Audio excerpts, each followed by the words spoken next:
Hey everybody, getting ready to do another Pyrotoad stream here.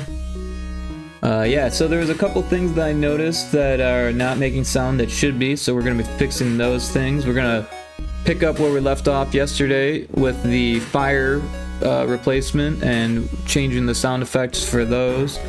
And hopefully we get to some music. So hang out for a second while I spread the link around, and then we'll get right to it. I'll see you shortly.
Alright, we're ready to roll here.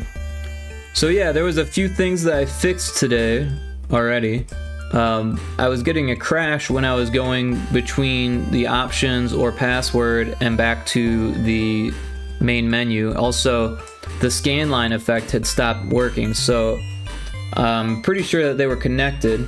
So what I did was I created a script that removes all of the button presses when you enter either one of these, and that way they're blank and it puts the right scripts on the right buttons there. And then I also made it so when you switch between, it enables the scan lines before it starts the new scene. I don't know why, but this one, it's got an enable scan line, but it wasn't working for some reason. Couldn't quite figure that out, so I just put it in before we change scenes, and that seems to work. And I went back and forth a whole bunch of times, and it didn't crash for me, so that's good. I did, however, get another crash when I warped to a level, so that bug is still there.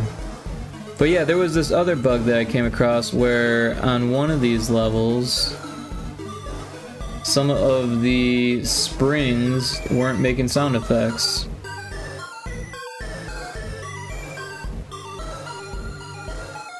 So yeah, this is one of them. As you can see, it's got that update the field, but doesn't have all the other cool stuff. So I think what we really need is just this. I'm not sure what's up with the player state stuff, but it seems to work. It's just not making sound effects, so we'll do that. Oh, that's cool to see. My friend who first showed me Oblivion way back when it first came out is playing the remaster. So that's fun. Alright, so the lily pads all need sound. We need to make sure that they all get sound. This one is a prefab, so it's good. Some of them aren't prefabs, and I didn't realize that.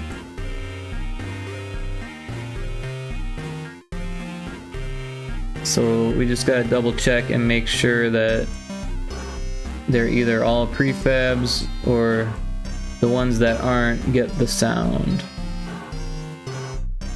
I think it was an accident that one wasn't a or those two weren't prefabs. So hopefully the rest are good. But we do need to, oh, here's another one. We do need to check just to make sure.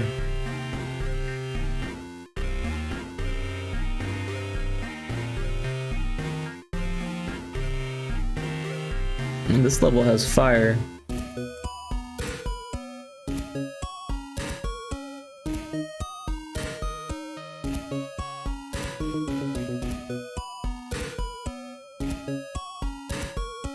Well, that must be the first one that has fire then, so we'll have to go back and fix that. Also, I noticed on one of these levels the spikes are red instead of like orange.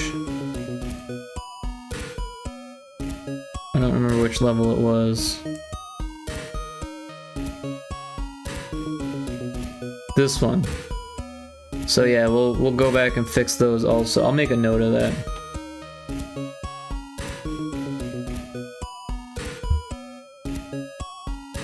What level was that? Level 4?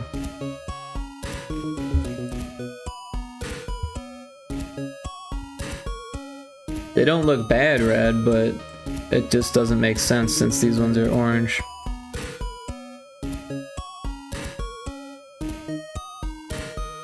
Alright, so let's get back to the lily pads. Make sure we got this copied. And there's more fire there.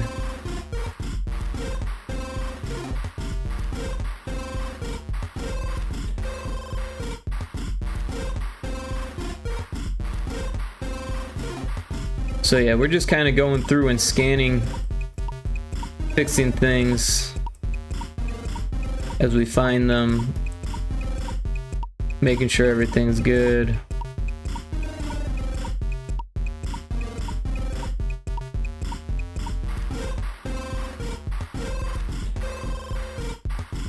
But yeah, I was playing without the background music to get some new video footage, and it was interesting.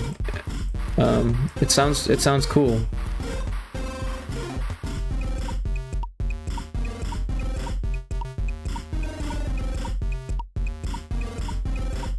Some of the sound effects do get eaten, but I think that's like gonna be okay because there's no way around it, and it's an action game, so we're gonna have sound effects kind of overlapping.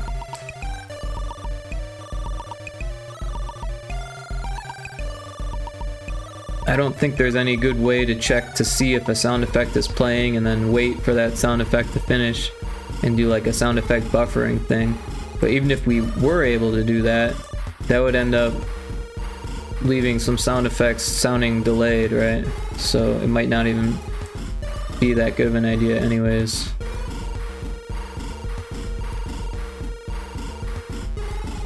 All of these ones look okay so far.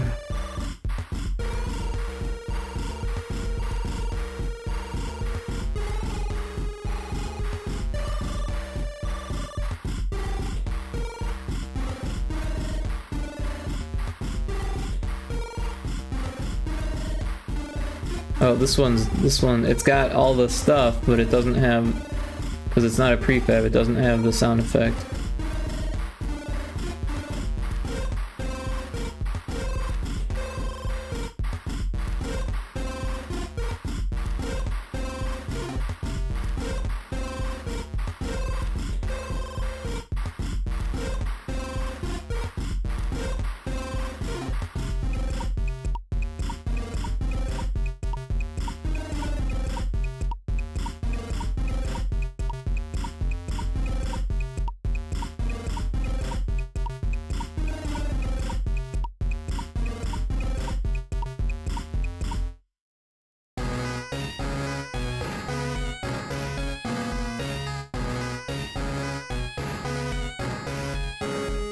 I don't know if there are any lily pads on these cloud levels.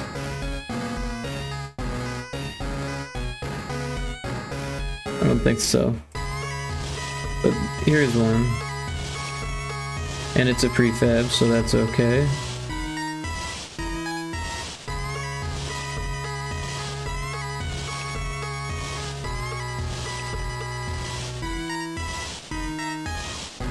That one's a prefab.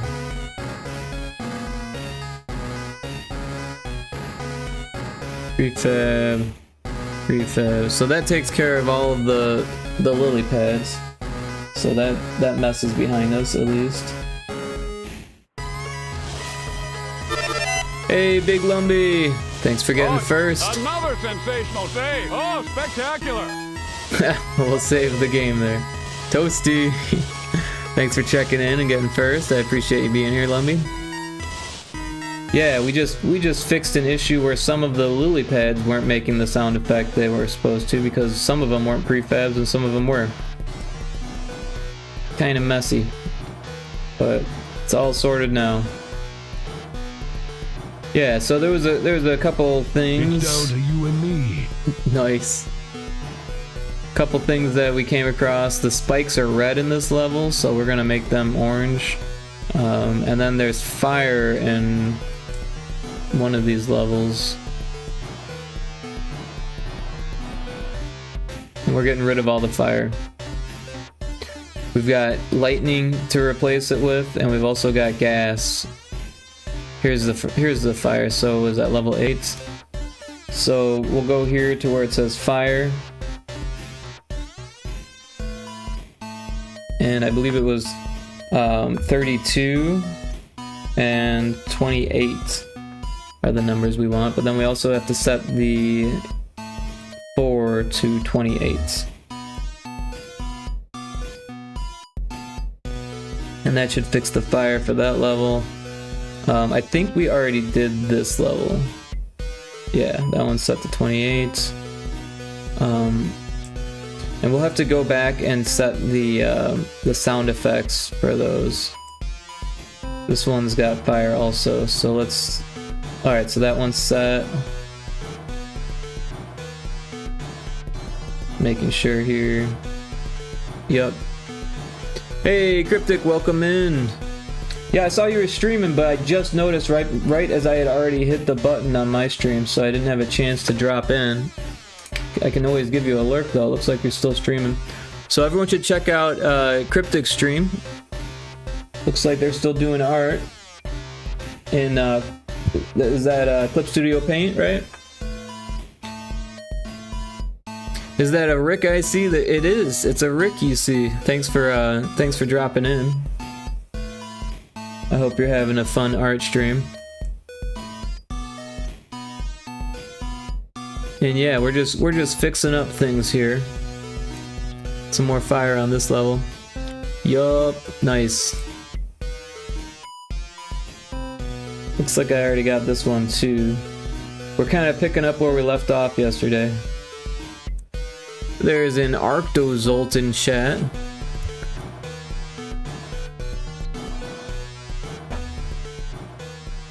And this one, it might be cool to do gas for this one, right? But we've already set it to fire, or for lightning. Let's do the gas. I think that's already in the art. Double check here. Yeah, the gas is already there.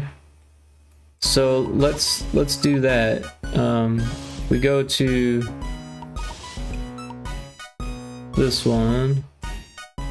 So if this is 32, then this is 33, 34, 35. So if it gets to 36, set it to 32. So we want to start at 32.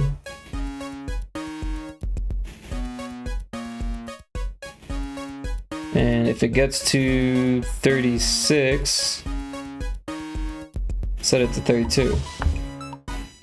And that should make all the fire gas. Of course, it will be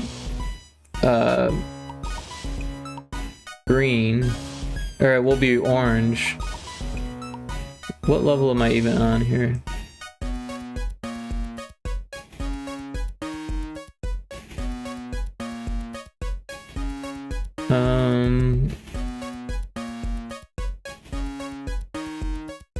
The one with the smokestacks. Is that after the pyramids? Oh, it is. Okay.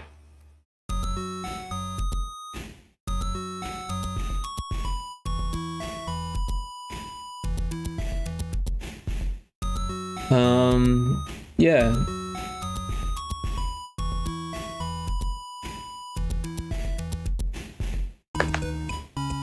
Ooh, excuse me. I'm already on him. But I got my tea, so I should be good. Alright, so we don't need the lava bottom. I think what we need to do is maybe give it this palette.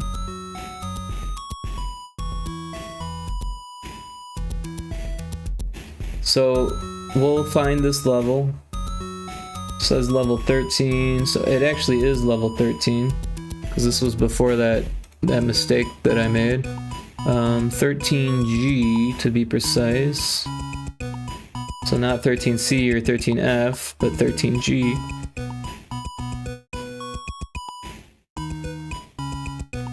Oh, you know, this one's not gonna work because it's got that the other background color.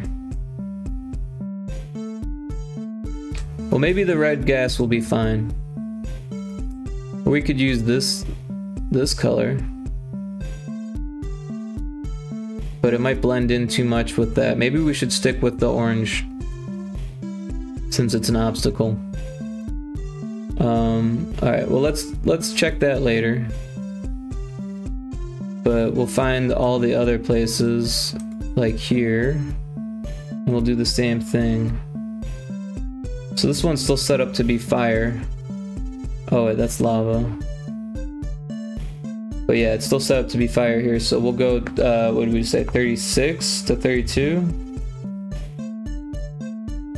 Right? It says 32, 33, 34, 35 are the frames, and then 36 is too much, so once it gets to 36, we set it back to 32.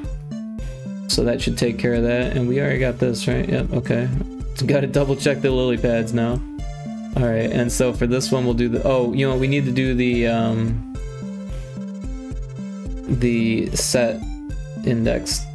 So that'll be 32. And then here 32. And then background swapping, fire, 36 to 32. Alright, so that's level 15. Level 16 is gonna have gas as well. And then, yeah, so this will be 32. And this will be fire. Needs to be 36 to 32. And that should take care of that one. So now this one is gonna stay with the fire because it's green fire, which is why I left the fire in there in the first place. So those ones should be fine. But now this one's got fire again, so maybe we should do gas because it's like a cave. So yeah, we'll do gas for this one as well. Loop index 21. Oh, that must be for, okay, yeah, because I've labeled this one. That's the wind. All right, so this one will go to 32, and we'll go down here. We'll change the fire to 36 to 32. So now it should be gas instead of fire.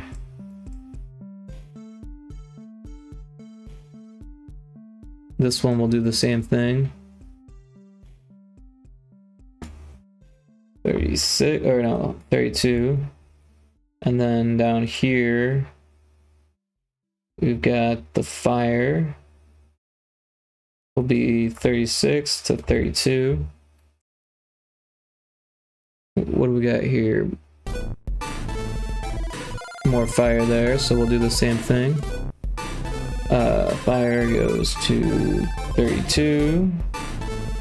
The swapping goes from 36 to 32. Here we've got more fire, so we'll do the same thing again. We got 36. No, I'm sorry, 32. Background swapping.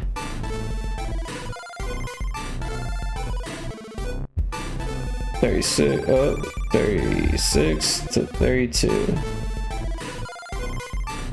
Alright, this one has fire also. Yeah, so I guess we'll do the same thing. We'll use gas instead.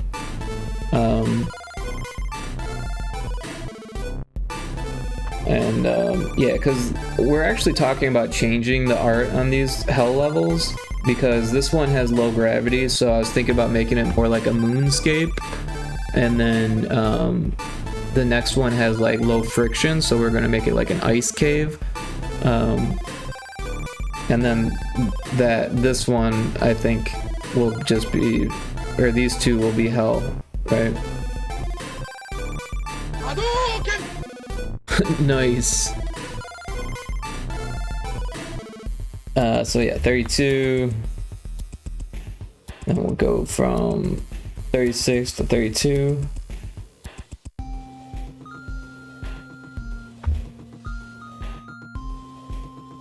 We'll do the same thing for these other ones.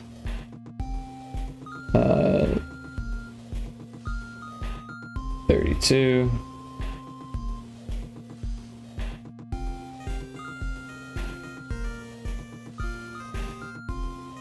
(36 to 32).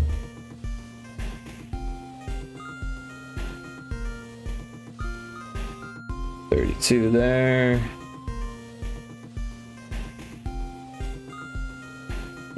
That's the lava. 36 to 32. And we'll do the same thing here.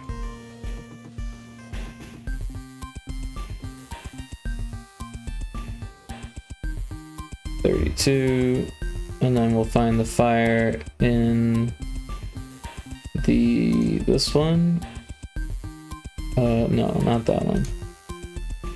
Not that one. Here. Fire 36 to 32. Alright.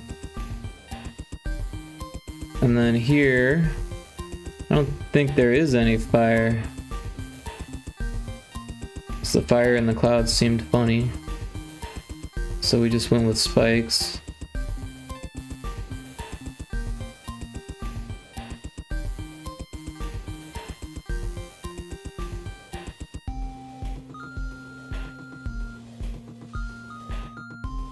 Right, but there is fire in these ones, so we'll do electricity again. So yeah, we'll go to 28. Oh, that's 38. That's not gonna work. 28. And then this will go from 32 to 28. That should fix that one. We've got more fire in this. We'll do electricity again. So 32. Background swapping. We'll find the fire one. And 32 to 28, right? Is that right? Did we screw up the first one? We did. 28, not 32. What about this one? Did we screw up this one? No. Alright, do we got fire here? Yes, we do. So we'll do lightning again. So 28. And then attach timer. Find the fire one. We'll go 32 to 28. Alright, so that should fix all of the fire.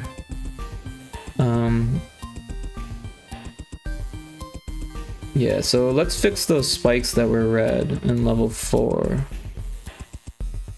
So level 4M, we'll locate that here. 4M color, 4M color.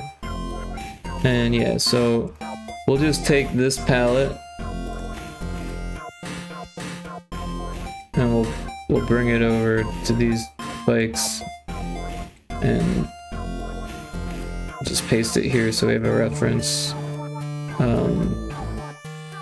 Yeah, that's funny looking, but it's because it's behind it, and that's fine. Alright, so we'll take the lightest ones, and we don't need it to be contiguous because we're changing everything.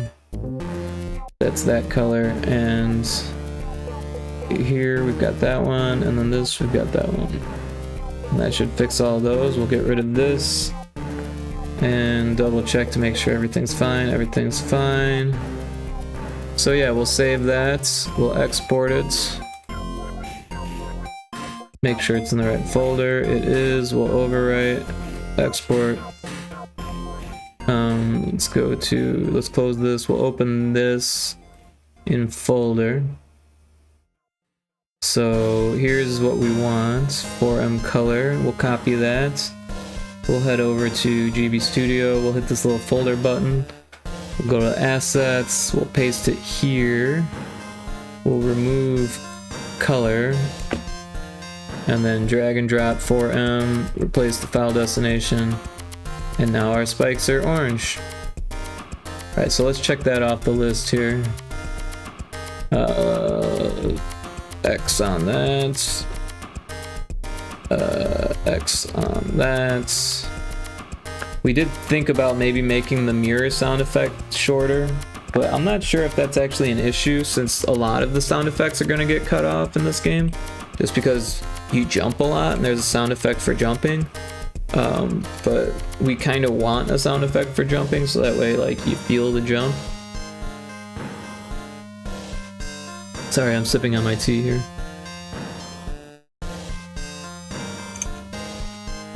Yeah, single-use lightning bugs, we got that. the BGM off, password wart, crashing. I don't know what to do about that. No art and password are options. I still don't know what we're gonna do for that either. Cutscenes and music, tutorial text. The tutorial text is kind of important. Oh, we didn't replace the sound effects for the fire. Let's do that before we forget. Because I already forgot.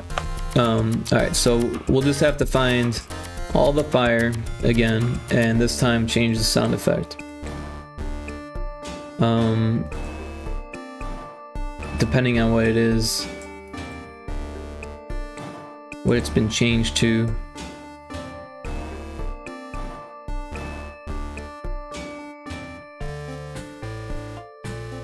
There's a Pokemon, a Jumpluff. And yeah. Where is that fire? Does level 7 have fire? No. Level 6 has fire. Only one little tuft of it. Alright, so this is electricity now. So we'll go into our death sound effect and we'll give it the electricity, which was 10. Although it could be another one.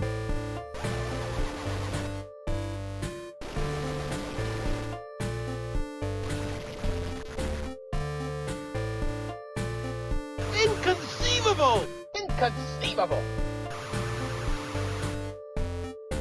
I think 9 would work too. Let's do 9. I don't think 9's getting used anywhere else. Inconceivable. Yeah, I can't wait to make more of those redeems for the different characters of that movie because it's just so good. Alright, so yeah, we'll do 9 for these.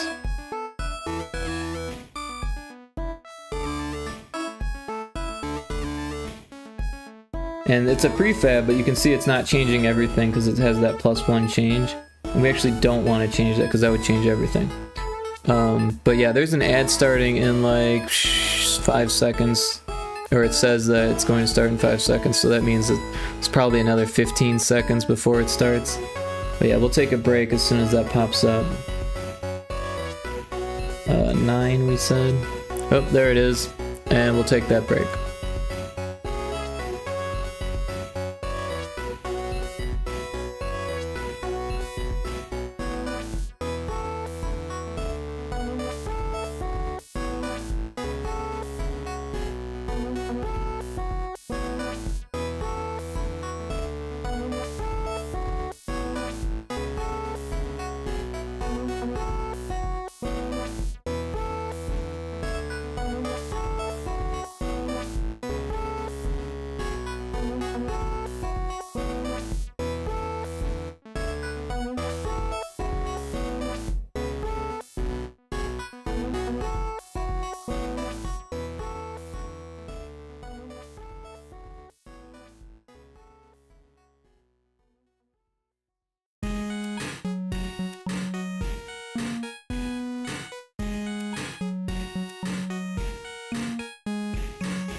Alright, we're back from the ad break. We've got all the fire in this level sorted, so we'll move on to level 10 here. Level 10 doesn't have any fire, so that makes it easy. This one's got one. We'll change this to 9.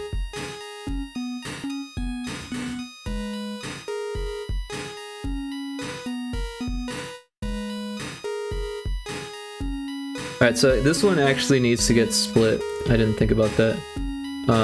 So what we'll do is we'll change the height and we'll copy and paste. Why did that happen?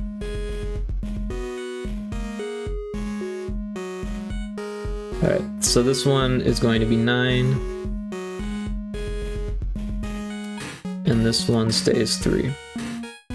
This one's 9. Alright, so that level's good. Here, this one will get 9. This will get 9. Although that's gonna look weird now that I think about it, because the lightning's gonna be like attached to nothing. It'll be coming out of nothing.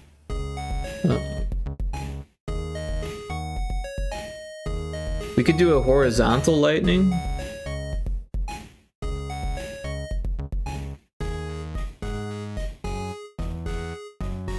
Maybe that's what we should do. So we'll go to tile swap and we'll let's make a new 8x8. And we'll steal from this. We'll take all of them, and then we'll one by one. We'll make a new frame, and then we'll paste the new frame.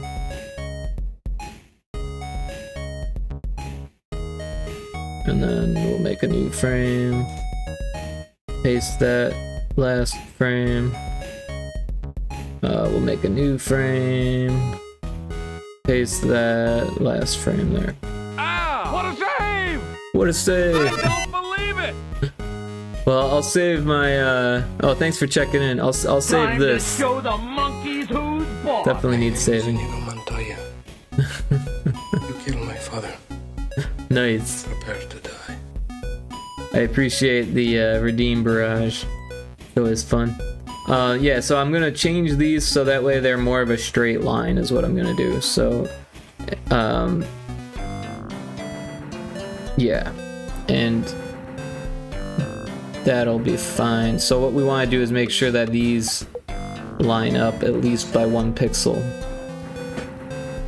So yeah, we'll take this color and we'll bring it to there, and we'll do that, and then here we'll scooch everything over by 1, and then I just played Street Fighter Alpha for Java phones and it was weird. I bet. First of all, I didn't even know there were Java phones, and second of all, I could see how that would be weird. But yeah, everyone should check out Big Lumbie's stream if they haven't. Last playing RuneScape Classic. They're a variety streamer that does a lot of retro stuff as well as art, and it's a good time.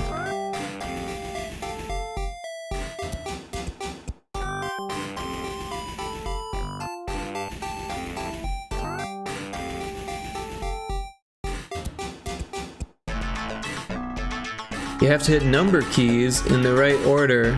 It's like a rhythm game almost, but like for preschoolers. Interesting. Anyways, hi Rick. Hi Lumbie. Great to see you. Hope you're having a wonderful day.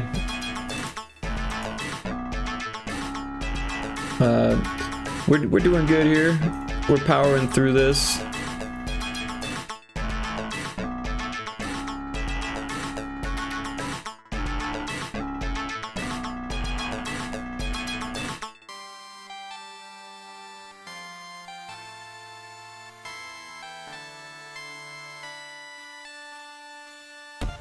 There, so now it looks like lightning, right?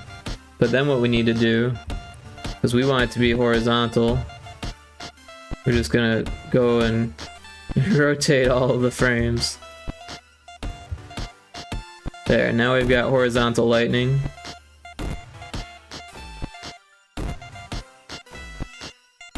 I'm having an excellent day so far. That's great to hear. Cryptic says hi, Lumbee, again. And yeah, my day hasn't been excellent, but it's been good. The weed guy came and sprayed the weeds.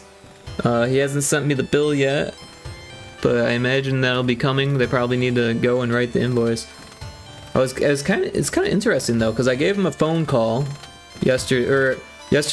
I went to their website and I asked them for a free consultation on the website and gave them my email address with the phone number. They texted me and said, "Oh, it'll be $75 per spraying, 7 sprayings a year," and I was like, "Cool. How do we move forward?" And he's like, "I'll just come by tomorrow." And then he came by and didn't even knock on the door, just started spraying the yard. So like, I mean, that's fine. It all worked out because he got the right house and I got the right address. But what would have happened if I would have gave him the wrong address? You know what I mean? Or if he would have messed up and went to the wrong house, then someone would have gotten a free spray.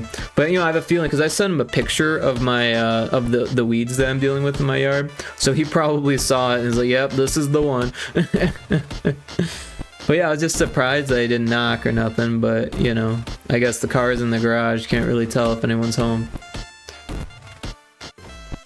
But yeah, we've got our sideways lightning. So what we'll do is we'll export a sprite sheet of that. So now we've got it all in one line.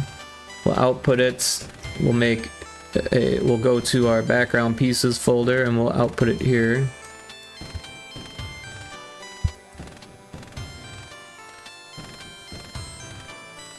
Horizontal lightning.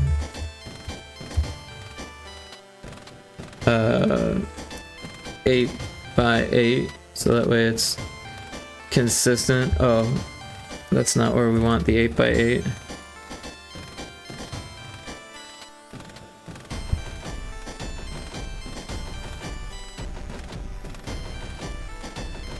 And we'll open the sprite sheet this time, so that way we have it here. And then we'll go to this one and we'll paste it there. Cool, and then we will go to this exports, or you know, we don't want to export, we just want to save it. And then we'll go to our folder here, we'll find it, it's right here, we copy it. Now we go here, we're gonna paste it and drop it there, replace it. Alright, so now we need to tell this to go to the new thing, right? Well, if the old one was at 36, then, right, or 32, or something, no. I don't remember, we have to go check. Or you know, we can actually count here, right? So this is 20, 21, 22, 23, 24, 25, 26, 27, 28, 29, 30, 31, 32, 33, 34, 35, 36, 37, 38, 39. So if it gets to 40, we want to send it to 38, 37, 36. So if it gets to 40, send it to 36. That's what we need to know. Start at 36, if it gets to 40, send it to 36. Sorry, I'm just repeating myself so I remember it. So we will have to make a new thing though. So we'll make a new thing here. We'll copy it, we'll paste it, we'll rename it. It's very hard to rename things here.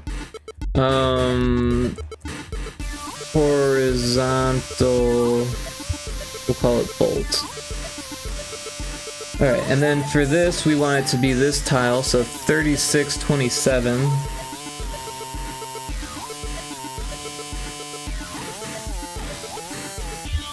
Alright, now that's not going to work yet because we need to give this a unique tile. So what we'll do is we'll go to the level, which was 12M. So we'll find 12M in our Pyrotoad backgrounds folder. 12M color. Let's find the...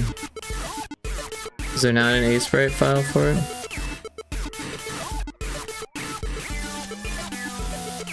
Well, sometimes that happens, I guess. So we'll go here and we'll change this tile. We'll actually just remove it. And we'll go to here. And now we only need the first one. So we'll just copy that one. And they all need to be the same. But we do need to give it the palette that we want. And since we're kind of stuck using this palette so we don't run out of palettes, that's what we're gonna do. Yeah, I better select it just in case. And then this color for that. And then this color for that. Alright, so that should fix our issue with this level. So we're gonna save it as an A-sprite file because that's the way it should have been saved before, but it wasn't. So alright, now we'll export it as that in this folder. Overwrite, yes. And now we need that file is 12M. A 12M color, copy. We'll go to our assets, we'll paste it here. Remove the color part of it and drop it into this. Alright, so now we've got our unique tiles there. But we do need another thing here. So we'll copy this one, we'll paste it there, and what do we say? 36, right? Alright, so now we need to check this, and once it gets to 40, it needs to go back to 36.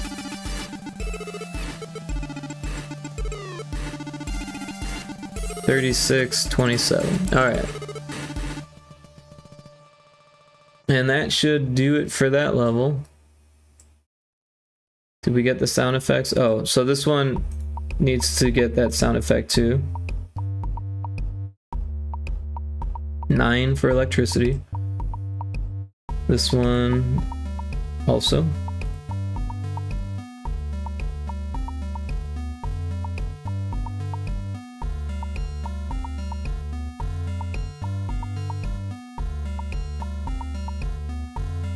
Cool. Alright, so now we're on to gas. Alright, so we'll need to divide these up again. We've got enough triggers, so that's fine. So H is for height. We'll grab that and then we'll copy it. We'll paste it. Put it there. Alright, so this one is going to be gas. So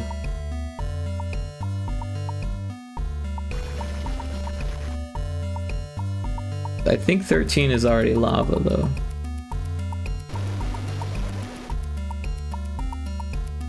I think 12 works.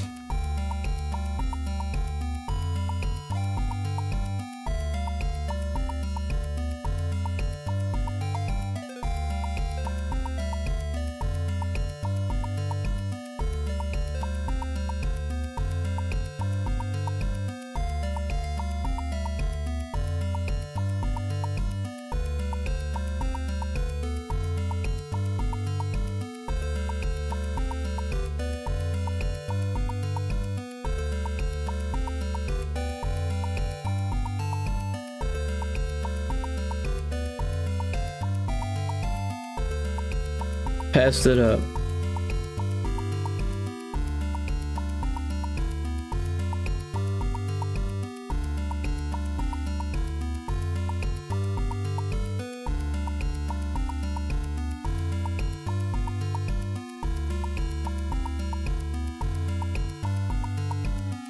Alright, so that should take care of that level. we'll make this 12.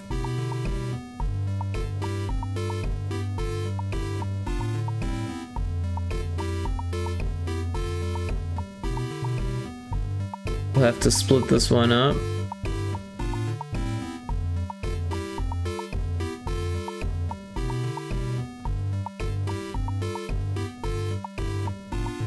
And then make this one 12. You got that one right? Yep.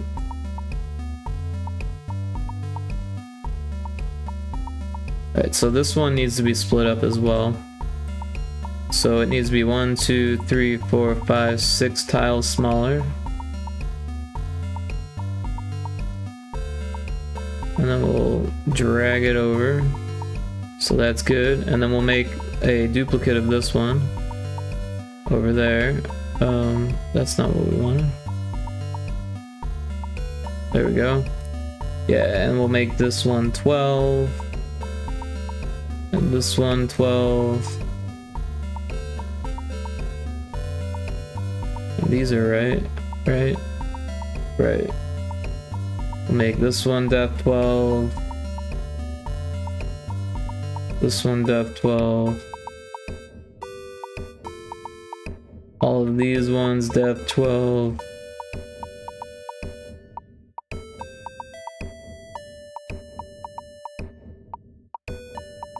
Yeah. Alright. And these balloons are good, right? Yes. We got this one. We do. Cool.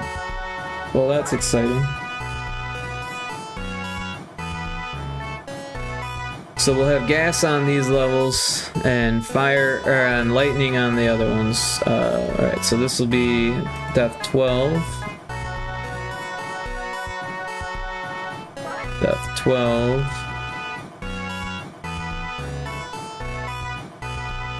Depth 12.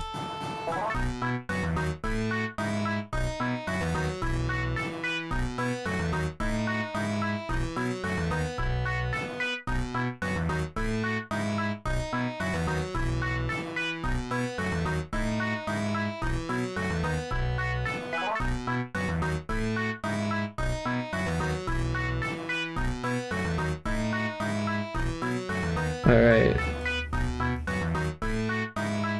Alright, these ones we don't need to change. Or you know what we do, because they're not gonna be... Oh wait, did we already do them?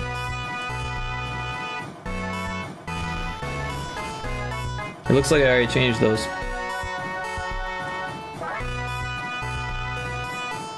What happened here? The fire is missing. Alright, let's fix that. Level 18.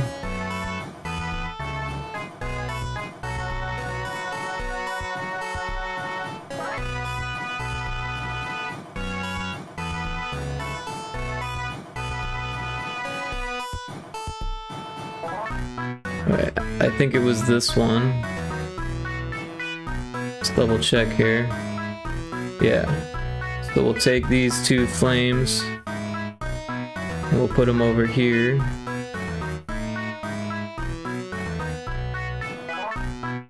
And that'll be fine. If we wanted, we could go even further and make it like that. That might look better. Yeah, alright, so we'll save this, we'll export it, and then copy, what is it, 18K, copy that, put it over here, paste it, remove the color suffix, drag it onto that, place it, and now we've got fire there. Alright, but these are set to depth 3, but these are set to depth 1. So yeah, let's go ahead and change that to depth 1.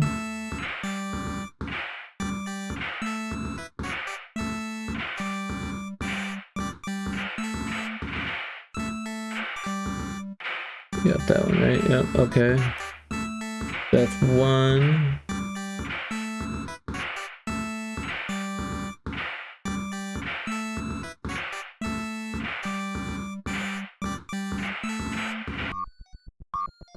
So it was just that level that I missed apparently. Because all of these ones are fine. Alright.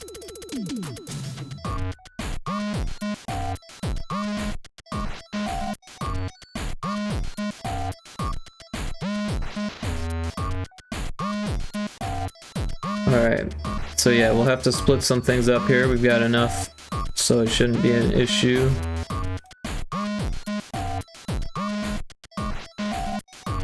Alright, this one will be death. What did we say? 13? No. 11?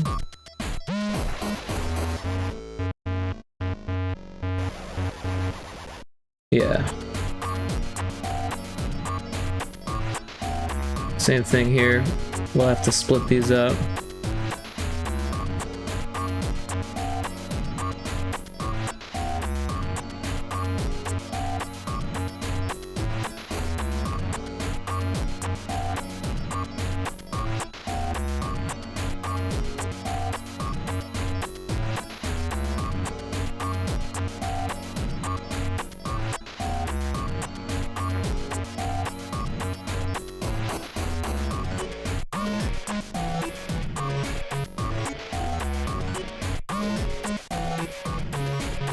So these ones are funky because, yeah, I don't think we should bother changing the sound effects for each because then we'd have to split this into all these different things, but it's gonna look better with it animated, so we'll just leave them all spikes. This one we will split though.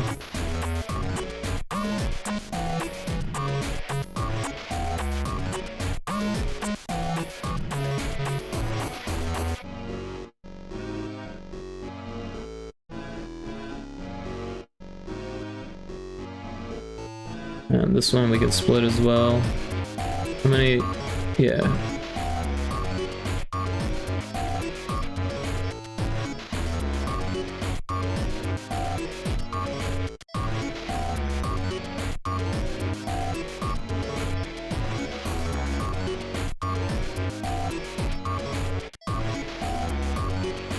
That's 13, back to 3.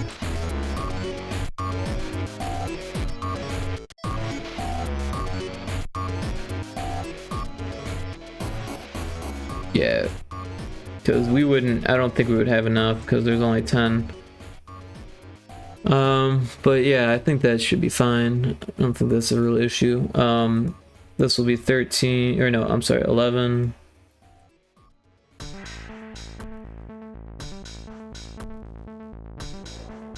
Because these ones are gas. More gas. Gas is 11.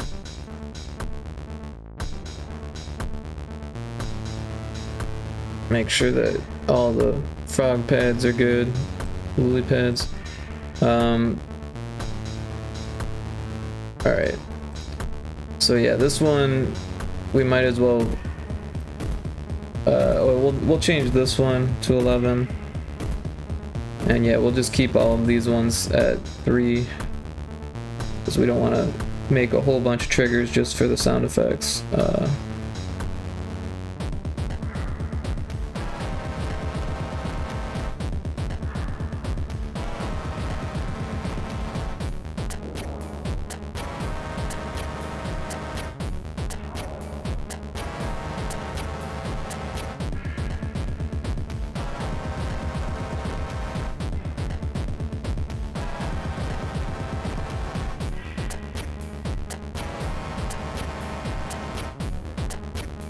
Okay, that should take care of that level.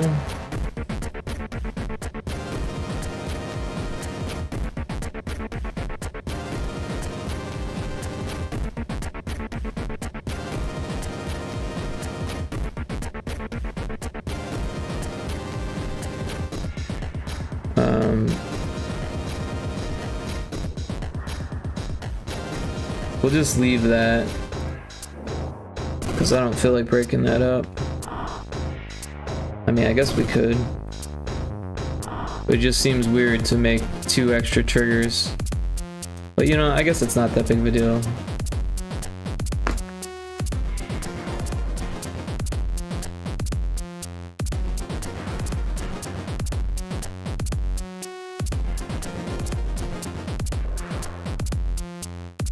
So this one will be 11. And these ones can stay 3. Alright.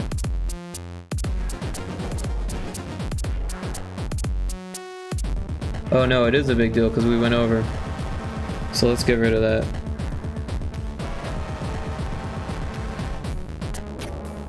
Alright. So yeah, these ones as well, we'll have to just leave them.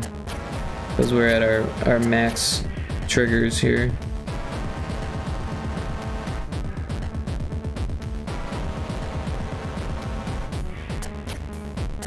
There's a tan growth in chat, which sounds like a malignancy.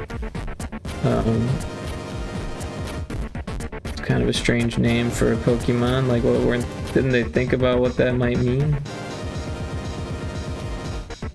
A tan growth? Like a growth from getting a tan?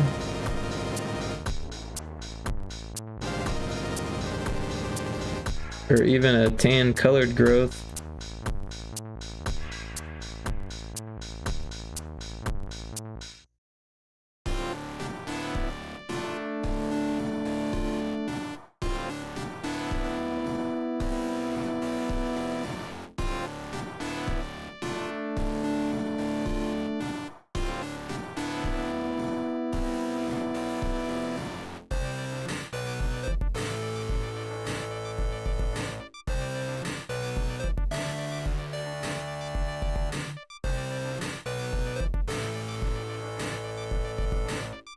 And the spring's got sound effects yet? Okay.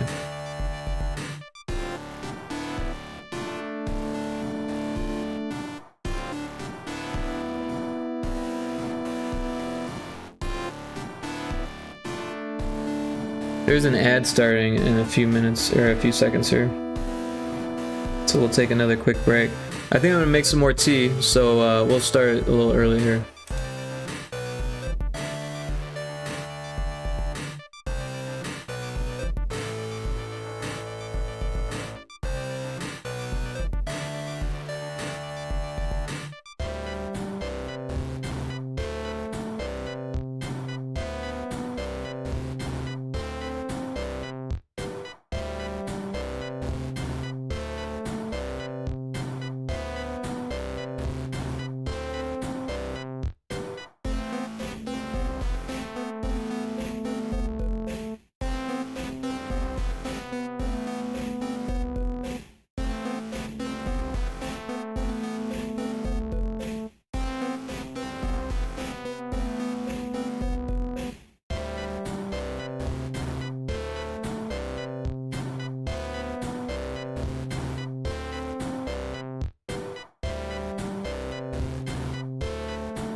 Alright, we're back. Sorry about that.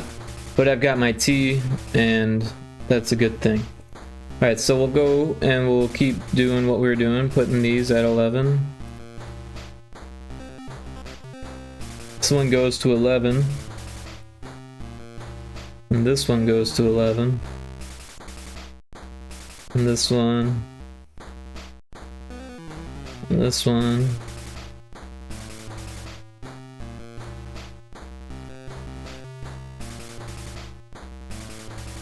All of these go to 11.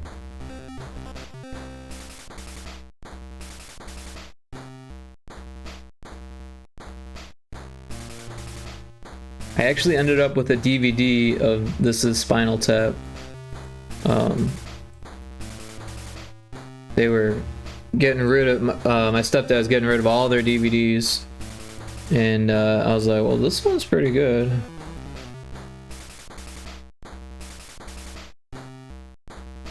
And all their VHS. I got a whole bunch of VHS too. Bunch of Disney movies. Pretty much all the movies that I liked when I was a kid. I left some of them behind that I didn't care for. But yeah. And I ended up with a VCR, so that's kind of cool. It's a VCR DVD player, since that's nice because I didn't have a DVD player either. But I have a computer that has a DVD drive, so I never really needed a DVD player. Or I have a PS2, which plays DVDs, but honestly, they're not supposed to play DVDs. They like burned out the motors when they did that. All right, let's check out how many triggers are left on this one. Oh, this one's at the max too.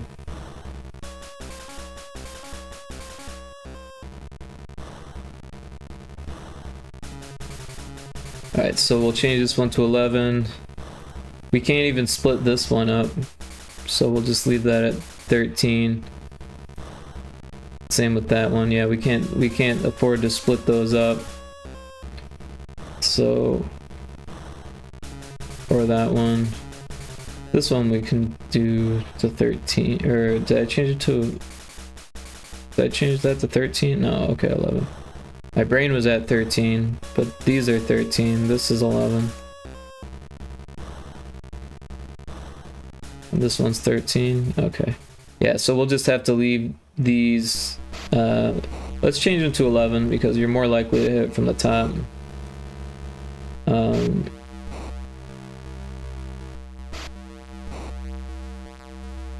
Same with this one. You're more likely to hit it from the top, so we'll do that. This one, yeah, you're more likely to hit from that corner, so the rest should be good. This is 13, yep. Alright, and then there's no fire on the cloud levels, because that looked weird. And then these ones are electricity. So we want them to be 10. I think, right? Isn't that what we decided before? I don't know. Maybe I should scroll up and check.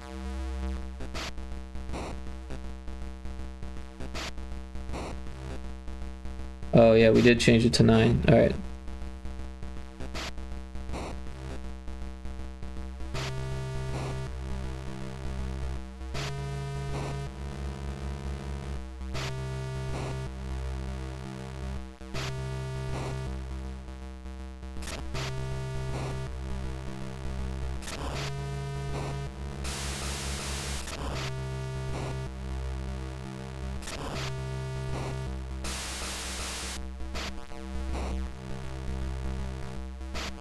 Yeah, I'm still not sure on these. I'm not sure why we started using bullets here. I feel like those should be the electric snake things, but not really sure. I think this level's probably at its max, yeah. Oh hey, that one didn't get a death group.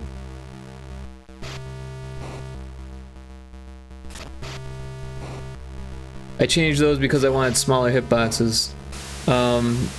Which ones? The ones that I'm dealing with now?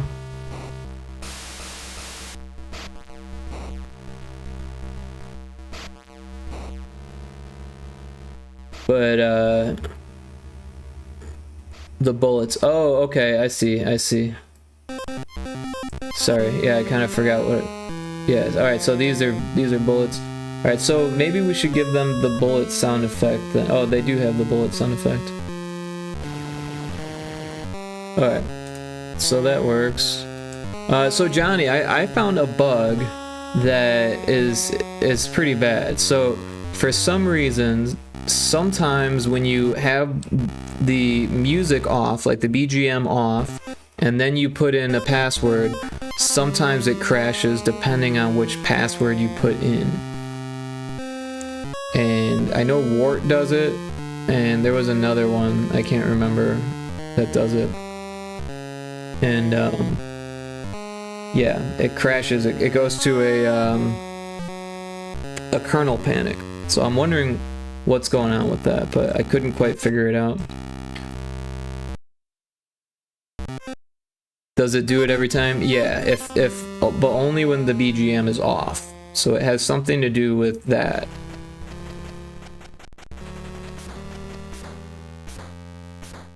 If the BGM is on, then it doesn't do it.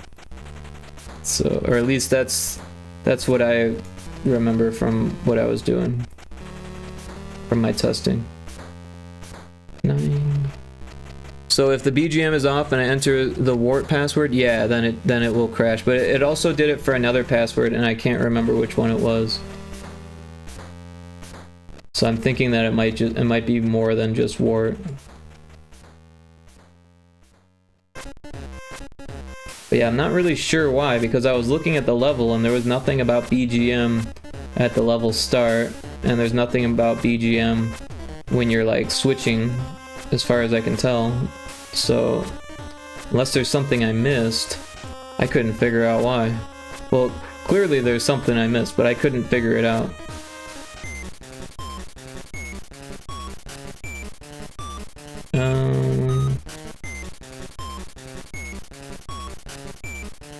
Oh, so this trigger kills the player, right?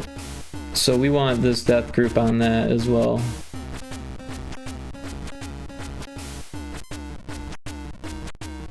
If enemy mood equals 0, we'll throw that up there. And make sure that's okay. There's a wild Delmies in chat.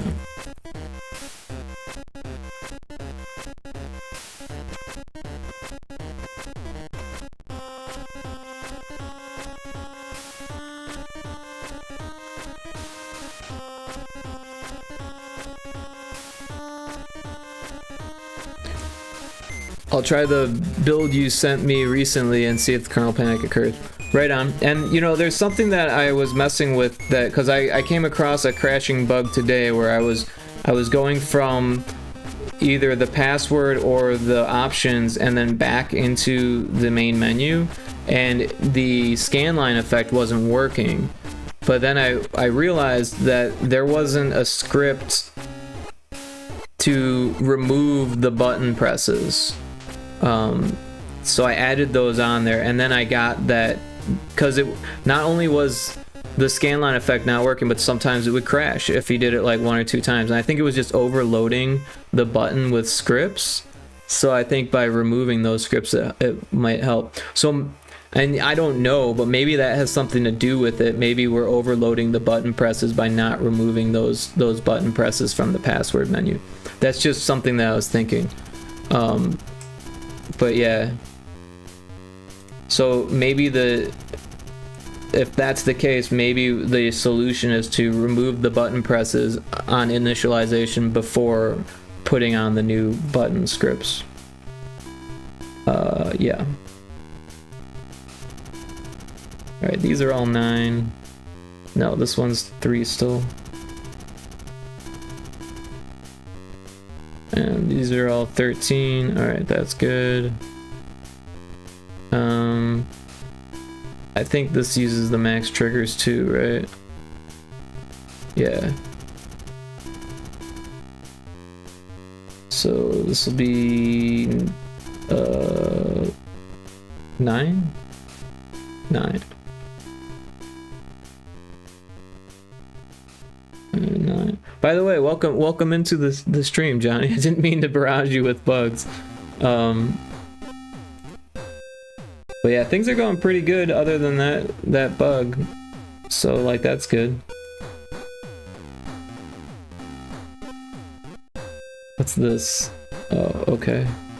And this is that. All right.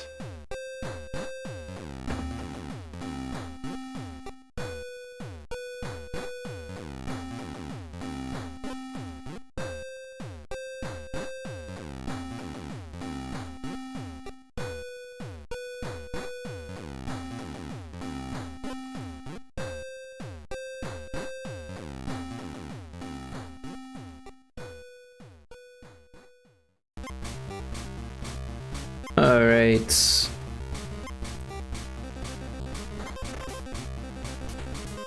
So let's take a look at our list here. So we don't have any art in the passwords or options. We don't have the cutscenes yet. We don't have all the music yet. We still need to fix the tutorial text, but we've replaced the sound effects. We haven't tested level 28 with the constant wind, so maybe that's next. Alright, let's do a build. We'll save it.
What happened there? Oh, did I click on this thing?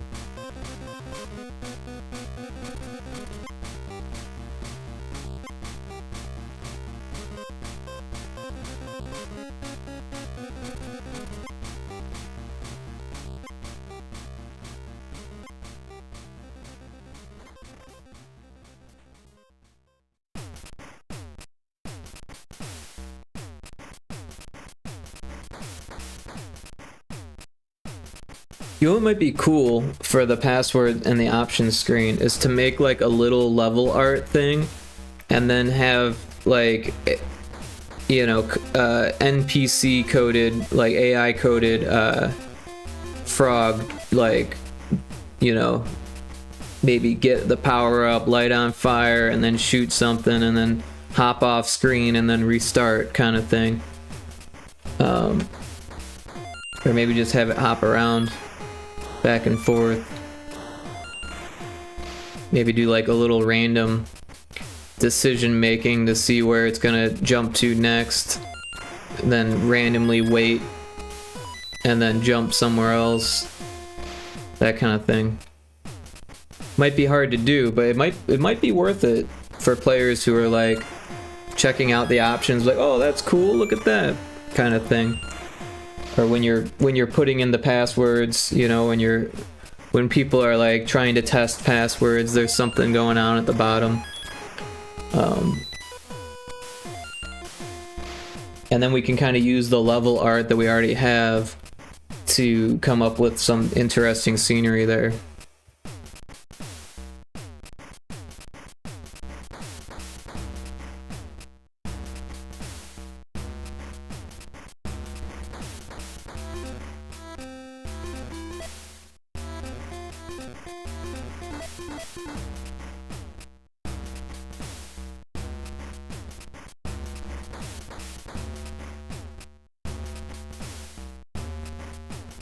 Alright, so we wanted to test a specific level.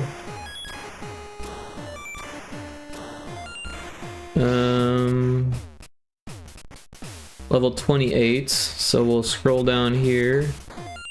And 28 is ears. I was able to set BGM off and password to warp fine. Cool. Well, you know what I'll do? I'll test that first, right? We'll go to options. We'll turn off the BGM. And we'll go back. And then we'll go password.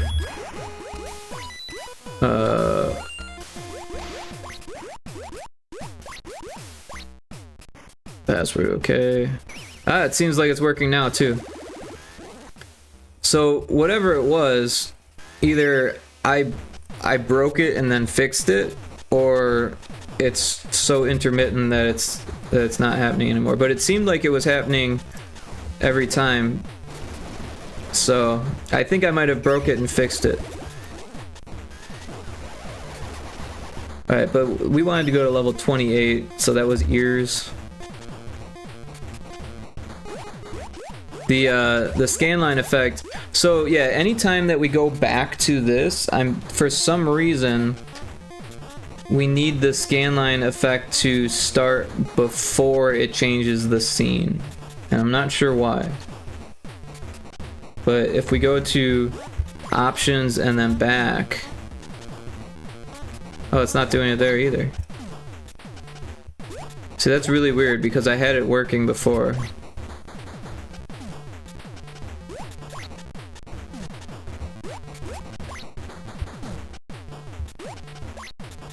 Wait, it just moved for a second.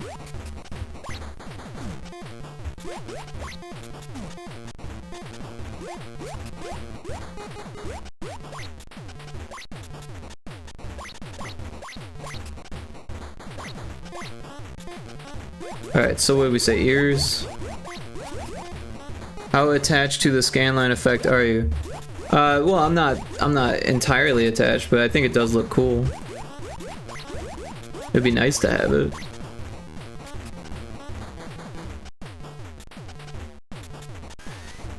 Uh-oh.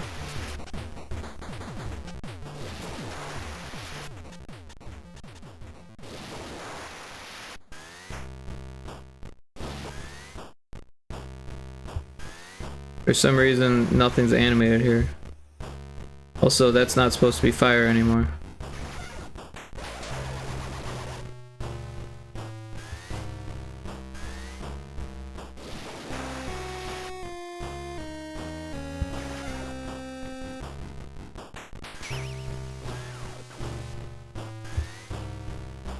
Also, I think I just found an exploit, didn't I?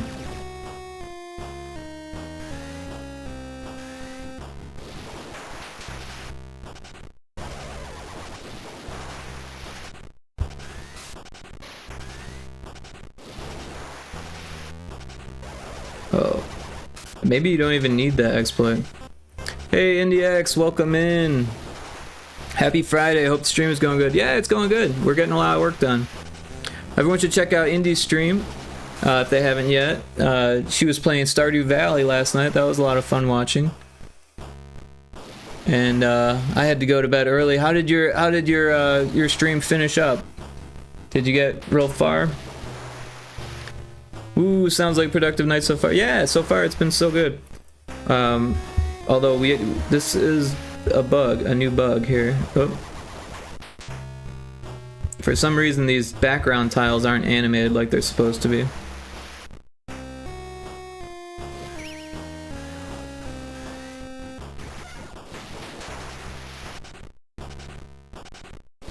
Oh.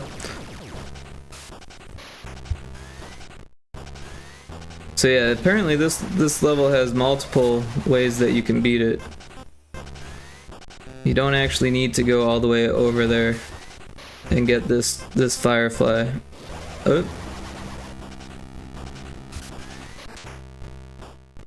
It was good, even though I felt like I just frolicked around mindlessly for several in-game days.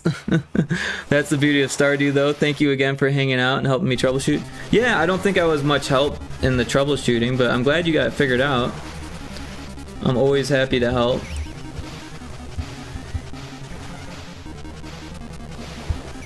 Well, maybe you do need to get this one so you can go down here while you're on fire, right? Oh, yeah, okay, that makes more sense. Because you can't really reach that one by going this way.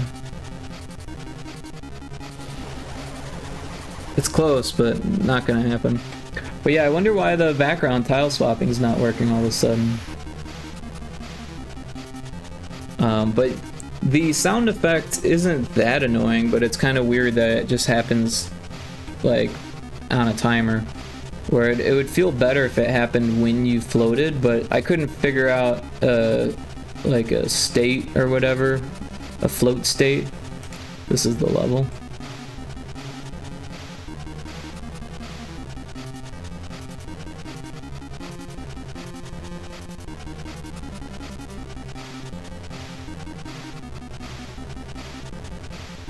So it looks like it's got the timer.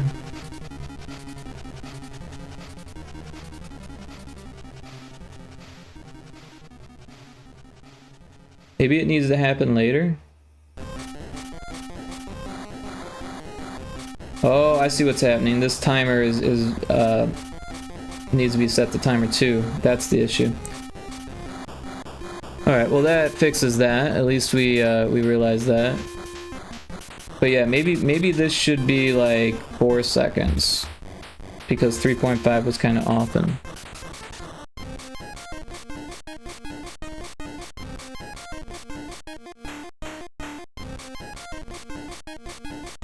Let's try it again to be sure.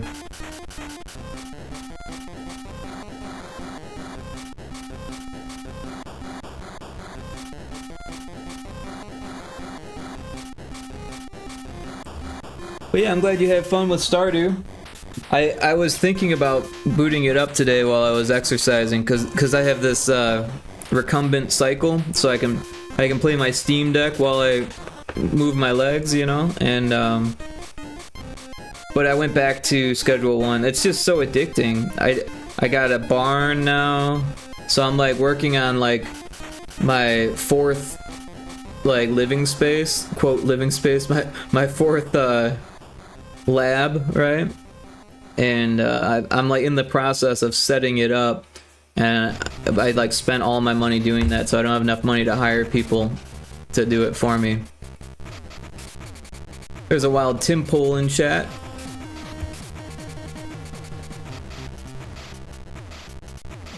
Ooh, that's so nice to have. Yeah, especially being at a point where it's Schedule 1 where you're really gaining momentum. I bet it's hard to put down when you do want to play a sim game.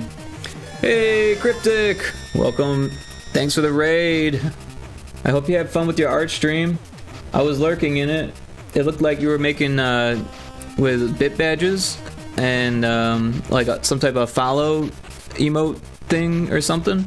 So that's cool. It looked like the one thing was for your stream, and then I imagine, or I don't, I'm just guessing. But yeah, what were you working on? Tell us about it. And welcome in. Welcome in, Raiders. I'm Rick. I do game dev stuff. And today we're making a Game Boy Color game. It's called Pyrotoad. It's a precision puzzle platformer, kind of like Super Meat Boy, but for Game Boy Color. So yeah, we're just working on this level. There was a bug where the background tiles weren't swapping. All of this stuff gets animated, and I had overwritten the timer, but we figured it out. You're working on alerts. Oh, cool.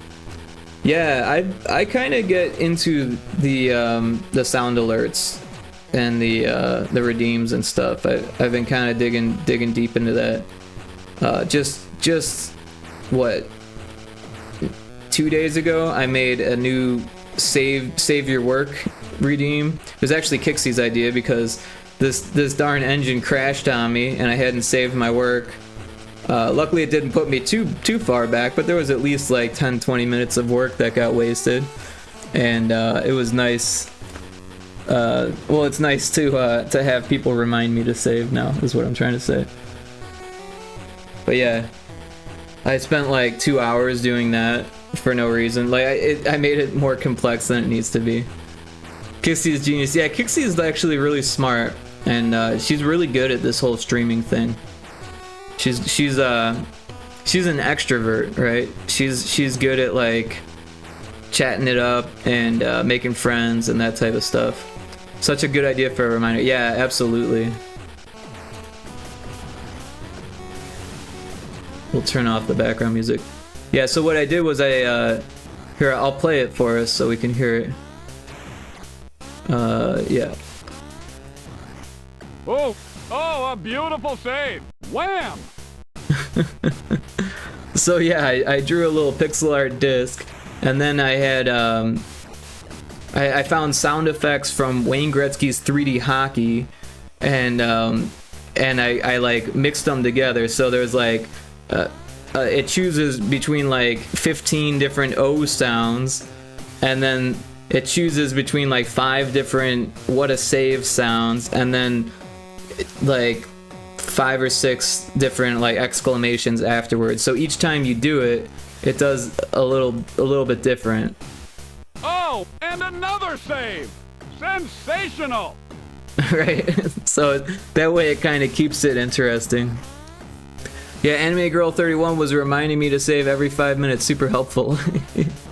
Yeah. So that's why I wanted to make it so it was like not super annoying and like kind of funny and relaxed, and so that way, no matter how many times people redeem it, it's still funny and relaxing and not annoying, right? Because yeah, you know how that can be when you hear the same thing over and over again, and especially when it's reminding you to do something that you forgot. Like that doesn't always feel good. So I wanted to make sure that it felt good. But yeah, this is the Pyrotoad. We're actually talking about maybe getting rid of the scanline effect because we're having issues where if you go back, see now it's working. But yeah, sometimes it gets disabled and then it doesn't want to re-enable. Alright, so what was the level? Ears? Because frogs have funny looking ears, I imagine.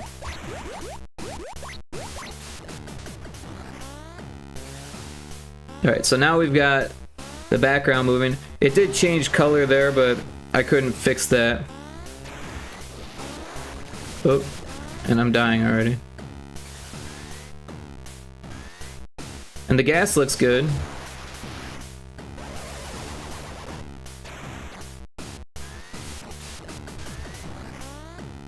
I think it's easier to go this way. Oh, maybe not.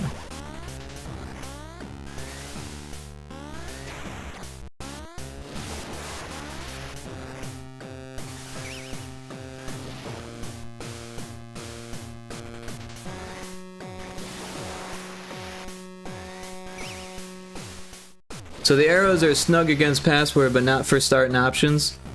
Yeah, they're as snug as they can get, because there's like, without, the only way we could get it to be more snug is by changing the sprite animation, right? So we give it 2 different frames, and we could do that. So that way, when it goes to password or options, it changes to frame 2, right? But then we got to make sure that it stops at frame 1, or use 2 completely different actors, or 2 completely different sprites rather. But yeah, honestly, I didn't think it was that big of an issue, but we could change it. We also lose sprites during the pause screen sometimes.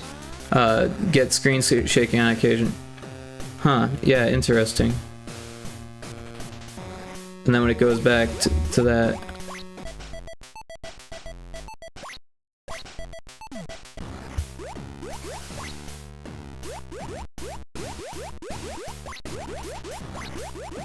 Also, like, and this is just something that I just thought of. Like, when you hit enter, when you go to return to title.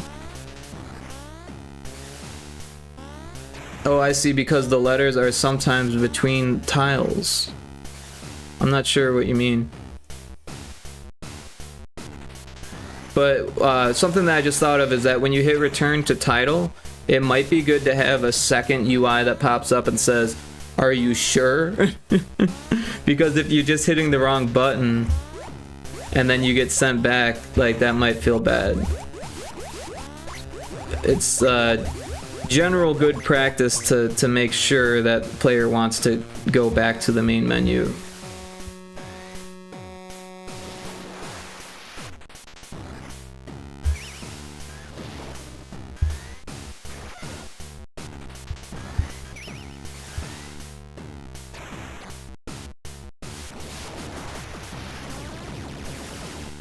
This level's tough, by the way.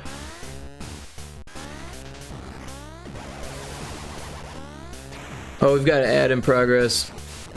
Sorry.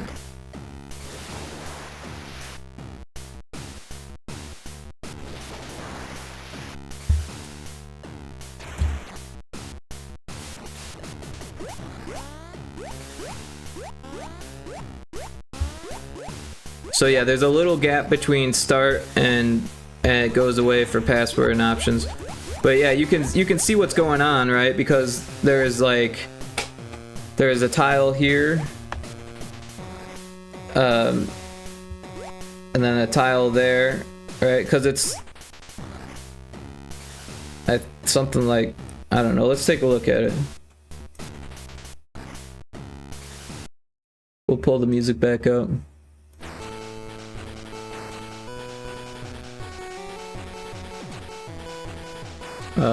Oh, we want to go to sprites. So if we go to, what is it, UI? There's something, arrow maybe, I don't know what it's called.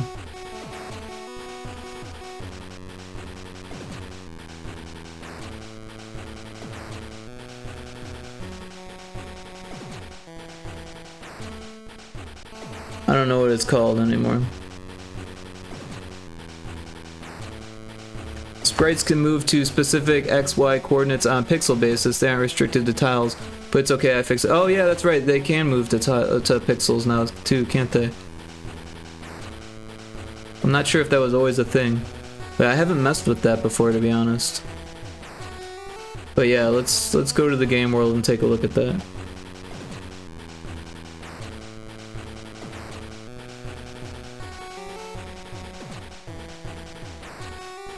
Yeah, because otherwise it would be like that on top of it, right?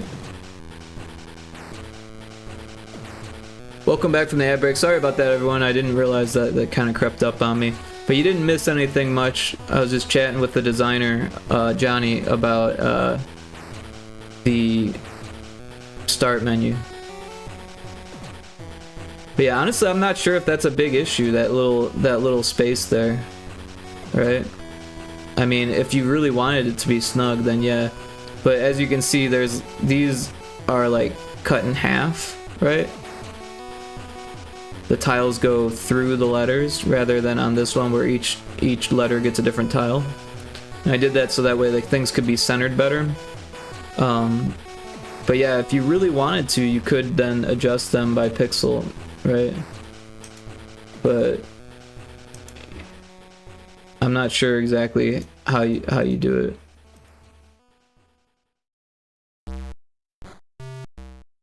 Oh yeah, that's why you said some of the letters between tiles. Okay, I thought you were talking about the UI at that point, or the pop-up thing.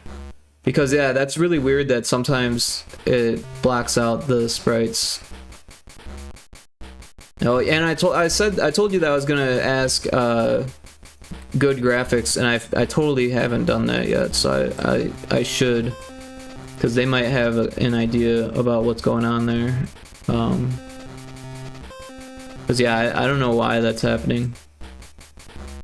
But yeah, we also need to change some of the tutorial text to match like what's going on.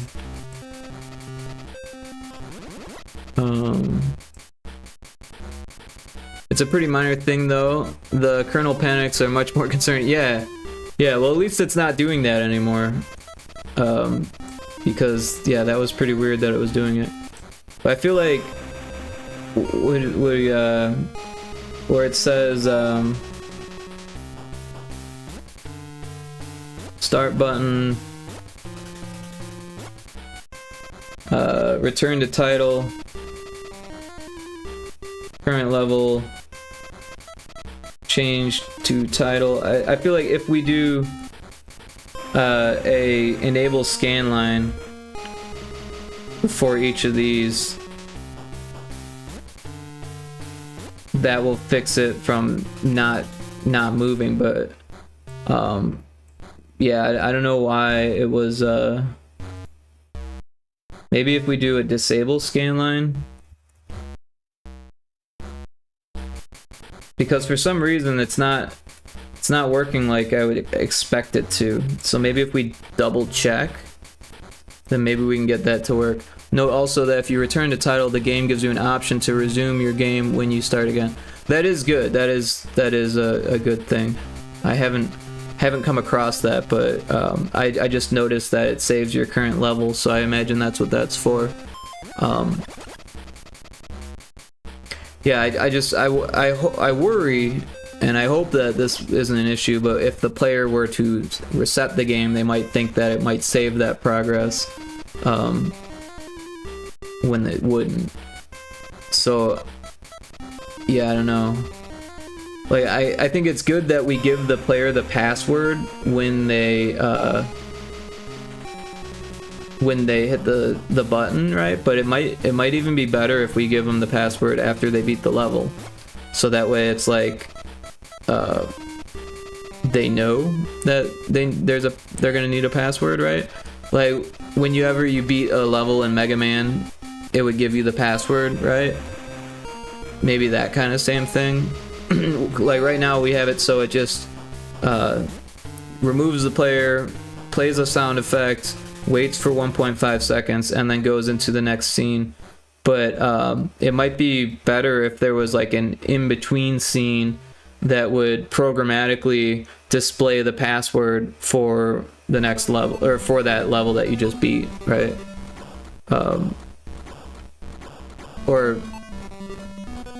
Or no, before the level that you're on, right? Because there's no password for level 1, so you would get the password for level 2 when you beat level 1. But yeah, if there was a way to do it in one scene programmatically where it just like set it in these boxes, that would be dope. But that also sounds like a lot of programming. But the only other way to do it would be to do a scene for each one, which would also be kind of a lot of work. So it's a lot of work no matter how you slice it. But I do think it might be helpful for the player to be like a reminder that the password is needed, because if you don't ever hit the start button and go to show password, then you might never know that the password is needed, if that makes sense. But yeah, this is linking. We'll test the first level and then go back and see what happens. Yeah, we could do that, like a get ready screen. I think I could do it with one scene. Right on, yeah, if you're up for it, I think that might be the best way to do it. And then, yeah, so I was thinking, because these are just black right now, I was thinking it would be cool to, like, put some level art in there, and then have, like, a sprite that jumps around, you know, like the frog jumps around, or, like, randomly decides if it's gonna wait or if it's gonna move to the next spot, kind of thing.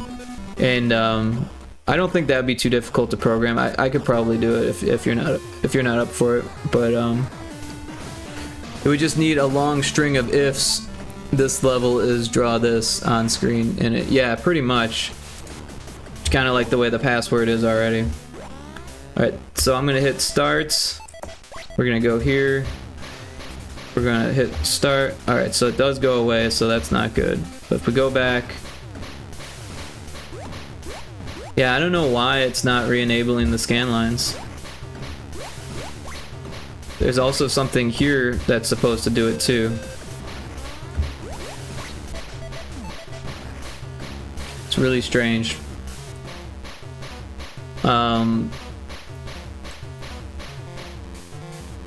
Adding some animation to options is fine, but I want to get all the necessary stuff working first. Absolutely, yeah. Because yeah, I mean, this is stuff that, you know, testers, it wouldn't need to be there for testers. We're mostly trying to get things ready for testers now, and it's actually pretty much ready. Just with the stuff that I fixed today, there were a couple things that weren't set to prefabs that I thought were. Like some of the lily pads weren't, so I had to go through and check every lily pad today. Yeah, we fixed the fire, so there's no fire in the game anymore. I say on that cake effects we can add at the end and just abandon them if they're problematic. I agree, 100%. I do think we should have some type of art in here stuff, no matter if it's animated or not. But it doesn't matter for the testers; those can just be black screens. It would be cool to get like at least like one cutscene in, but again, like that's not really important for testers. But I feel like some of the feedback we might get might be different if there's not that kind of thing. Like they might feel like something's missing and they won't know what, but then if we put that there they wouldn't feel that kind of thing. I don't know. But if we explain to them that we're testing them for mechanics, then I don't think it will be that big of an issue. After I get your next build, I'll probably go through the game a couple times and try to die to every obstacle. Yeah, that's probably not a bad idea. I've been doing it quite a bit, and it's been going pretty well. But yeah, there were these like what, spike sprites that I ran into. Pretty far in. I don't even remember. These things. For some reason, the player sprite here was set to self, but only for these types of things, for these spike things. But I realized it because I was testing this level. Also, these things had broken, so I fixed those again. I'm not sure why they broke again, but I managed to fix it.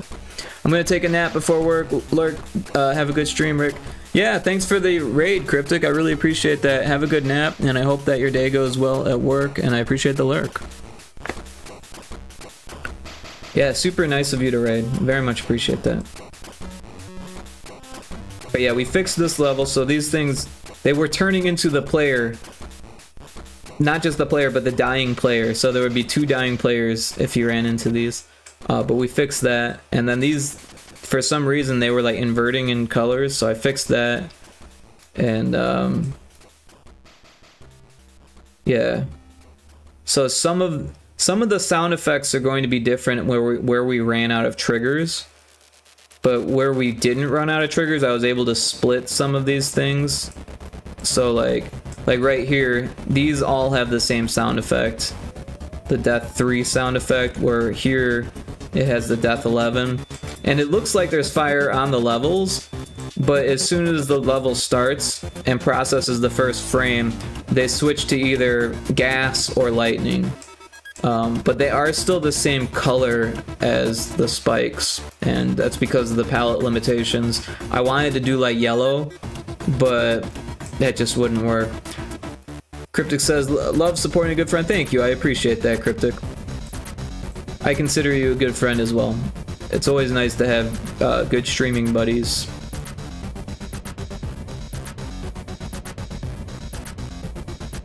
But yeah, so far so good on everything.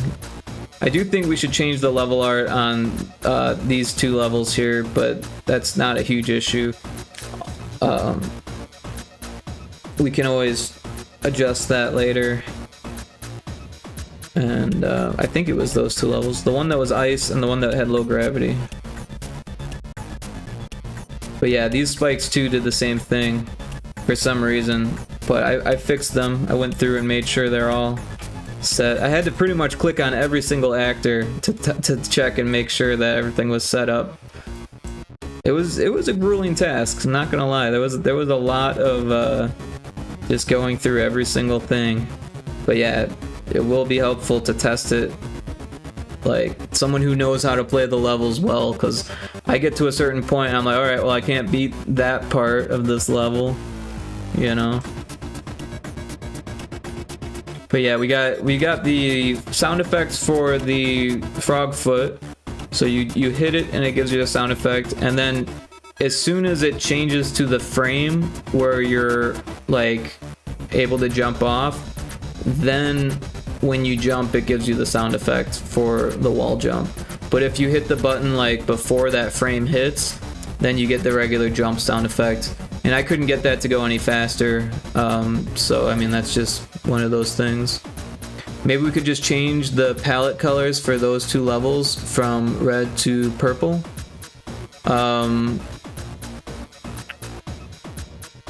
Well, the problem is that we run out of palettes, right? So the spikes would then it would have to be the same color as the spikes. So if we change the spikes to purple, then yeah, but I feel like all the spikes are orange, so that would be kind of weird to change the spikes.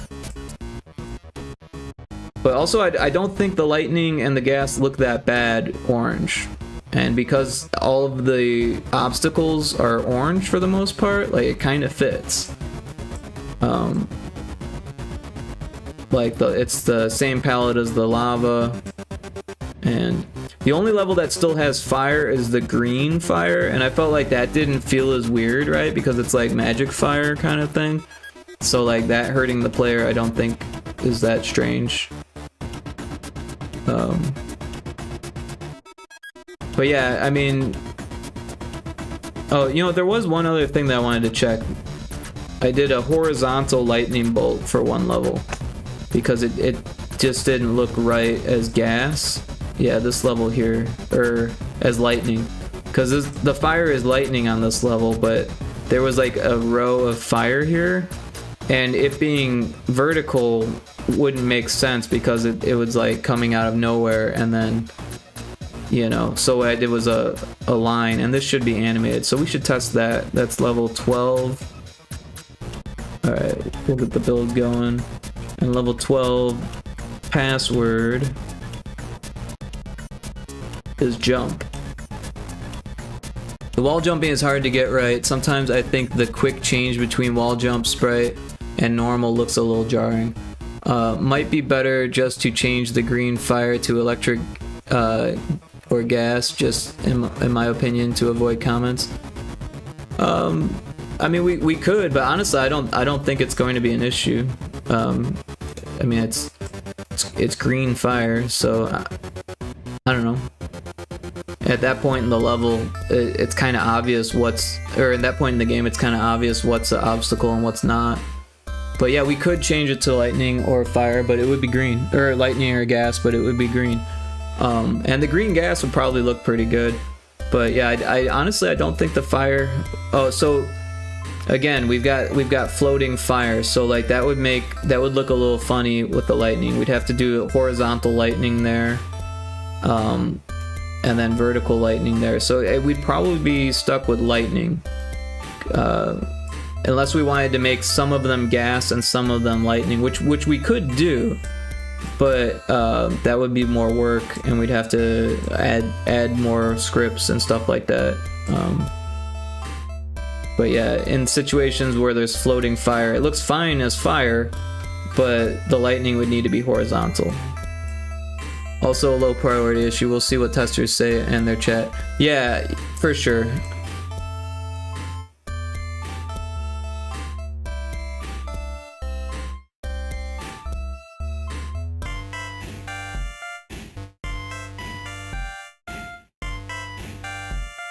But yeah, there was at least a handful of people or so that were interested in testing, from people that I know, and then it sounded like you had at least a few people. So I think we'll probably get some good feedback. Yeah, I had to kind of let people know that it's going to be a tough game and that they might not be able to get that far, but you know, some people are interested in that. So yeah, the fact that it's like Super Meat Boy a little bit, I think helps, because people remember experiences like that and they enjoyed it, you know. It's funny because at first I didn't think it was like Super Meat Boy, but then the more that I thought about it, I was like, yeah, it kind of is. Like, it's not as juicy because it's Game Boy Color, and it's a little bit slower pace, I think, because of it being Game Boy Color as well. But there are parts in the game where you need to be like on top of your movement and get all the timings right. All right, let's check this out. What was the password? I already forgot. It was jump.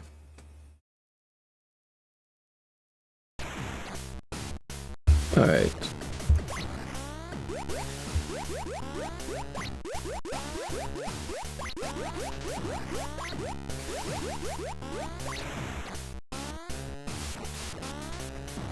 So, oh, well, that's broken.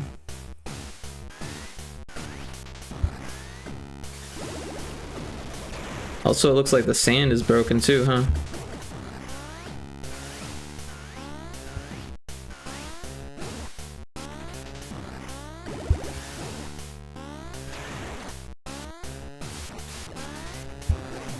So that's not broken. The one thing that I was actually trying to test isn't broken, so that's good, but the other shit's broken. So something's going on there. We'll have to take a look at this. When I make stuff... Oh, someone on YouTube. Oh, Ravania Das. Welcome back. Imagine some speedrunner got his hands on this and found a glitch and exploited it, finishing the game under 10 minutes. Yeah, I don't think that. I mean, don't get me wrong, speedrunners surprise me all the time. You should see the last game I made. It took about, what, 35 minutes for the average person to complete, but speedrunner beat it in under 10 minutes for sure. And yeah, they found exploits that I knew about, and they found exploits that I didn't know about, and that was it was very fun experience actually to watch someone kind of break the game and go through and finish it super quick. The fact that they practiced it enough to be able to do that was actually kind of endearing. It was a good experience actually to watch someone break my game. And it was a team project too, so at some points I was like, guys, we need to fix that, and they're like, nah, we don't need to fix that. And you know, and then at other points I remember like the elevator bug, I tried so hard to get that out of there, but they managed to still break it. And so like, yeah, most players wouldn't be able to break it that way, but he figured out that if you crouch and look at it just right angle, then you can get back out of the elevator after you hit the button, and that was not intended. There's a Pokemon in chat. But with this game, I don't think we're gonna find anyone that can beat it in under 10 minutes. Johnny, what do you think? You think 10 minutes? You think you do it in 10 minutes? Johnny says, when I make stuff, a lot of people assume they're influenced by specific games, but they are usually games I haven't played or even seen. I get that too. But the thing is that games like Super Meat Boy took influence from earlier games. You know what I mean? So to say that it's like Super Meat Boy isn't saying that you know, aped the design, or that you took elements, or that you were even inspired by it. It's just saying that the games have similarities. And you don't necessarily need to have played that for that to happen. Like in Retro Spaceball, there was a boss that I made where like they had these massive arms and like chomping claws, and someone said, oh, that's like Flowey PSD from Undertale. And I was like, I never played Undertale. They're like, what? That looks like you decided to make that because of that game. And then I looked at the image and it was nothing like what I had made. But then also I made another boss also for Retro Spaceball that was like this big sandworm thing, and someone's like, oh, that's from Terraria, and I was like, I haven't played that game. But yeah, sandworms are all over the place, so yeah, it's like, of course, if there's some weird wrong warp, that would be another story. Yeah, but I don't think there is.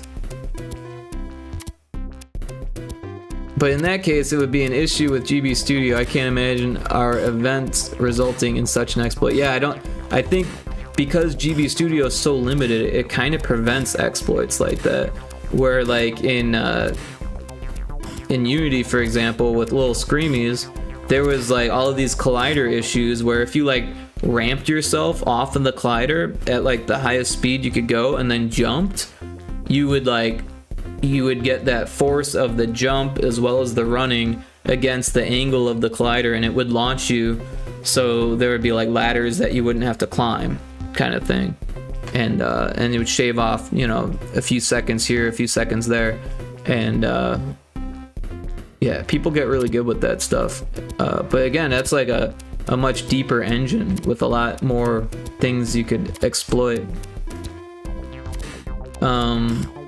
Oh yeah, well, we were fixing that tile swapping bug on this level. Yeah, so I set this, and these are unique tiles, so that's why that's working, but these ones all of a sudden stopped working, so I'm not sure what's going on with that. Let's take a look. We've got fire, which is no longer fire, and it's using 821, which is correct still. And loop index is now set to 28, which is fine. That's where it's supposed to be. When it goes to 32, it should go back to 28. Yeah, I'm not sure why that would be break. Oh, wait, I know what's going on. The horizontal loop index is the same as this one. So I need to actually make or take another loop index. How many do we have here? Alright, so this is 1. We need to change it to 4. I think we have a 4th one, yeah. So that was the issue. We were overriding the loop index. That one's 0, that one's 1. This one's 2, and then this one needs to be 4.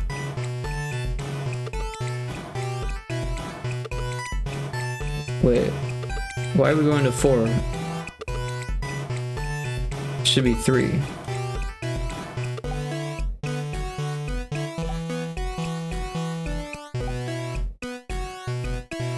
Did we go beyond tile limits possibly?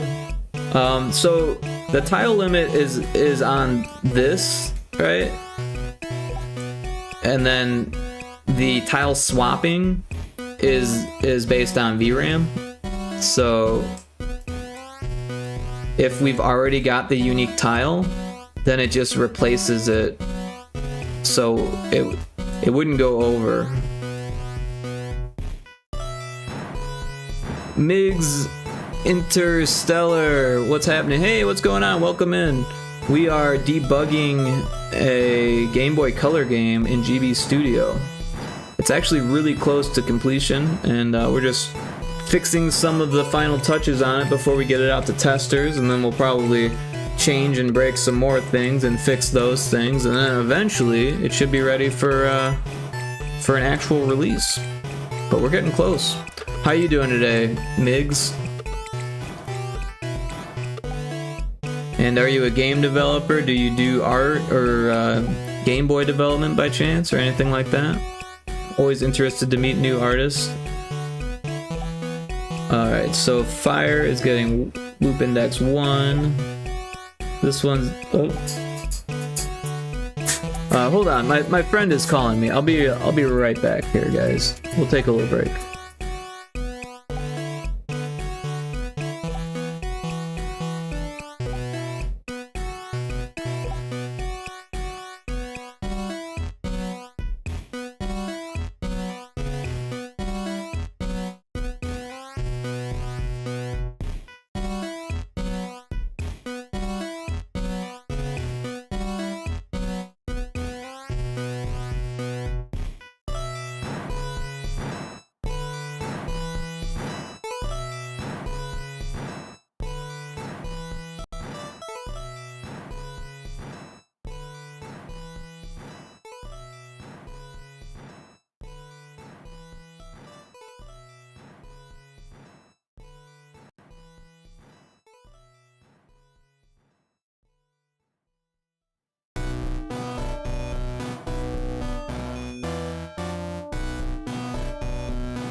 Alright, I'm back. Sorry about that. Yeah, my friend wanted to play Helldivers and had some phone issues there because I'm hooked up to Bluetooth and all that. Ravina Das says game dev requires coding, but does GB Studio use something else like control mapping? So GB Studio uses events, but some of it is also code based, and then it also like compiles it into code that's readable. Like it's human readable, kind of human readable, and you can then learn to code things using the engine, or you can even recode the engine yourself because it's open source. Helldivers is a great game. Yeah, I like Helldivers. Yeah, and I play it from time to time with my buddy, or I have a few friends that we dive together. But yeah, we're getting this done. So, all right. So this one was set to loop index 3.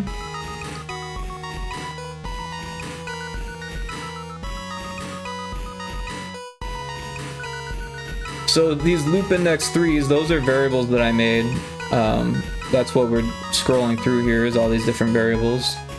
And then in the code here, we need to make sure that it references the right loop variable. So this right here, we need to subtract that, add the reference to the variable loop index 3.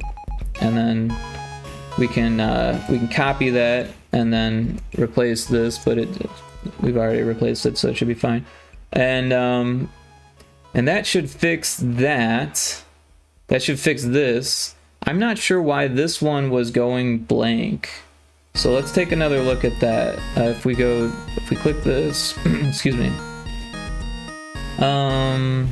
So if it gets to 32, it loops back to 28. And it's loop index 1, loop index 1, loop index 1. I'm not sure why that was screwing up. 28, 32 to 28, 28, yeah, not sure. We'll do another test and we'll see what's going on with that. But yeah, so there is some coding you can do, but there's no coding required in this. So when you say game dev requires coding, I understand that a lot of the times it does, but these days there's a lot of tools that circumvent that coding, and it still requires programming, but not necessarily coding, if that makes sense. Just a Game Boy Color game can be so complicated. Saying if only one man makes it, if this game was worked on by many people, experts in each field, then do you think this could have been more efficient? Well, there's something called the mythical man hour, right? And the thing is that if you throw a bunch of devs at a project, that doesn't necessarily make it more efficient. In fact, sometimes having too many people on a project can make it less efficient, because then you have people stepping on each other's feet, redoing things that have already been done, overwriting people's code. For example, these loop variables, these loop index variables, I didn't quite explain to Johnny, the designer, because this is a two-person team. I didn't quite explain to him how those variables worked and how they were being used to animate the background tile swapping. And so he thought that it was something that he had made and that he was not using, and started using those variables within the levels, and it was creating these issues with the tile swapping, and we couldn't figure it out until we realized that he was using variables that I was using. So we were both using the same variables, and that's why it was breaking. But yeah, we've since sorted that issue, and now I'm not sure why this is breaking, but we're fixing it. But yeah, any game can be complicated. That's the nature of games. even if you were just coding something like checkers, it's complicated, you know? You basically come up with a set of rules, and then there's, you know, contingencies where sometimes things break because of one thing or another, and then you have to come up with, like, patches to fix those contingencies. And something like GB Studio, like this engine, actually makes it quite a bit easier to do than if you were to just like code it with assembly language. But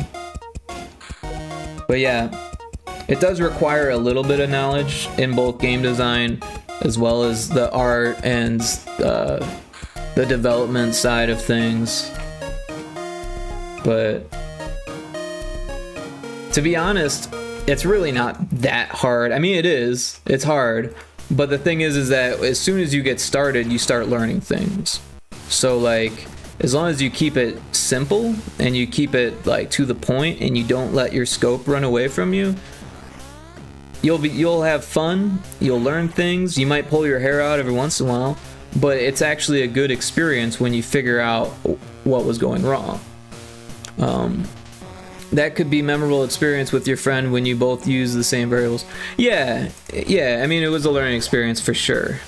And yeah, we don't document our code, so that would be something that would help.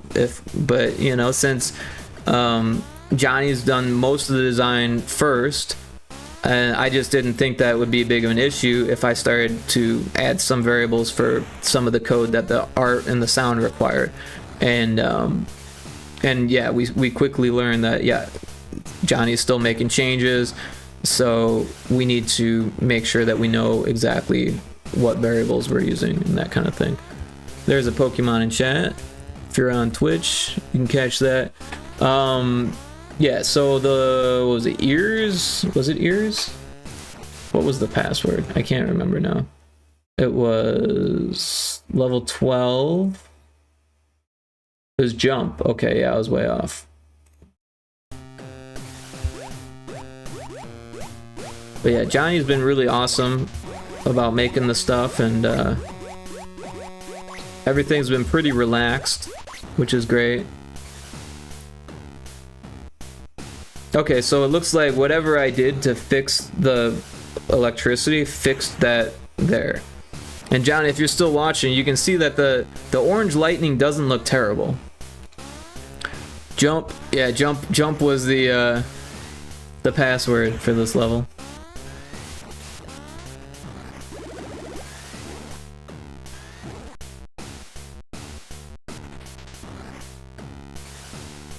Oh, so those blocks, the animation's looping when it actually isn't supposed to be. But let's take a look at this here. Yeah, that looks good too. So we fixed all the tile swapping on this level. The sand is working, the horizontal electricity is working, and the vertical electricity is working.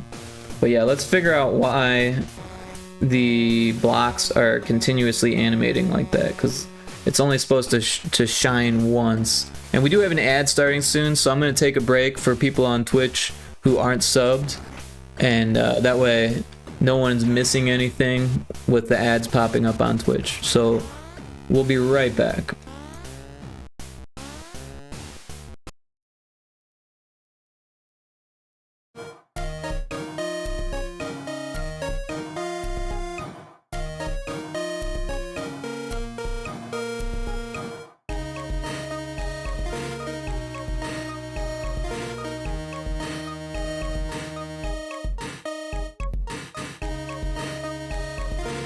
Yeah, Johnny, you still here? Here, we'll, real quick, I'll show you what the electricity looks like. Let me turn off the music so it's not doubled up like that. Yeah, so if we go over here, you can see the orange electricity on the ground. I saw it, looks good. Okay, cool. And then we've got the horizontal electricity there.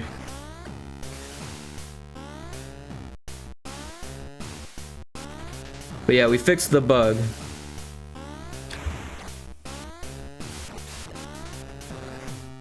The shine is not bad, I guess. I would have told me it was not a bug, it's a feature, everyone would have bought it.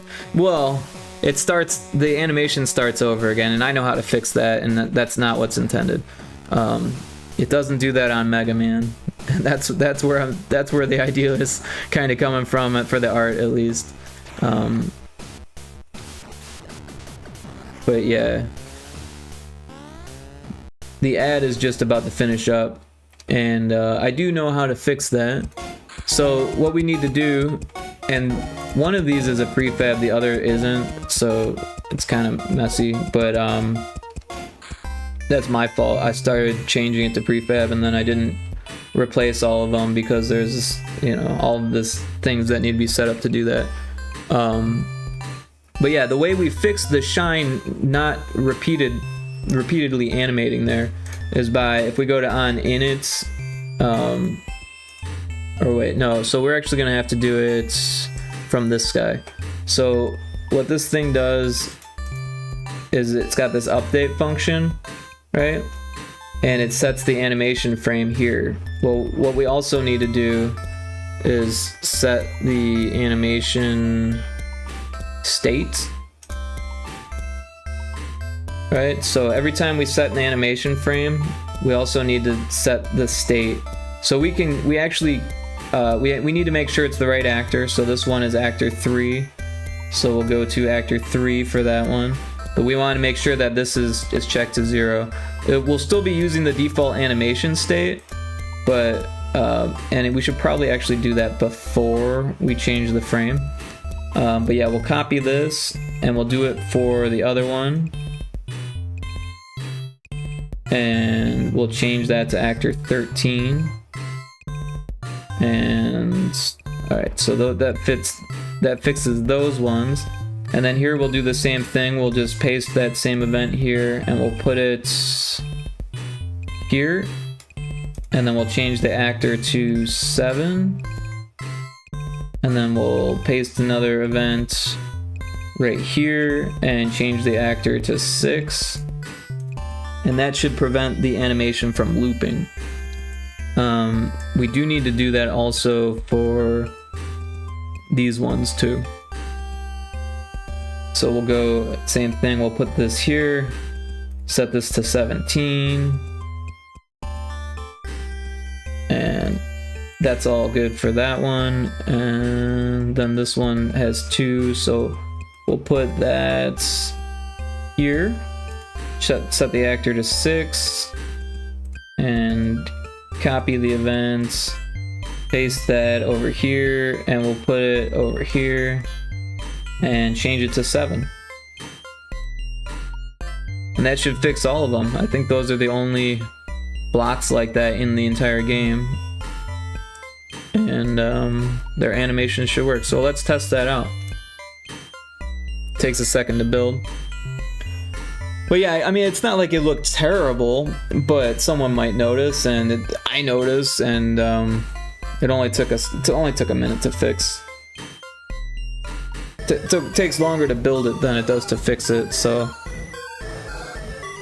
But yeah, sometimes I can get into this like perfectionist mode where it has to be perfect, and other times it's like, well, it is Game Boy Color, and it's really hard to get things to be absolutely perfect.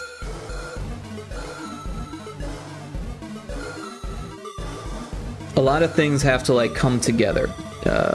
There's the tile count, right? So we're reusing a lot of tiles here, but there's also some variation.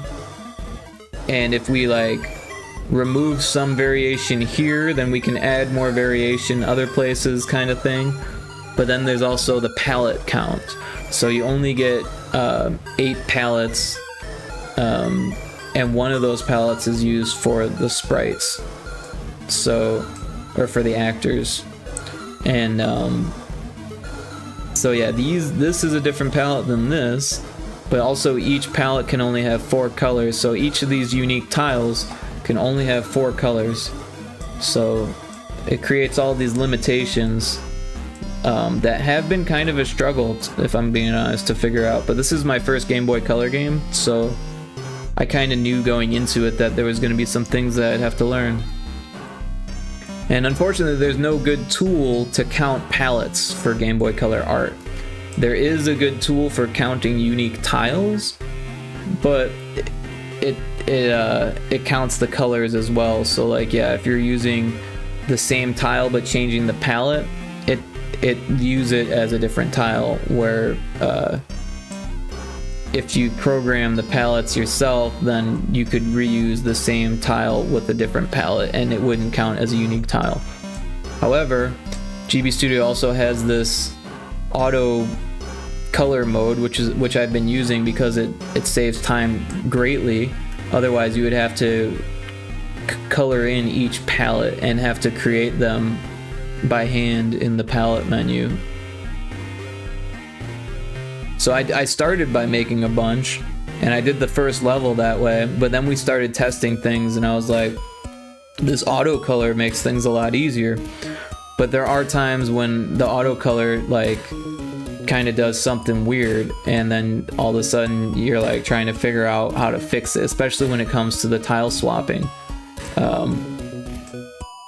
Yeah, so like I said, a lot of things kind of have to come together, and we did a pretty good job, I think. You know, there was like I said, a little bit of learning and a little bit of you know, pushing one thing to the side so we can get another thing to fit, and some points where we're like, man, it would be cool to have another palette here, but we don't have another palette to get rid of. Or like this scan line effect, it would be cool to have it, but if it keeps causing issues, we might end up getting rid of it. And you know, it's not the end of the world, but it would be cool to have. Alright, so let's go back to jump.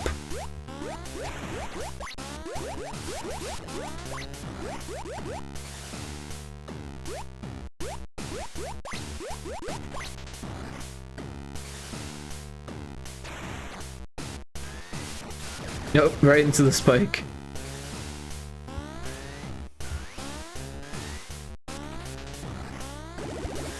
Alright, yeah, so now they only animate once, and then it stops. Just like that was intended. That was what I made the art to do. Oh, and then I landed on the laser thing.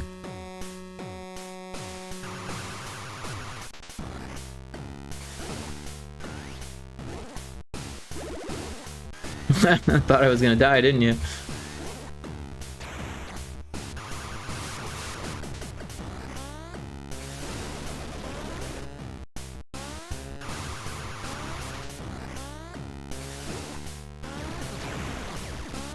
But yeah, I think the different death sound effects will help. Oh, then I did die.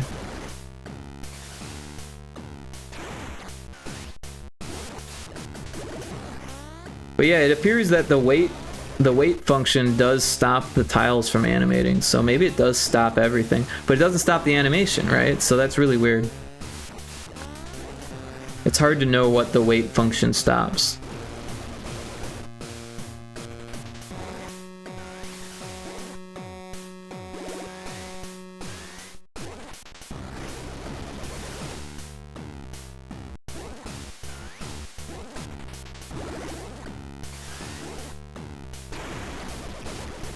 But yeah, so that level's working. That's good. I'm not sure what else we needed to fix here. Let's go back to the list.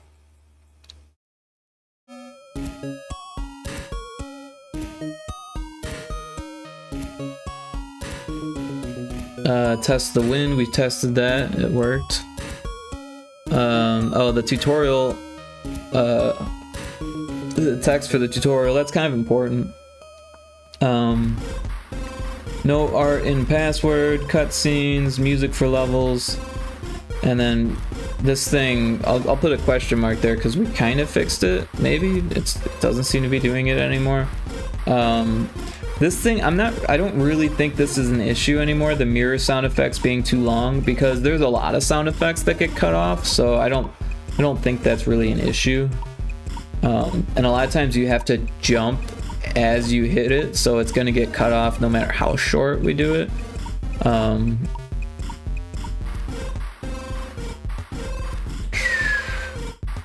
So, and also, like, sound effects getting cut off is kind of like a normal thing. Yeah, the balloons, yeah. So the balloons pop when you jump on them, but they're like a lily pad that disappears kind of thing. But they've got a special sound effect. Yep. You jump on this one to get over there, and then you jump on that one to get back.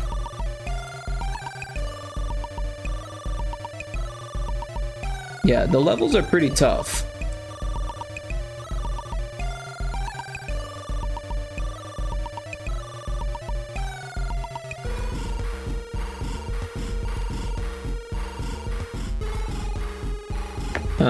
But yeah, I think we should fix those tutorials. So let's grab that art. So if we go to our assets, our backgrounds, we've got all the tutorials here at the bottom. So we'll just grab them all and we'll throw them into a sprite here. And we'll not do that, because that was trying to turn them into an animation, which we don't want. Alright, so the wing can stay the same, because it's still a wing. But touch a boot, that no longer makes sense, because it's not a boot. So, but what we can do instead is make a foot. Touch a foot. Another thing... Oh, we don't have that. Oh, it's in the UI folder, isn't it? Oh, it's not. I'm in the wrong thing. So if we go to this backgrounds one, and we go to the UI folder. Oh, no, it's not there either. Fonts, there we go. So here we've got the GBS mono. So we'll open that. And here we've got all the letters we need. And if we go back to the tutorial, it looks like everything is capital, so that makes things easy. Oh, there's a wild bravery in chat.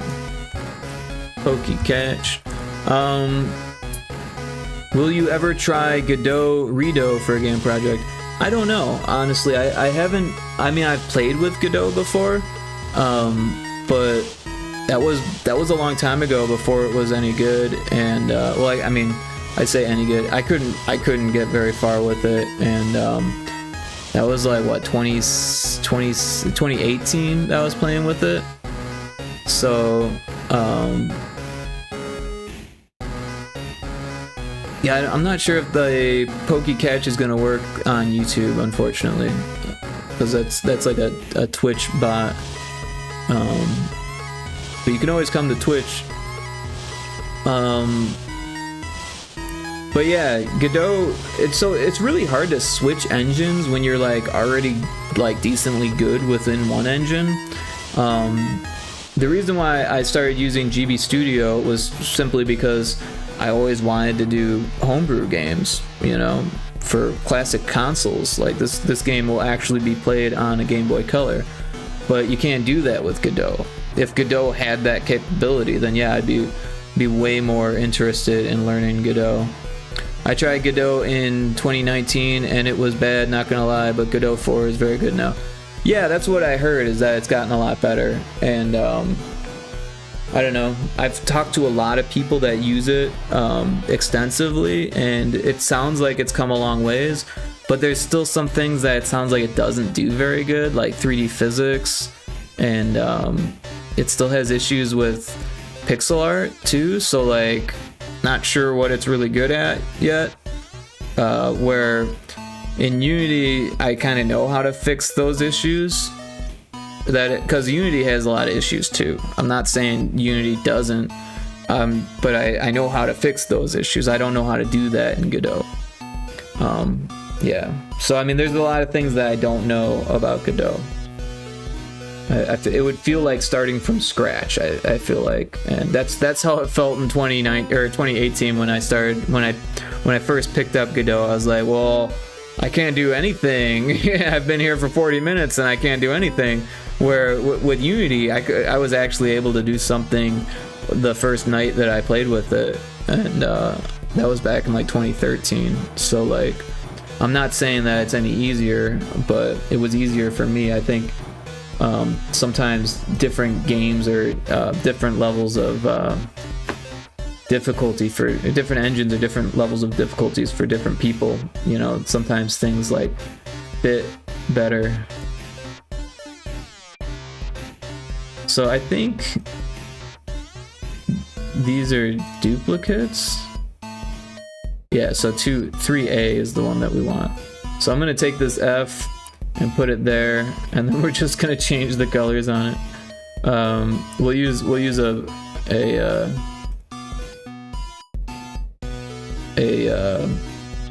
dummy color. There.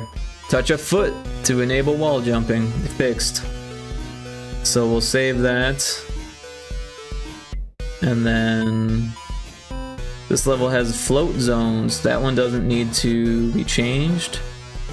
Oh, that's the right one. We actually don't need these ones. Shoot the mirrors. That one doesn't need to be changed. Touch a star. So we aren't using star, but we are using a bulb. And that's one word, or that's the same amount of letters. So we can just say bulb instead. So yeah, we'll take the B, copy that, and all right, so I think this is the right one, yeah.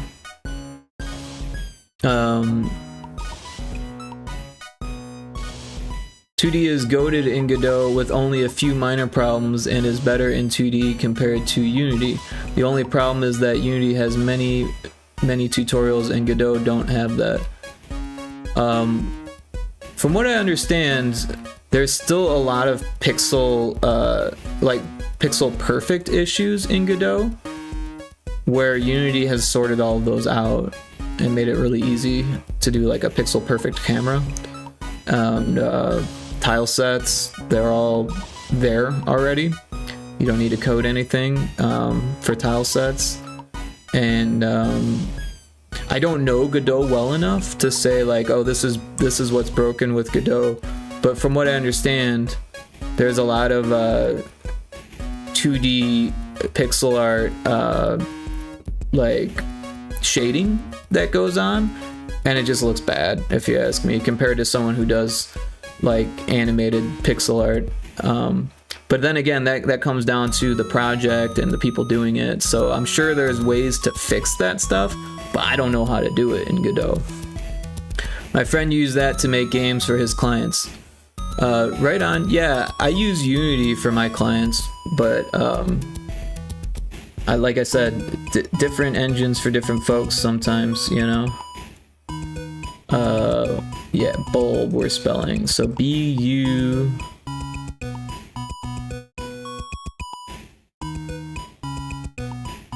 L...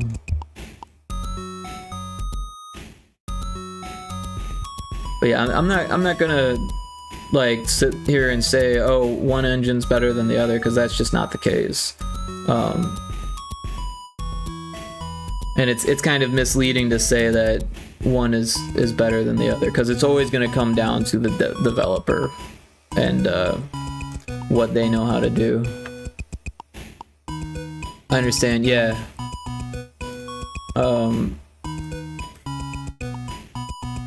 But yeah, I would like to learn more about Godot, but right now it's really hard for me to like slow down and take the time to pick up something new that to me it doesn't have any benefits, right? If it had benefits, then I would, but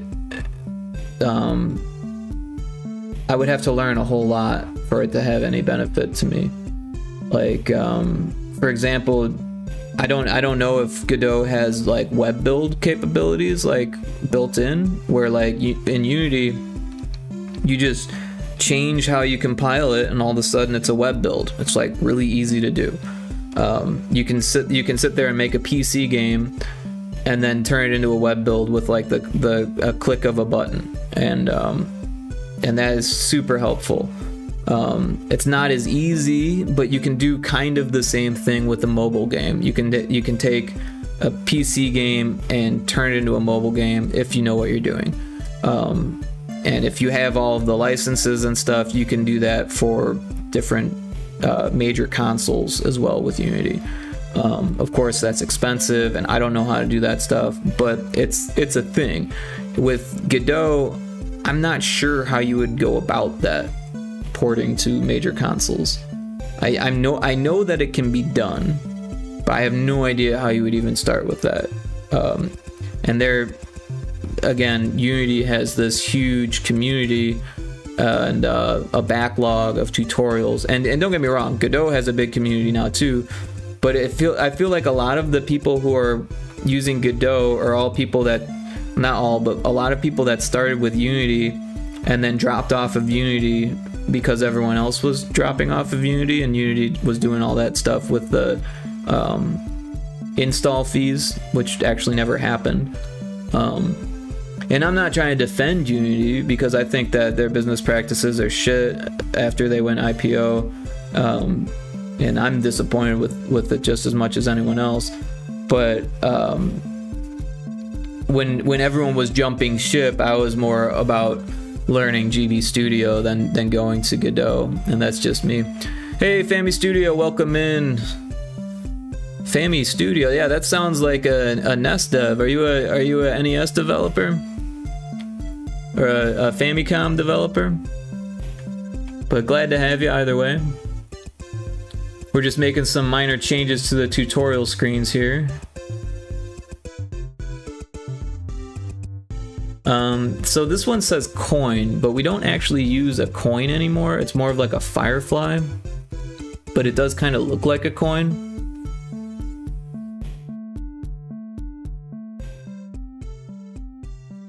We could change it to bug. Touch a bug. There's no other bugs in the game.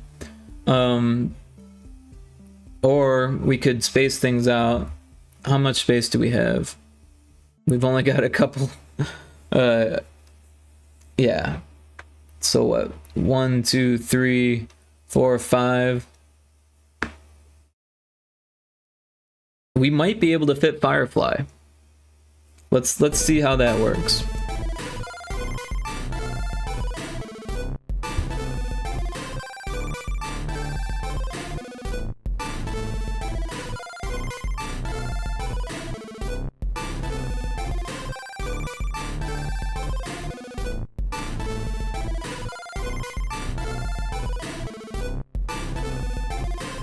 Oh, which one were we on?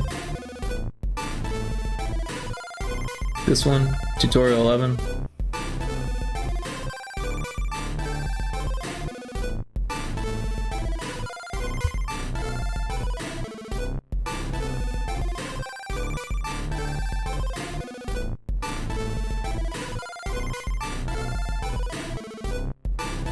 Do we not have an F? No, we don't. Do we have an L? No. Alright, we'll get an L.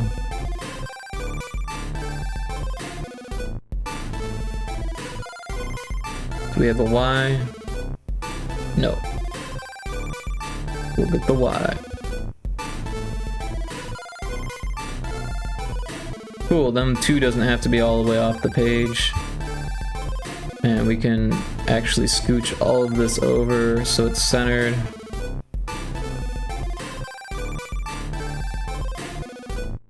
Nice. Alright, so yeah, same thing. We're going to select these one. Oh, that's the wrong thing. Select these. We're going to use this color. That's not what I wanted. Alright, and then we're going to get this, that, and then this color and all of that. Nope, and that. There, touch a firefly, it'll become Pyrotoad. That works better, I think, so we'll save that. And that should fix all of the tutorials. We got the wing is fine. Float zones are fine. We got the foot.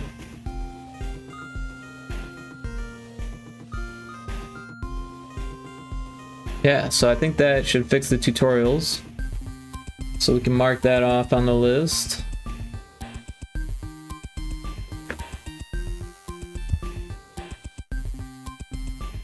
Although it would be nice to change some of the art so it's not like this this placeholder art for the tutorials.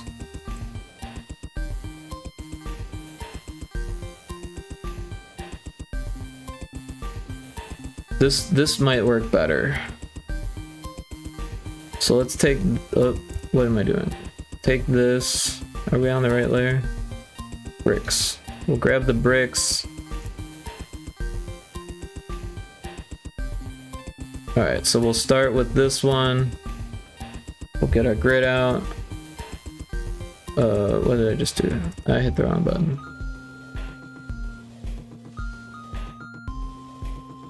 We'll paste it. What happened to it? Why is it all messy? What happened there?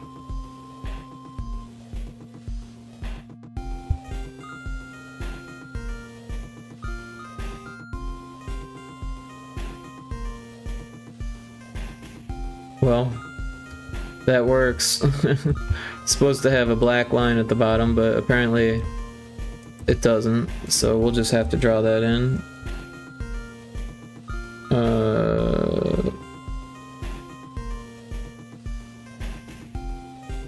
There we go. Alright. And then we also had that around the edge like that.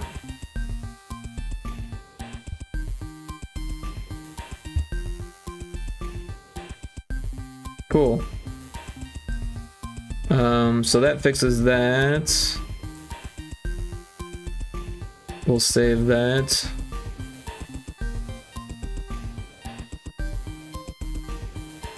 So I think we still have that brick. So yep, we'll do that. We'll throw that there, and then we'll draw the black line first. There's a Pokemon in chat. Catch if you're on Twitch. Catch. And yeah, so yeah, we'll turn this into a brush and we'll just kind of paint these. And I missed. Paint those in. Cool. And then we'll draw this white line over the floor like it was on the other one. And then we'll take this black, or this dark color, and draw it around the edges.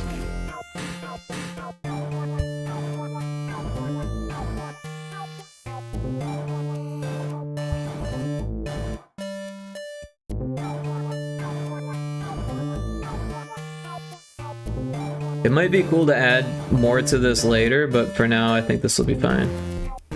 Here we'll do the same thing. We'll get the grid out. Oh, I hit the wrong button again.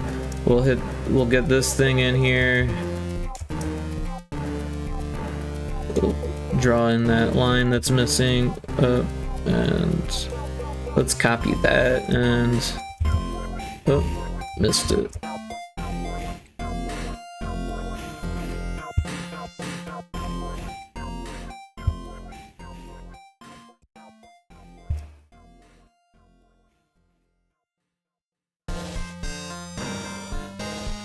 And then we'll draw that line around it.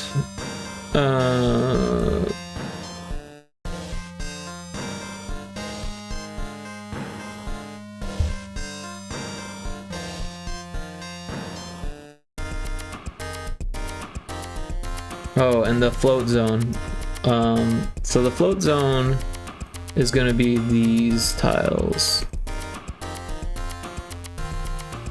And it should be animated.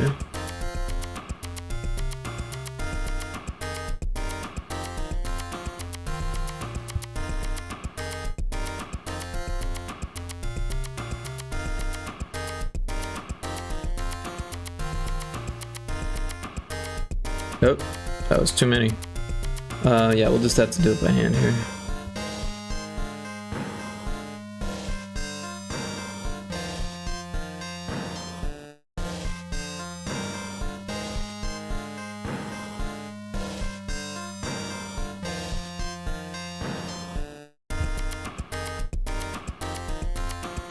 Alright, so that's good for that. We'll save that. The bulb should be easy. Firefly, wing. So I think we're good. We just need to animate that one tutorial.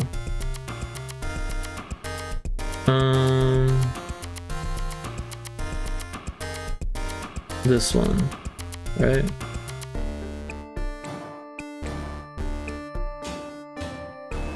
Didn't we save over that? I thought we did.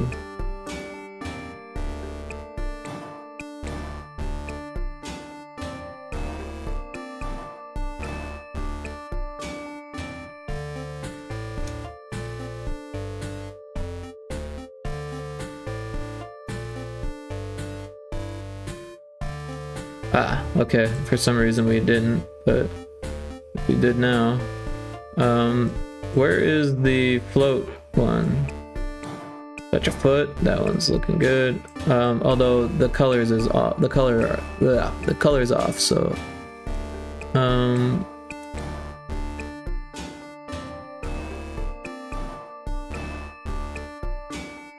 did we not save it after we put the bricks in?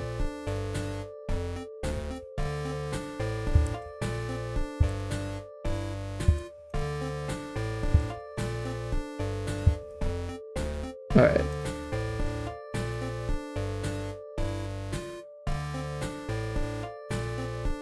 Oh, because we're seeing the colliders, that's what it is. Alright, so yeah, that looks fine. Where is the float zone one? There's the wing one.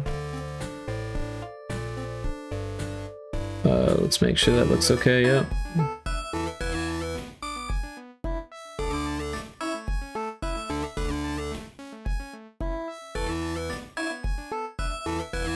Alright, let's just search for it. Tutorial. Of course, searching doesn't help that much.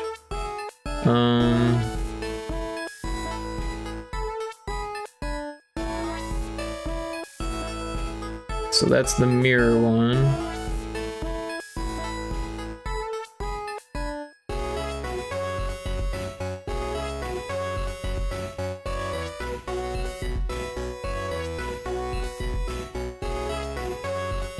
Bulb. Touch of foot. Ah, there it is. Okay. So we'll hit this button. Looks like the colors are good, and then we need to. We'll get the float. Let's kill that. So we'll get the float background tile swapping from this level. So we'll copy this event, head down to the tutorial.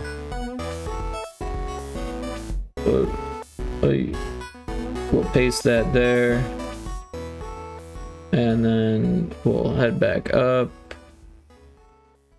We'll grab the background swapping timer, copy that event, and yeah.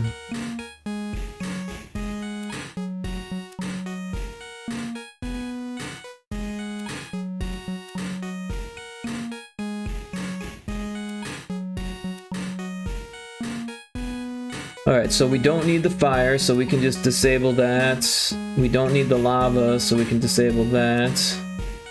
But the wind we do need, but we want it to be a different tile, so we'll set it to 0800, 0800, and then loop index 1 is correct still. So we'll just disable this one and disable this one, and that should make it so that wind is animated. And hopefully it looks okay.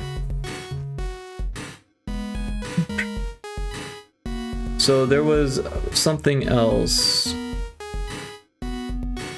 What was it? Was it the mirror one? I think the mirror one. So this one, it doesn't have a wall, but it kind of should.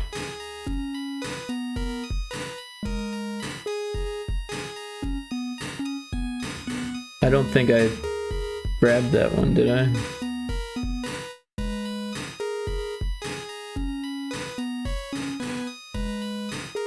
Backgrounds.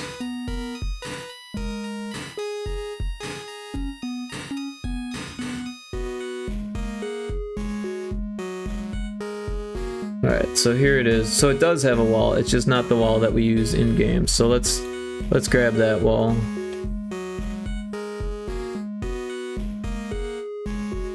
I think it's this level. Yeah. So we'll grab these 2 tiles, copy that. We'll head over here, we'll pull that up, and we'll paste it over that. Just like that. And then we'll keep this line going across the bottom, like that. And that should fix that. Shoot mirrors to teleport to the opposite side. Alright, we'll save. And now when we go to this one, we've got that there. We turn this off, we can see it's not the right color, so we'll hit this auto color button, and now it's the right color. One of them looked kind of funny though. So, wasn't those, I think it was, yeah, look at this one. So let's hit the auto color on that one. And yeah, that fixes that. This needs to be a light bulb. And it needs sound effects. So let's find a light bulb. We'll grab this, copy that, and oh, it's using loop indexes, that's not good. But honestly, this scene doesn't really use them, so... And they get reset at the start of every scene, so it should be fine, as long as we don't use background tile swapping later. But yeah, it's not supposed to use the loop indexes. But whatever.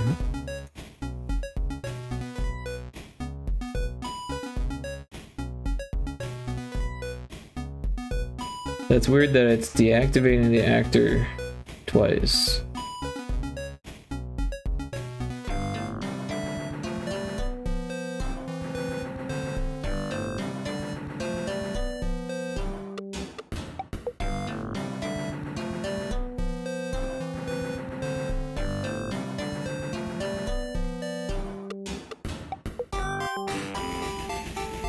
Yeah, I'm not sure why it's got deactivate actor 0 twice. But it's also set to actor 1, which is really weird. It says deactivate actor 0, but it's set to actor 1. I don't know.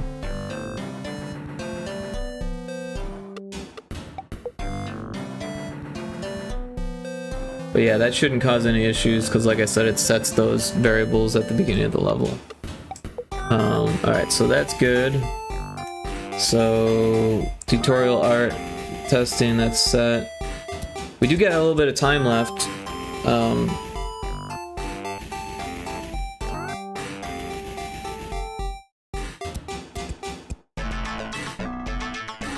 We could either put art in for that, cut scenes, or make music. I think music's probably more important.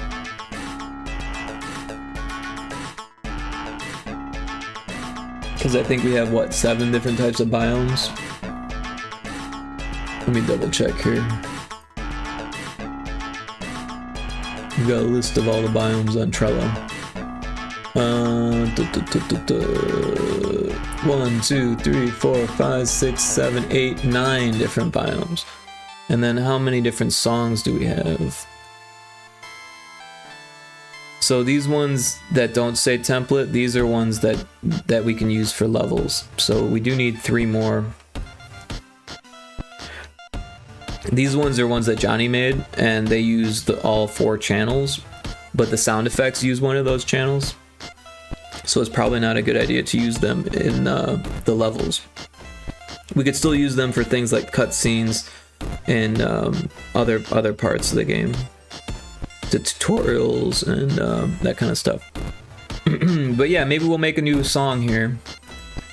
It might be fun to listen to the old songs. I kind of forget what some of these ones sound like, so let's listen to some of the more recent ones at least. I want to make sure that the audio's not too quiet here.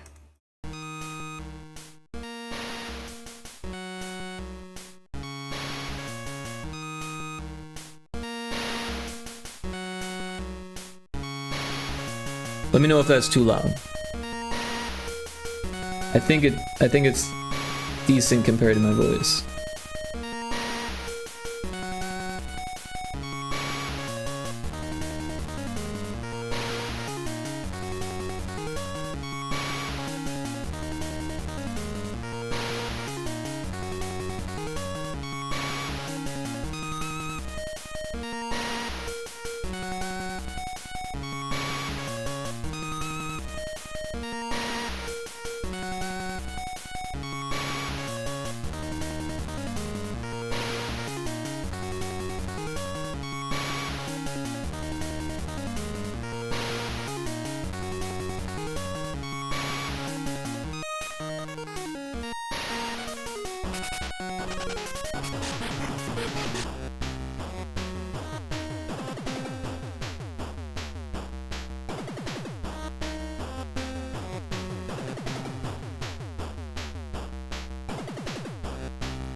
There's a phantom in chat if you're in if you're in Twitch, you can pokey catch.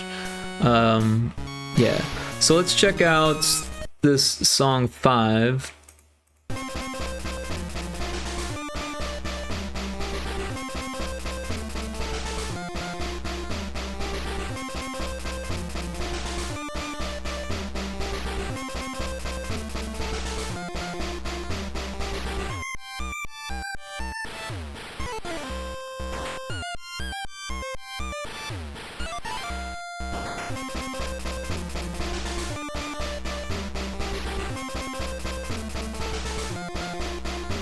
Alright, that loops.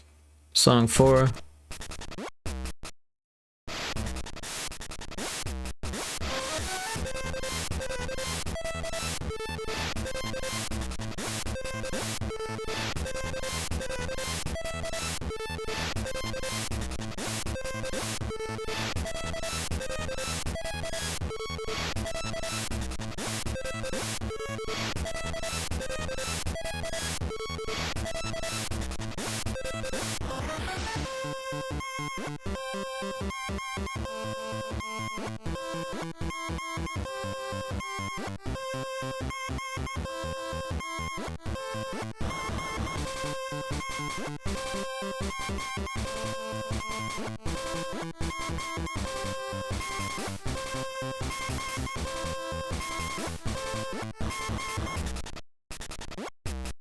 Alright, so yeah, let's make a new one. We'll go ahead and add this. We'll call it song 6. Song 6. Oh, well, there was already a song 6, so it named it song 7. That's fine. It knew what was up. Yeah, so we will start with the drums, I think. Start with the kick. So we'll go to the Duty 1 channel and hit this bass drum one. We'll turn it up a bit. And kind of want to do something quick.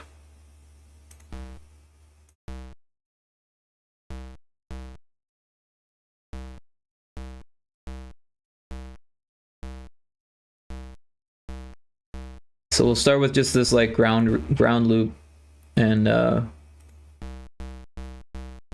maybe change the tempo.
I'm not really sure yet, but could be fun to experiment a little bit here.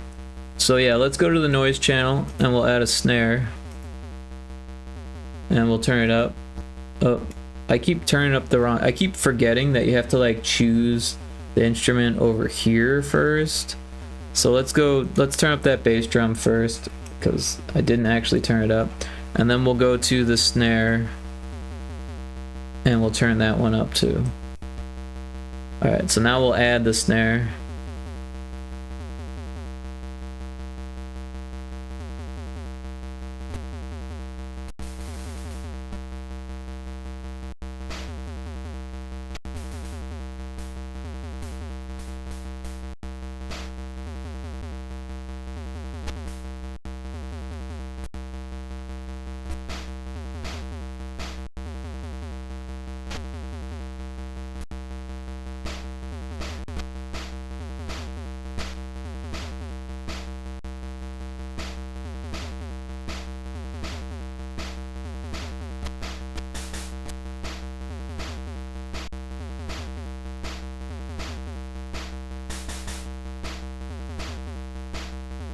Alright, now we'll add some hi-hats.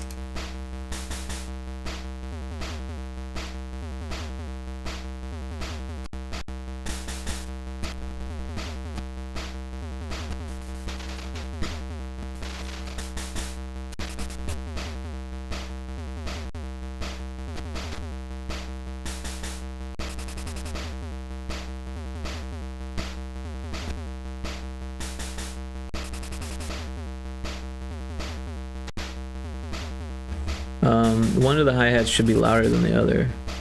So let's do that.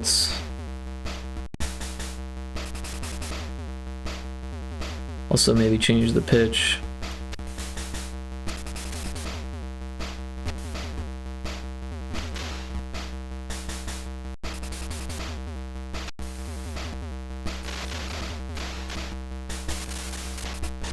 Oh, screwed that up.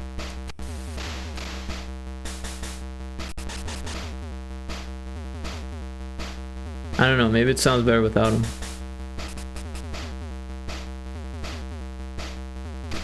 Oh.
Nope.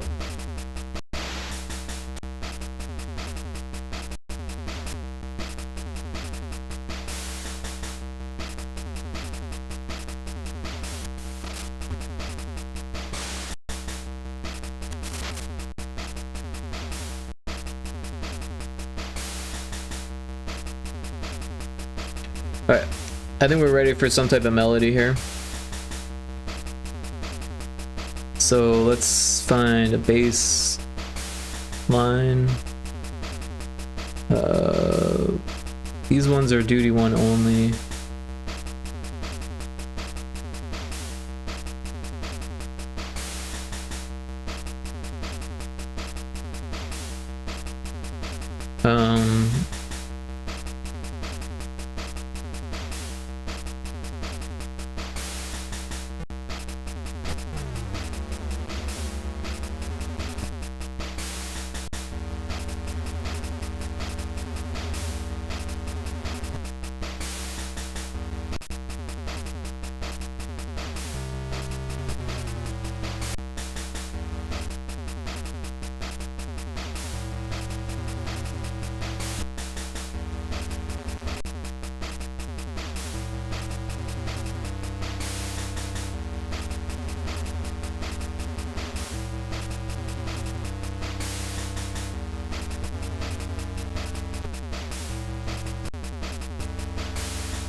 Alright, I like this, but this baseline is going to need to go across 2, so we'll make another one, and then we'll copy the first one. So we'll copy everything here, and we'll make another pattern that's the exact same, and then we'll go back into the piano roll and the duty 2, and we'll find that baseline, and the first one we'll actually change this one.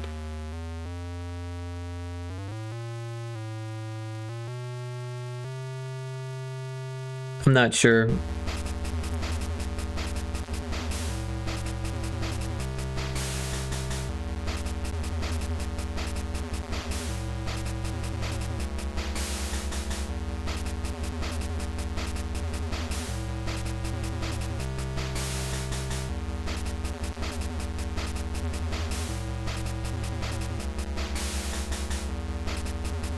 Kind of like it.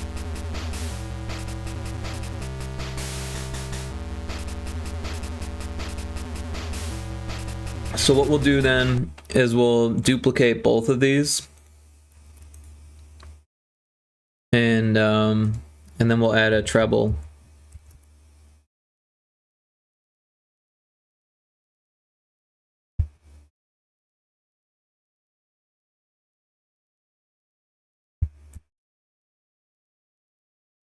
So if we go back, it should just repeat itself twice.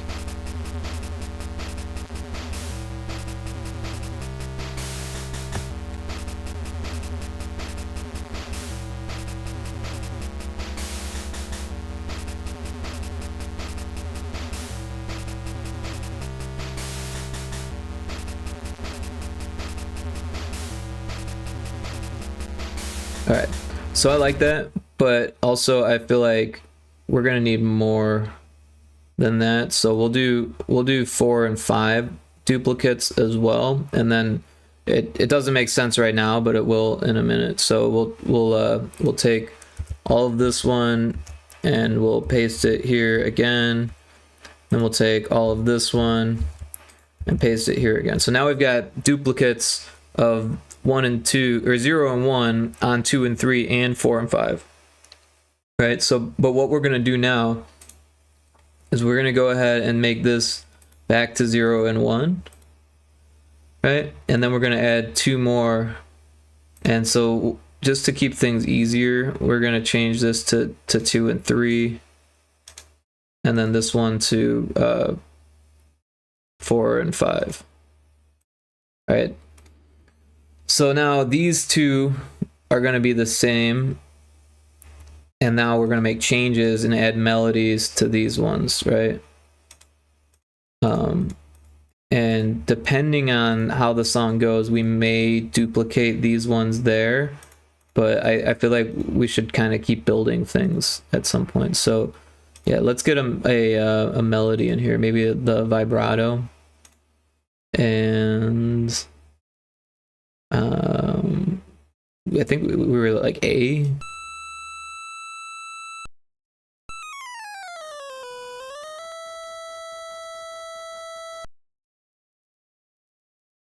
But I'm not sure if I like that.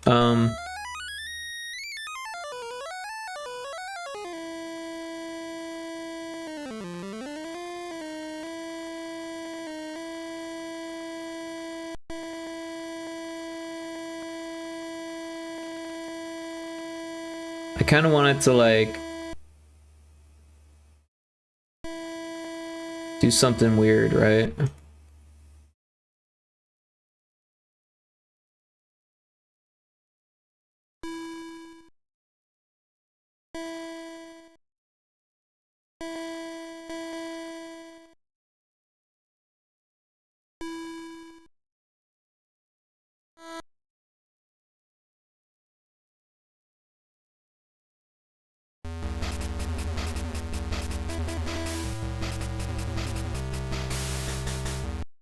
I kind of like that.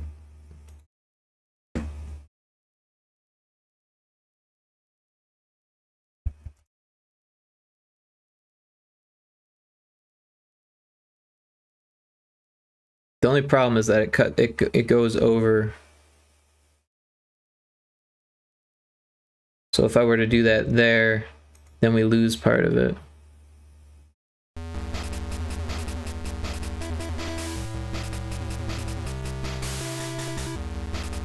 It sounds good, actually. There's a Volabee in chat if anyone wants to try to Pokecatch. Let's start from the top.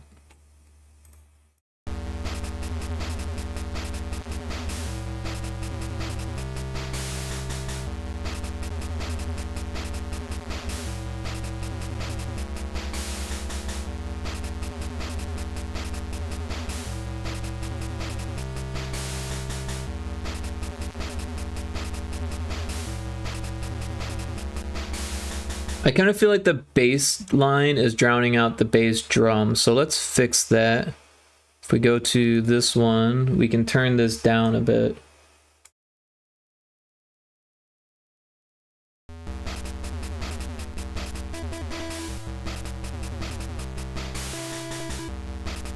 Also, why is that? Why did that get? Something happened there. There's a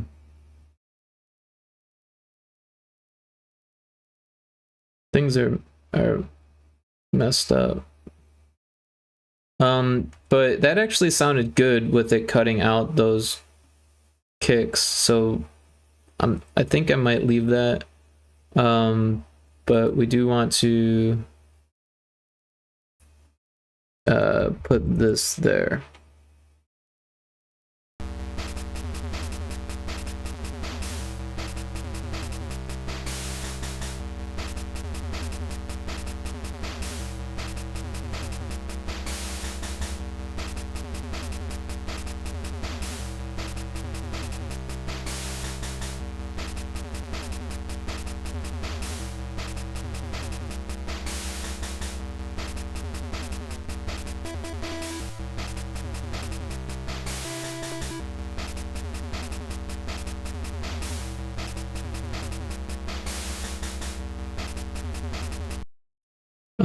All right, so there's a couple things that I kind of want to do now. So the bass line, it might be cool to do something at the end of it so it like kind of fades out.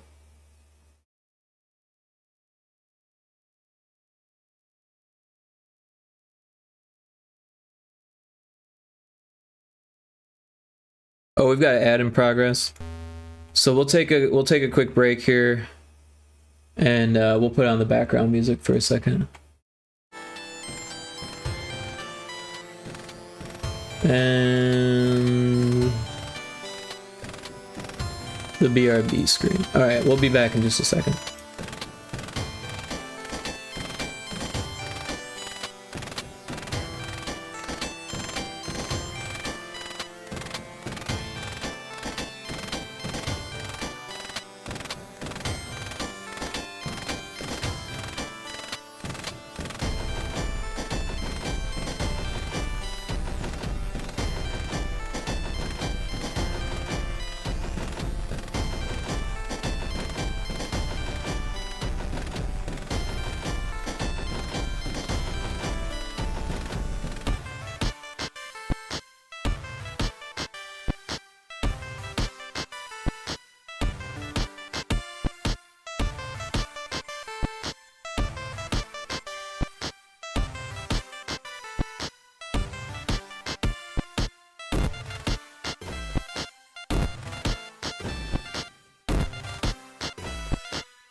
Alright, we're back from the ad break.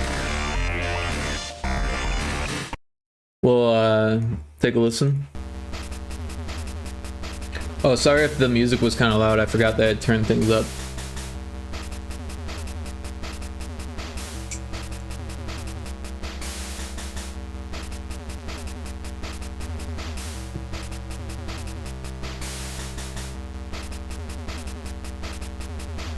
I didn't even hear it fade.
All right, let's try that.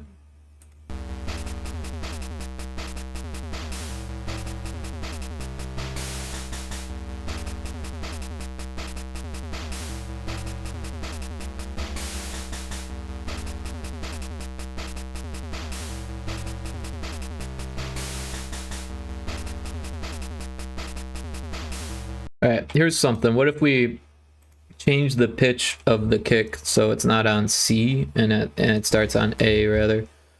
Yeah, let's just select all of these and we'll move them up to there.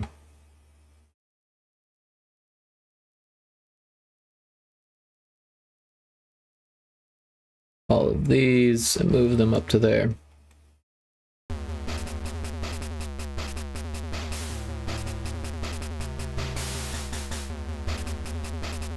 So the lower one sounds good, but now these sounded weird. So let's figure out the difference here. So 1, 2, 3, 4, 5. So from here it's 1, 2, 3, 4, 5. All right, so that's simple enough.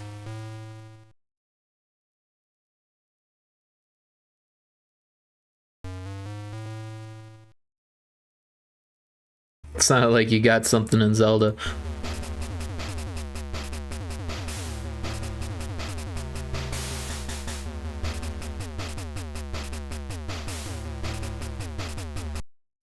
But now it's too loud.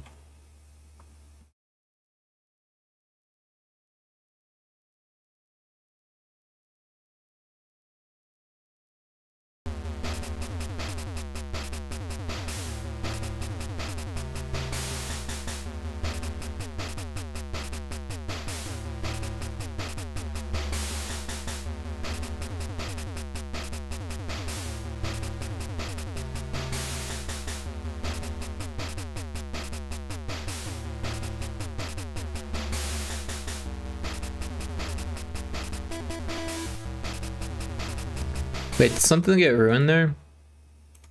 Most definitely did.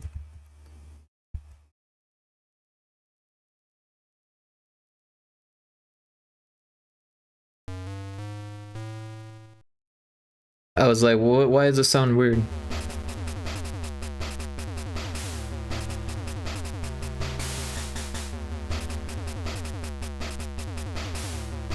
It's loud again though.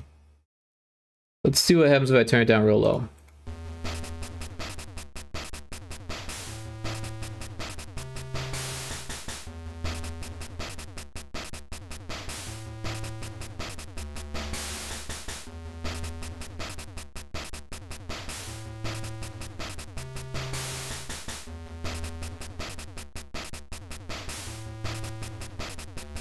Alright, that's too low. But I kind of assumed that it would be.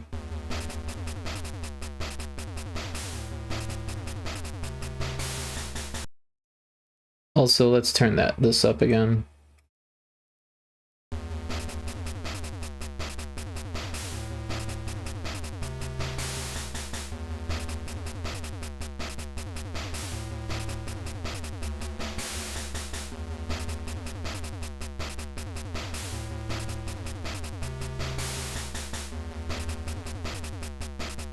Honestly, I kind of liked it where it was before.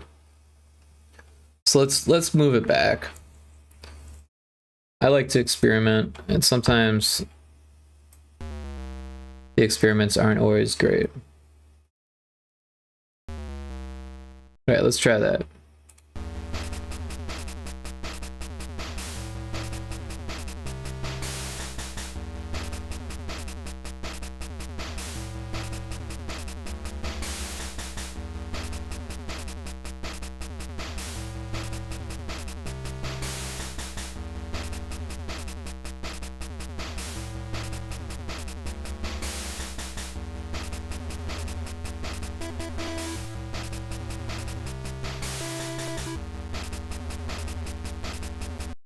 All right, I like that, and I kind of like that it doesn't fade out the second time. So we'll go ahead and do the same thing. We'll just get all of these, and we will remember which node it's at and paste it. And yeah, it overlapped some of the kicks, but I think that actually works pretty well. And then we'll actually do the same thing here and here. This is supposed to be 5. But yeah, on these ones, we want to add another melody. And we've got this other channel that's kind of not got a lot on it. So we can do something interesting with the rest of the stuff here.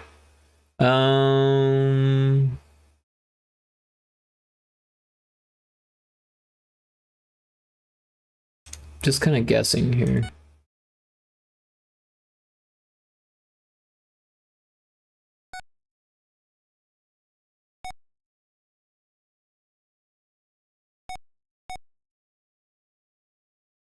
It's gonna sound weird because it's on a sharp, but might sound interesting.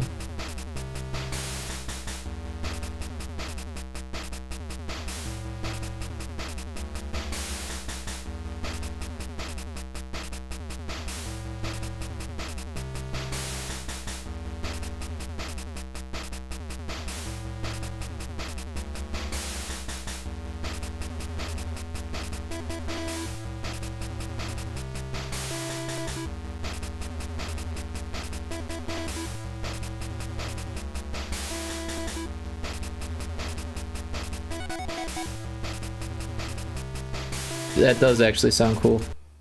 So we'll do the same thing, but we'll step it up a step, and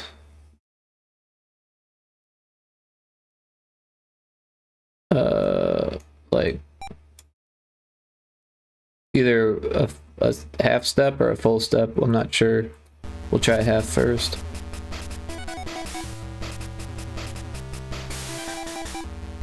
Yeah, that sounds good. But then on this one, we'll do something different. So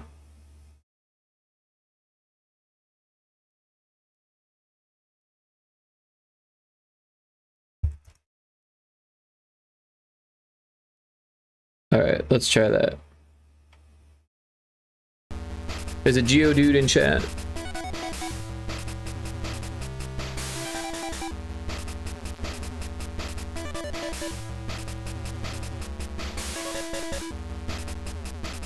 I don't like that.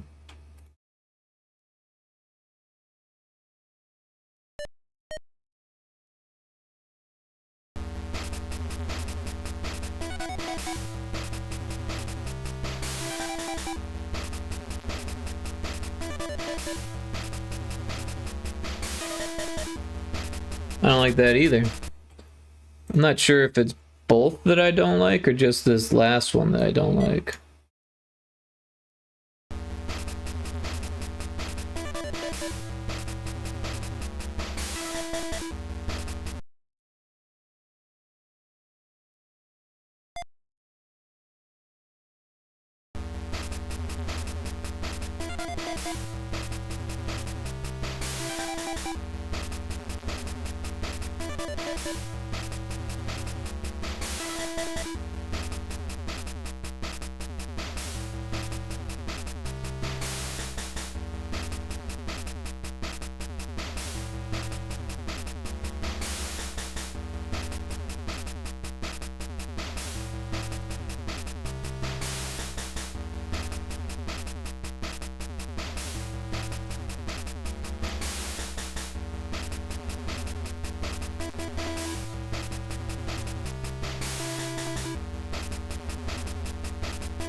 I kind of think this duty should go up.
Hey, welcome in, Seagoat Games.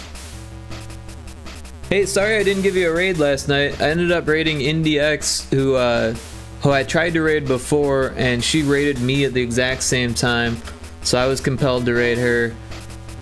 You good? Yeah, right on. But I hope you had a fun stream. I had to go to bed early, otherwise I would have dropped in.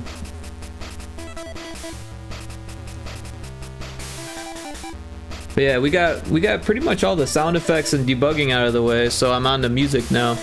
But yeah, everyone should check out Seagoat Games. They are a pixel artist.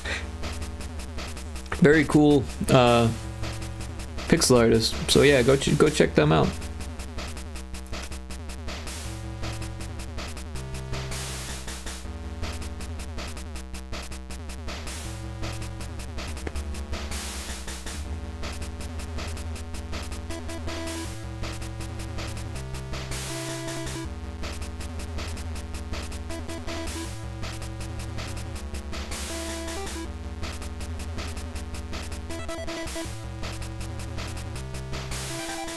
You digging this? Yeah, I just made this.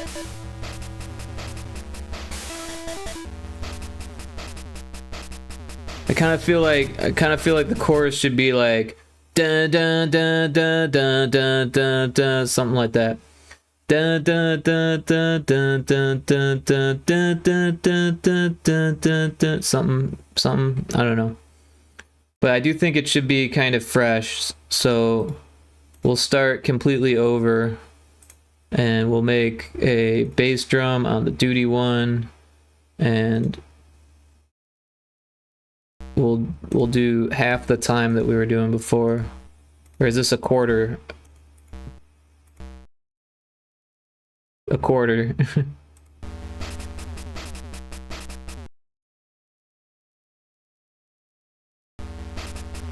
It's a vibe, thanks.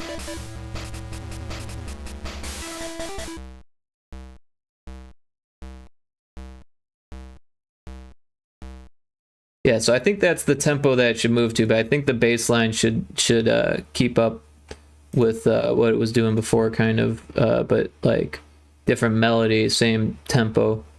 So, oh, we're on the wrong channel.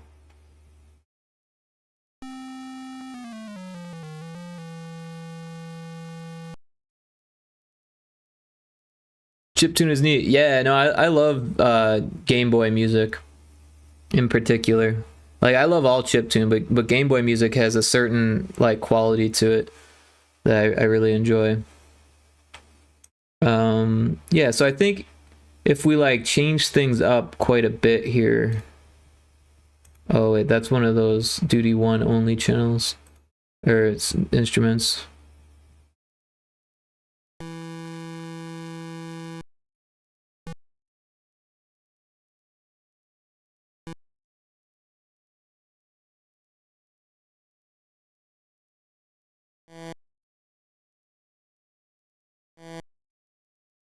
Never played a Game Boy. Wow, it was before my time. Interesting.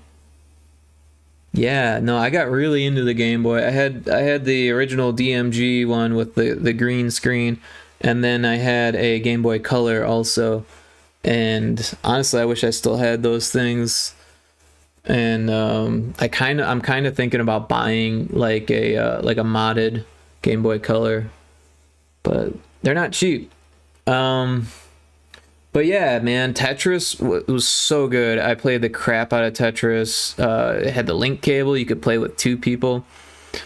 It was more iPod touches in my youth. Oh, right on. Yeah, that was already like post-college for me. Yeah, I'm a little bit older. But, you know. Yeah, when I was in college, I think the Razor was popular. So they were still on flip phones when I was in college. I had just gotten a color screen for the first time when I was in college. Yeah. DS was cool when I was real little. Yeah, you know, so by the time that I hit college, I was like really broke. So I didn't actually get a DS. I didn't get a Game Boy Advance. I had a PS2. And that was like...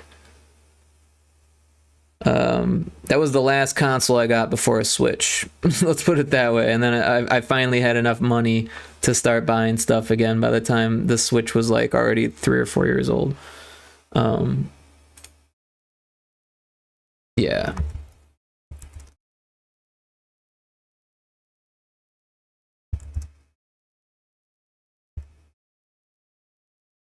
I don't know if this is gonna sound good.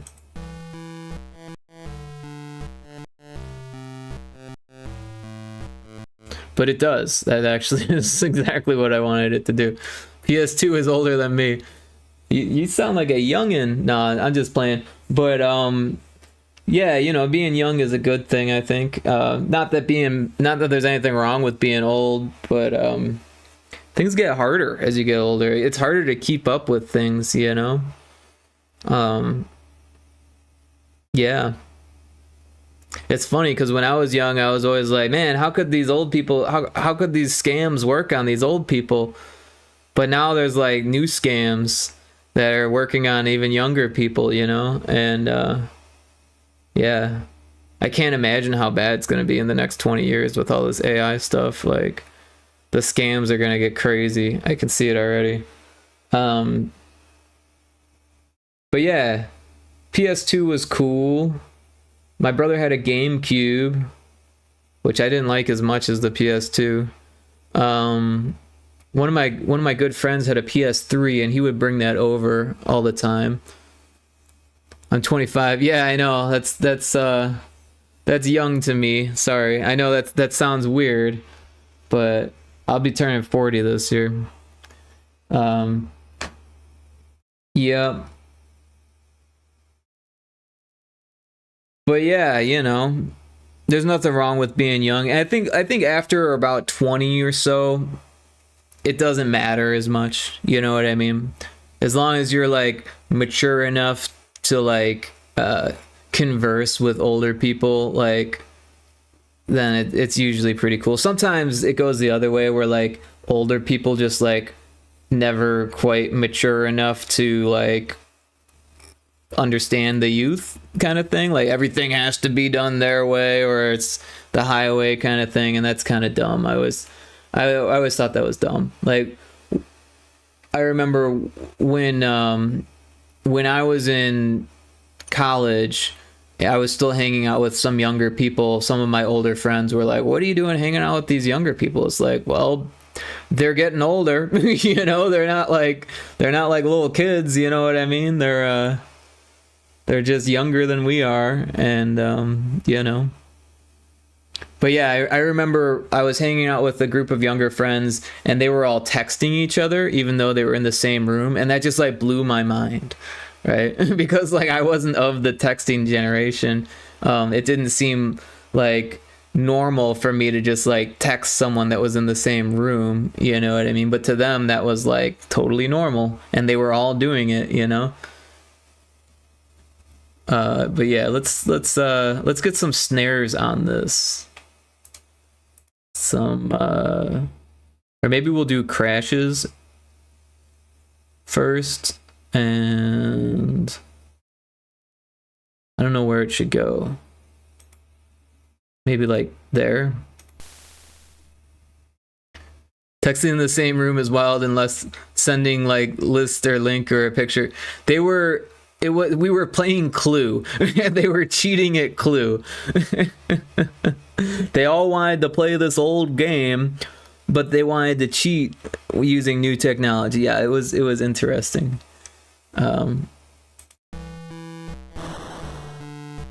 That actually is exactly where I needed it to go. That's crazy. And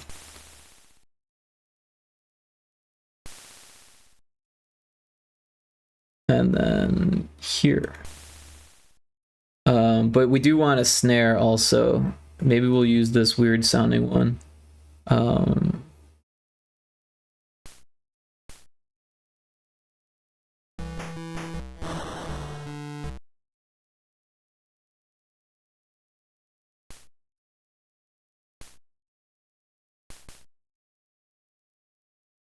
Is that wrong? No, that's right. It just looks wrong.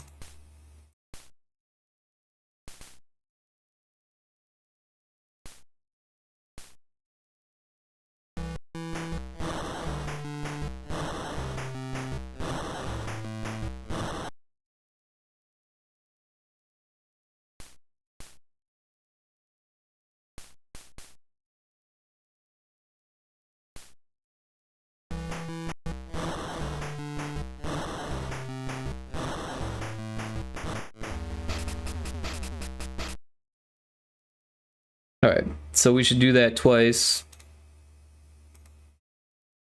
But it also needs treble. So we got lots of room on the Duty 1 channel, so we might as well use that. And then this melody is A, B, C, and then was that like or am I going backwards? C, F or C, D, E, E, D, C, A. I don't even know. Okay, I'm gonna lurk for a bit. I got you in my TV in my office, but I'm doing big clean rearrange, so I'm AFK. All right, no worries. Thanks so much for the lurk. I appreciate that. And yeah, I'm just gonna be making this music for a bit longer. It's already 10:30 here, so I don't know how much longer, but we'll see. All right.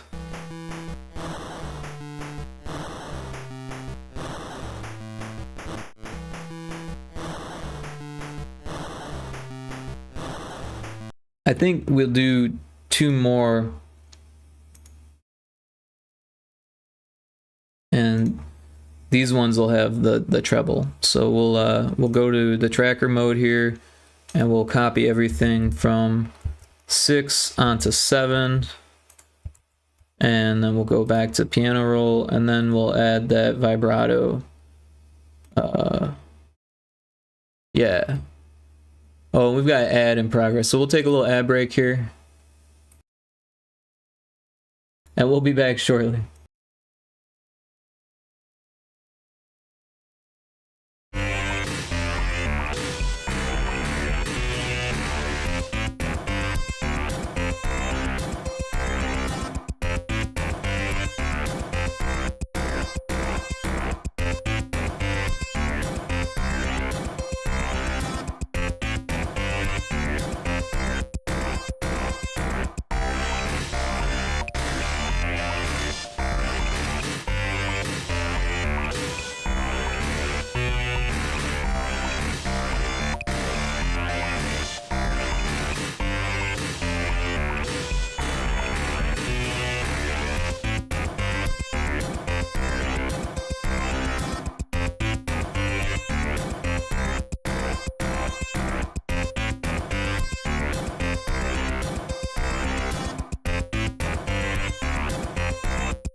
Alright, we're back from the break. We'll turn off this music and turn on this music.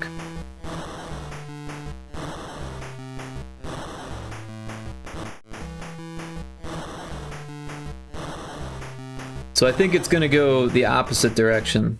So it'll start at whatever this note is. What did we decide? E, C, D, E.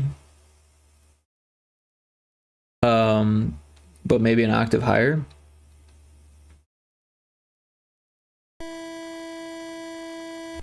And then instead of going lower, we'll go up.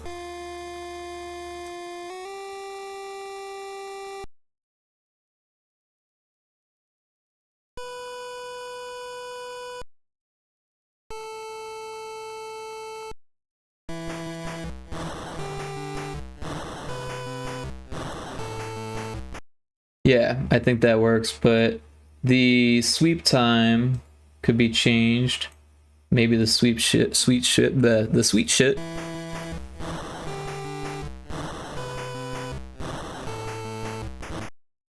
And then honestly, I feel like it should do something different this next one. So we'll actually make this 8, and then we'll copy everything from 7 over to 8, and then we'll manipulate this somehow. Maybe we'll start on the high note, and then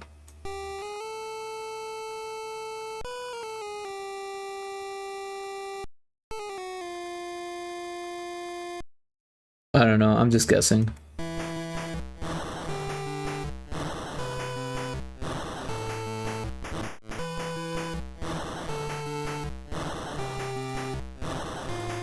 Nope, nope.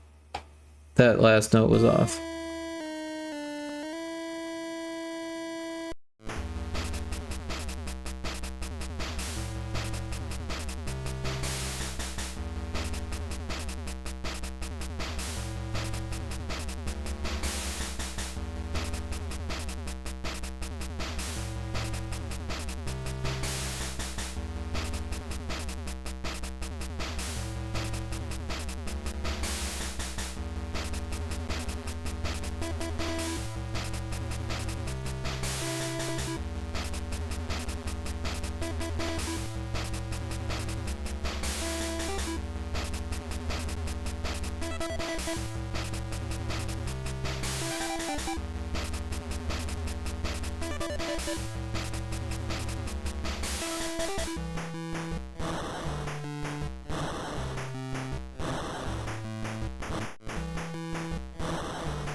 Yeah, so I like that, but we need to do 7 and 8 again.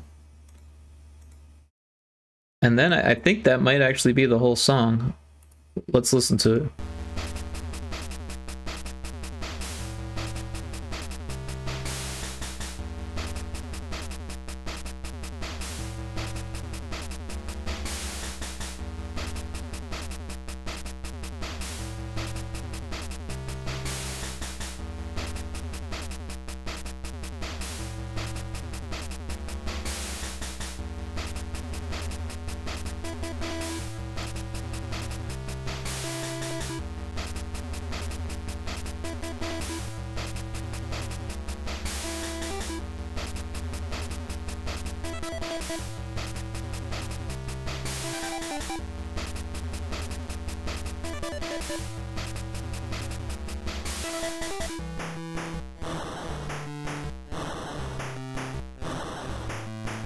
Maybe it goes into the chorus kind of early.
Yeah, I think it could do that again. The 4 and 5.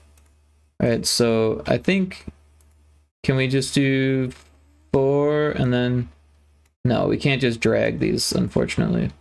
So yeah, what we'll do is we'll make 2 and then we'll just go 2 at a time, and this will be 7. That actually stays the same. This will be 6 and 6. And this will be 5 and wait, no, this is 5 and this is 4.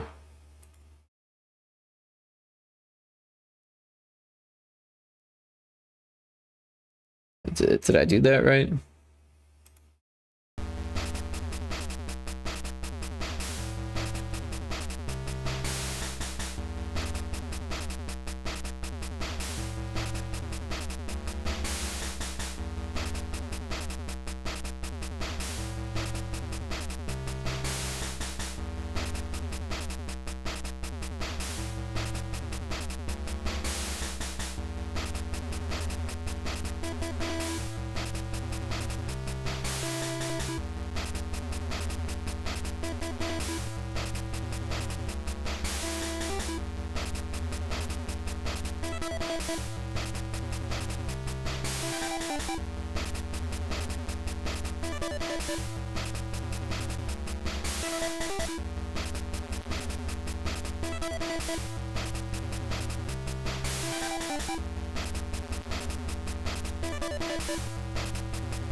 I think that's right.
Yeah, it definitely sounds better this way.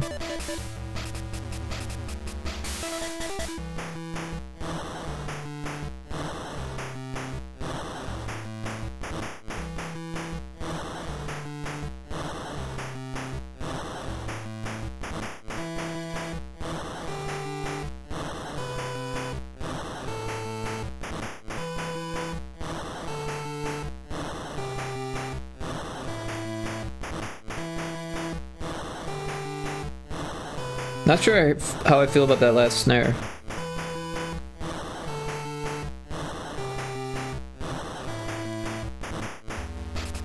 It kind of cuts off the crash.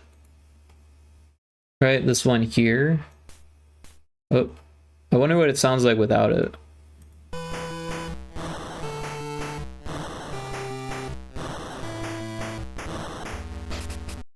It kind of needs it. Maybe this one needs to go there.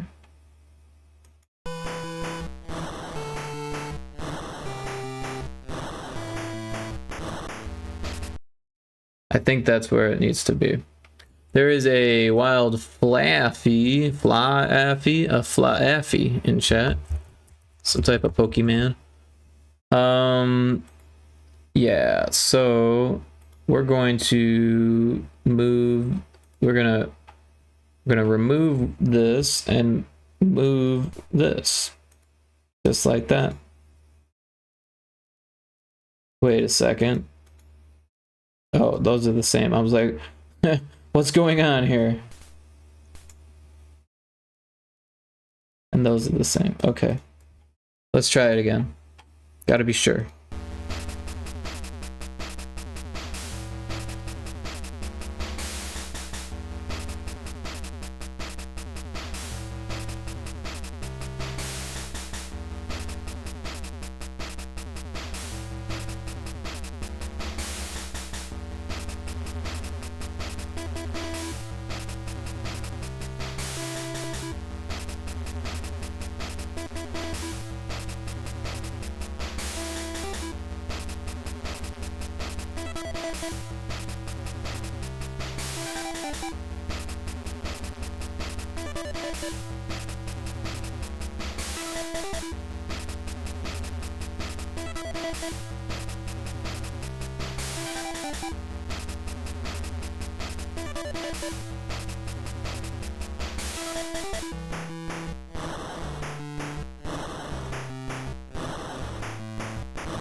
Yeah, I think that's it.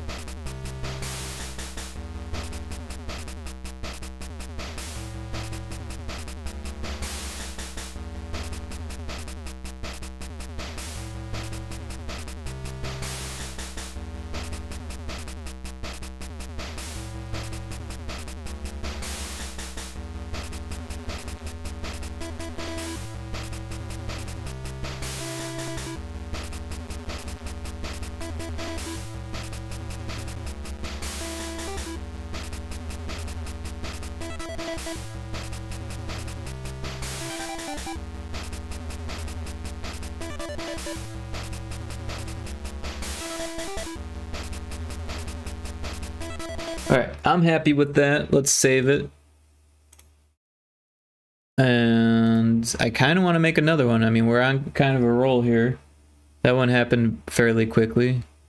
Yeah, might as well start one at least, right? So yeah, song 8.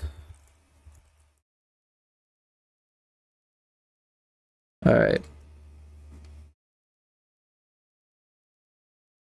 So we'll kind of do the same thing to start, since that works so well.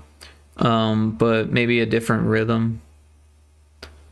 But yeah, maybe like a doom, do doom, do doom, do doom kind of thing.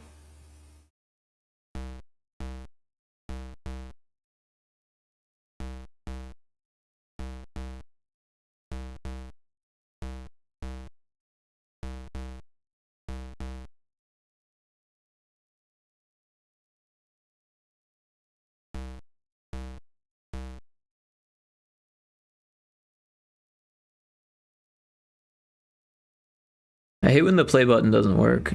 Sometimes it just doesn't work. I don't know why. But if you go back and then go back,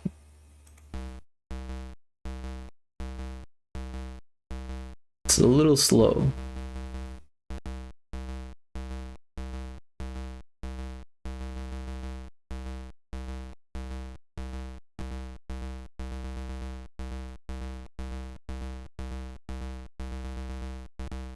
We'll go with this.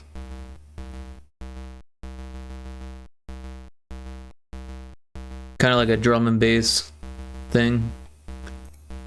And then we need some noise.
Now, some experiments just don't go right.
Kind of like that, but it sounds weird without a bass line, so let's get on that. And I kind of like that 50 pulse for the bass.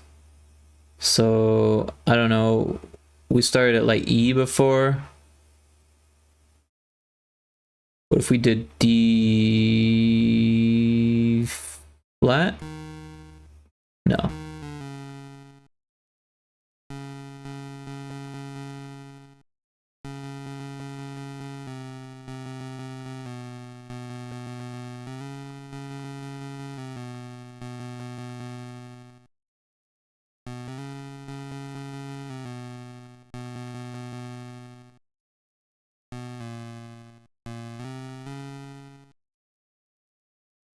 But also, that's not the right instrument.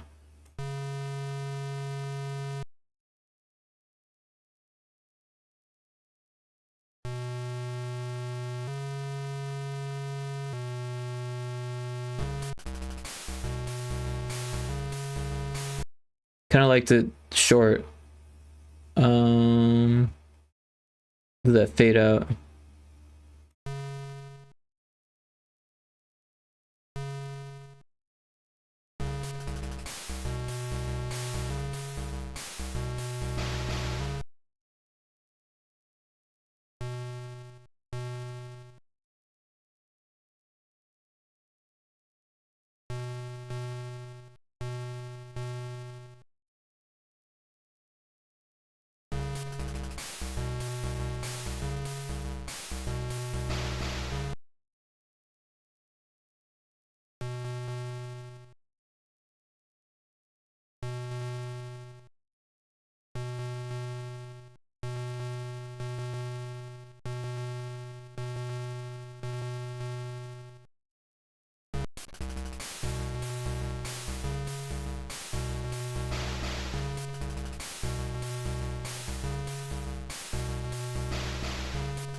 I don't like how it feels like it's off, right?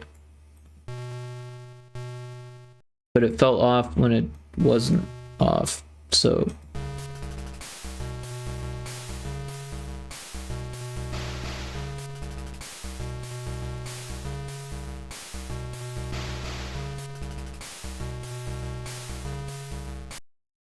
Alright, what if we get rid of this and scooch this in?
I like it.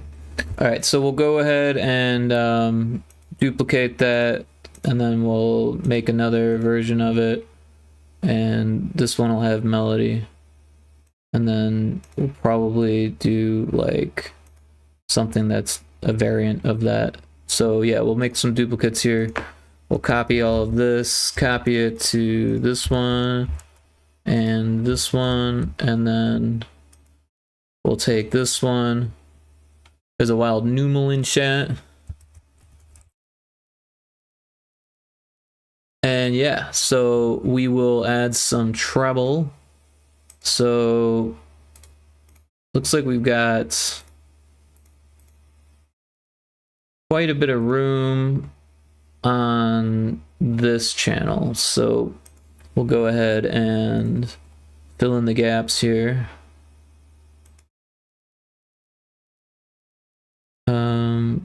We were at C sharp.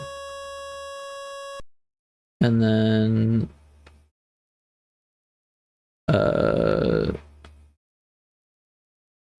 E. Oh, can't do it there.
We've got ad break. We'll take a little break here, and we'll be back shortly.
Alright, we are back from the ad break, and yup.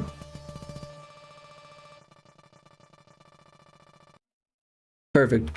And yeah, so let's take a listen again.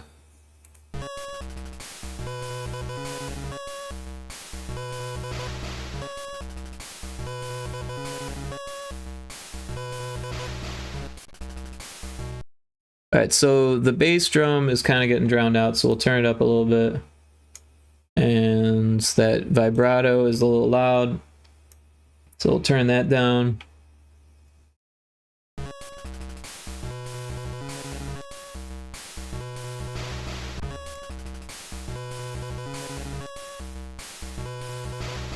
I thought I changed this stuff, did I not? I was on the wrong thing.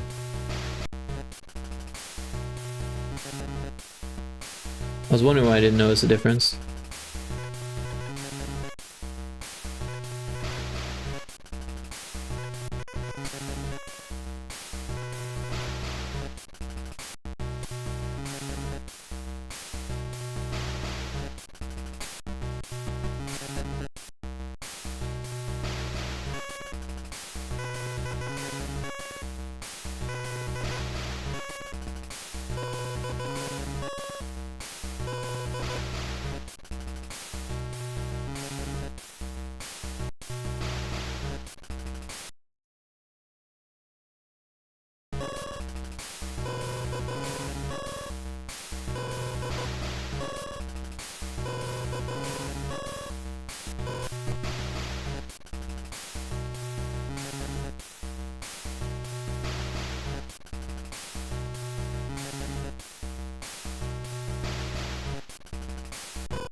I don't want it to sound too annoying. Hey, Cryptic, give me the side eye.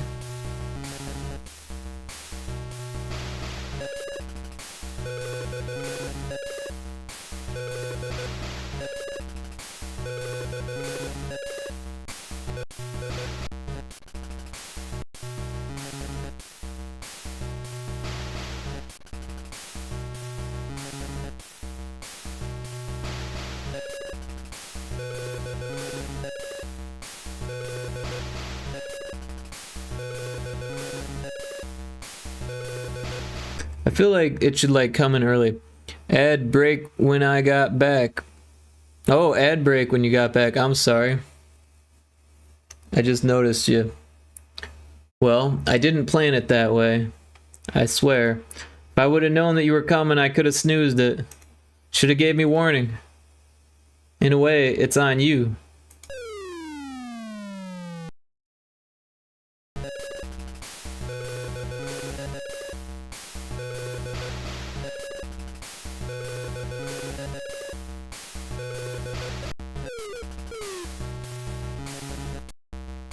Hold on, stop what you're doing.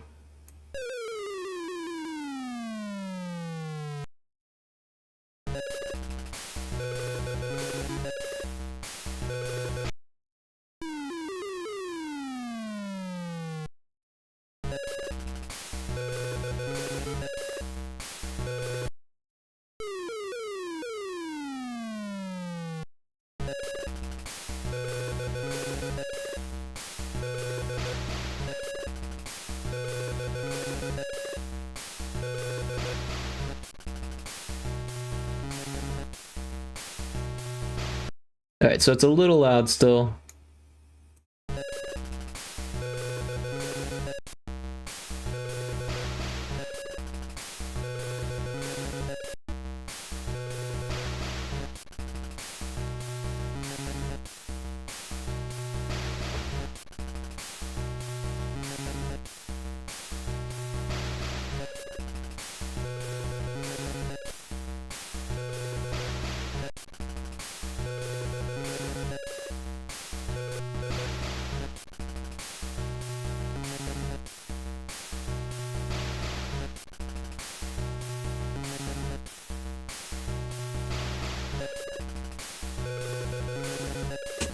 Alright, I think that works. But I don't know what to do with the next one. I think we should start with the same. So we'll copy it all and then paste that and then make adjustments, I guess. I don't really know. Maybe fill in the gaps with more weirdness at a different octave.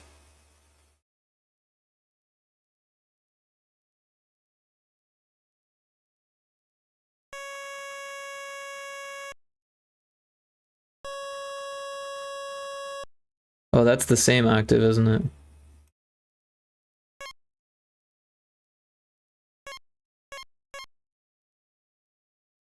Well, that sounds cool.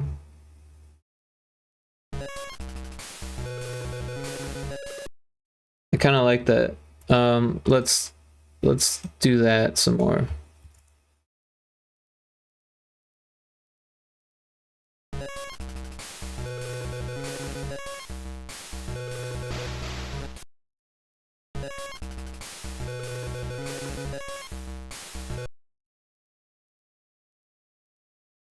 Oh, let's get rid of this one and we'll scooch it in one and see if that sounds better.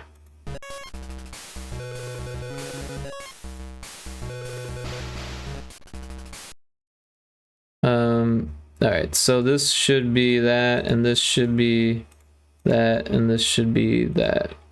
And this is the start. Take a listen.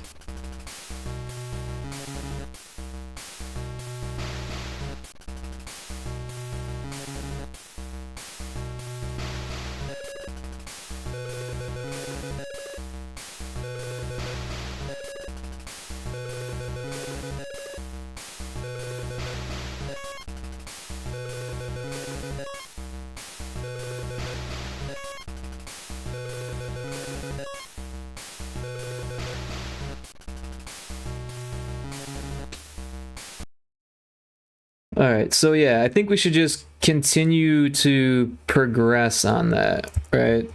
So it's like similar but different. Whoa.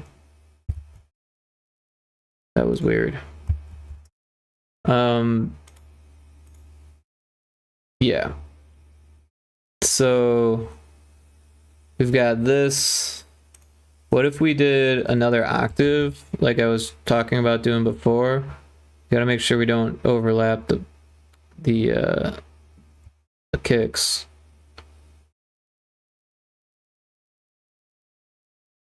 And yeah. And then here we'll do the same thing.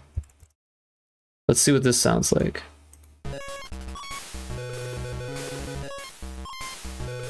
Oh, that was the wrong note.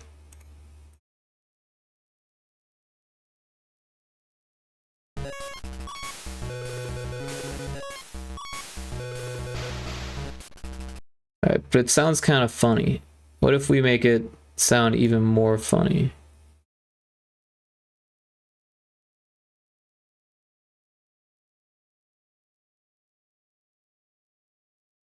Select the thing that I'm telling you to select. Thank you.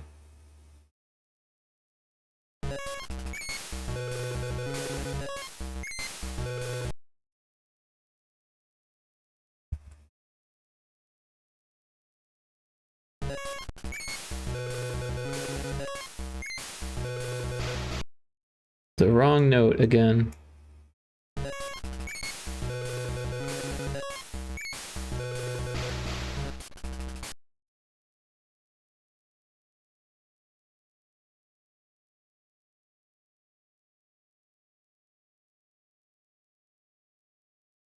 There's a wild carb ink in chat.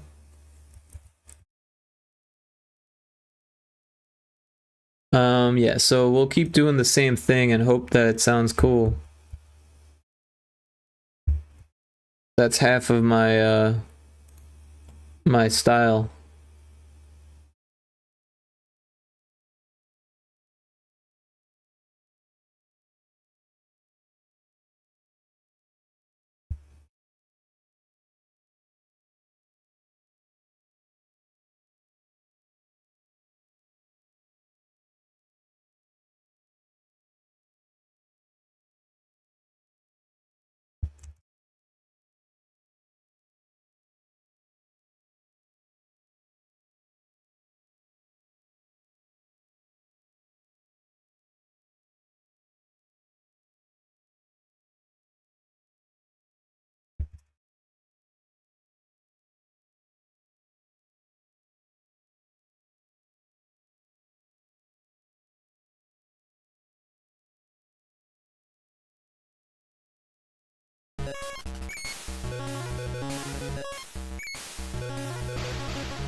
Alright, from the top, see how weird this gets.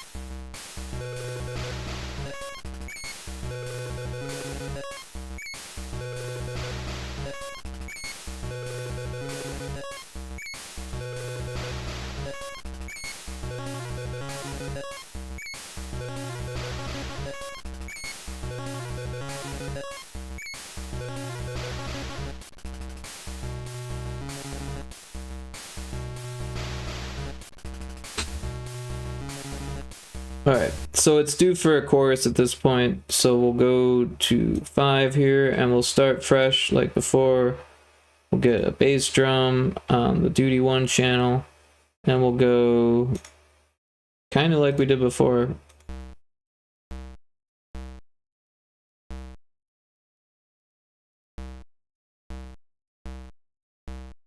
But then we'll switch it up at the end.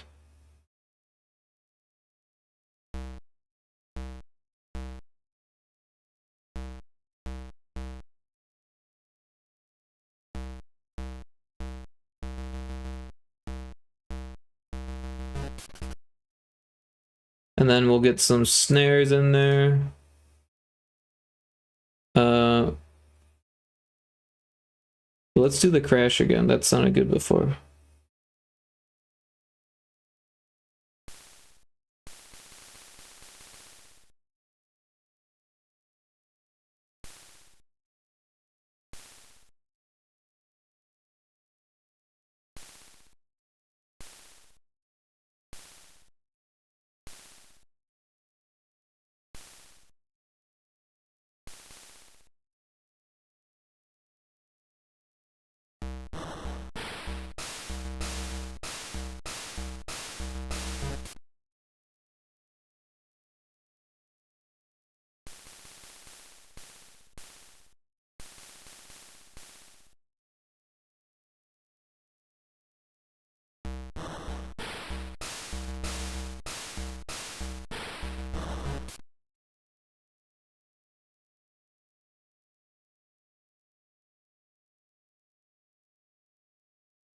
And the bass line.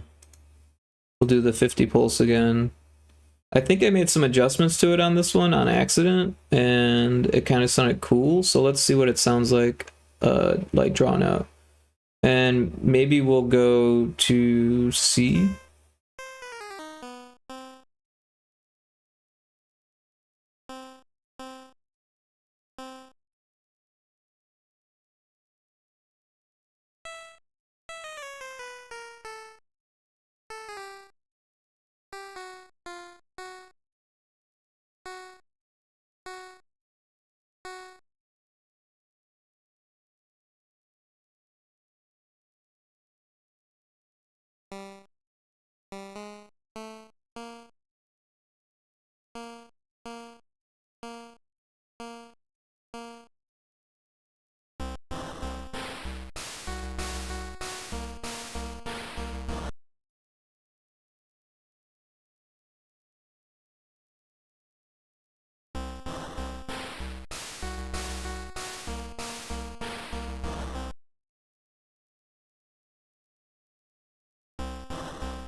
Alright, so it's not in the right, like, key.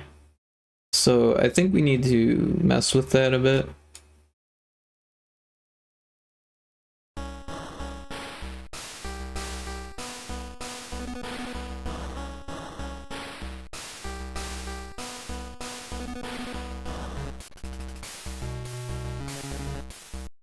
I don't like how it sounds there, so like let's keep messing with it.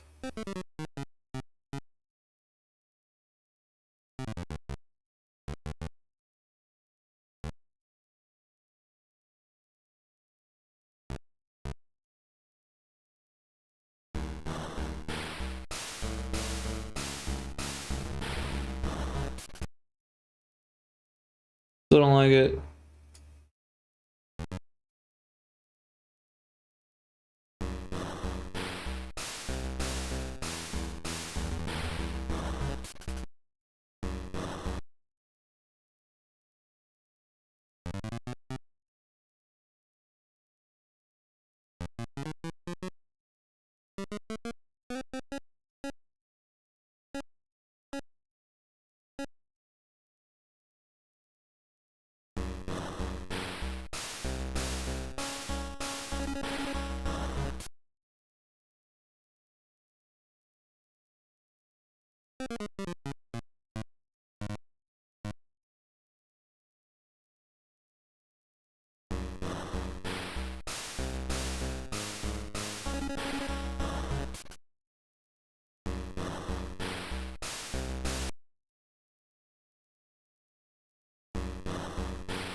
Hey Kixie, welcome in.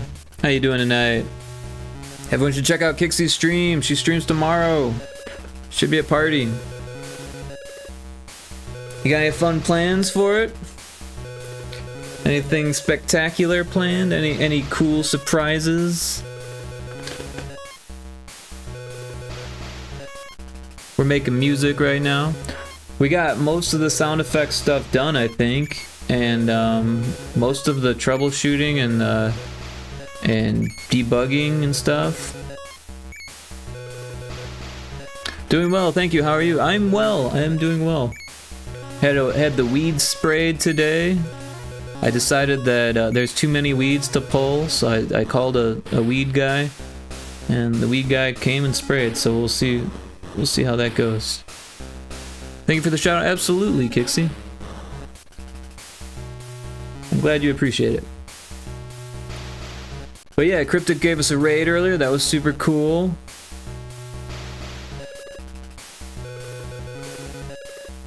This song's not working out as good as the last one. I can play that one. Oh, we should probably save. I think Cryptic's, he might be at work. He said that he had to take a nap before work, so he's kind of in and out.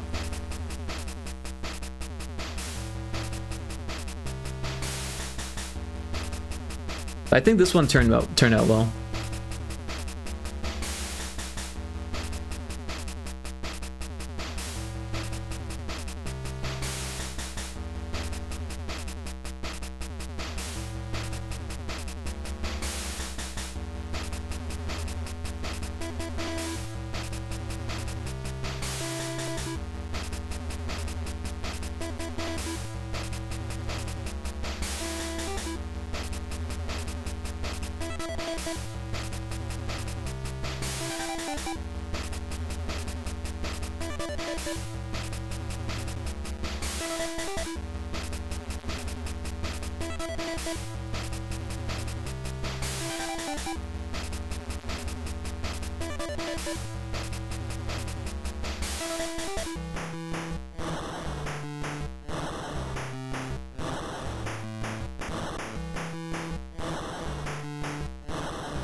So that's what we did today. The nap wasn't enough. Oh no, I feel like I'm gonna pass out at work. That's not good. Don't fall into the machines. Gotta come home with all your fingers.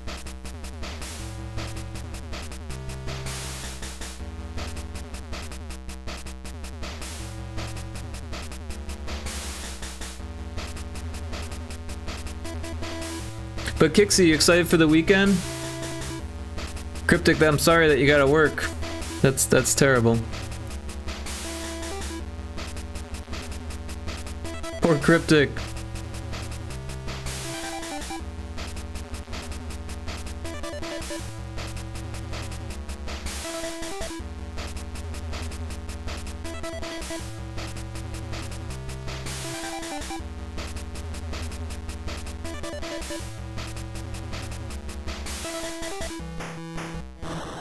Yeah, I figured we'd make a second song since this one turned out so well so quickly, but the second song is not going as well. I think I got too experimental with it.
Yeah, it just doesn't, it's not cohesive. It doesn't work as well.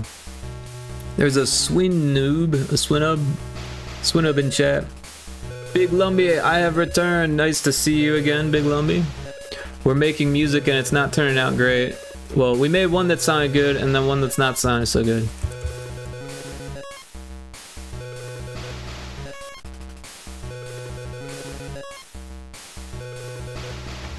But I'm glad you have returned.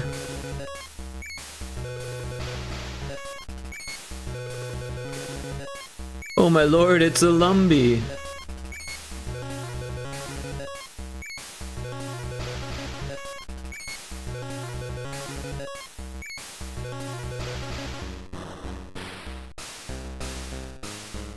I'm not a pocket monster.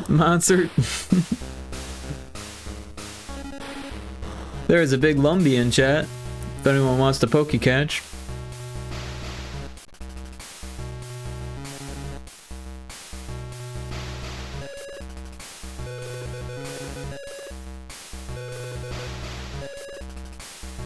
No!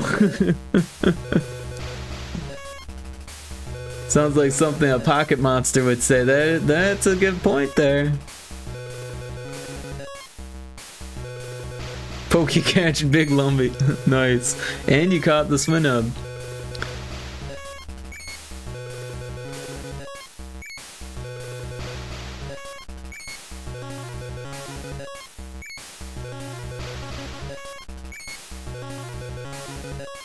I can't tell if the song is growing on me or if I'm just going insane.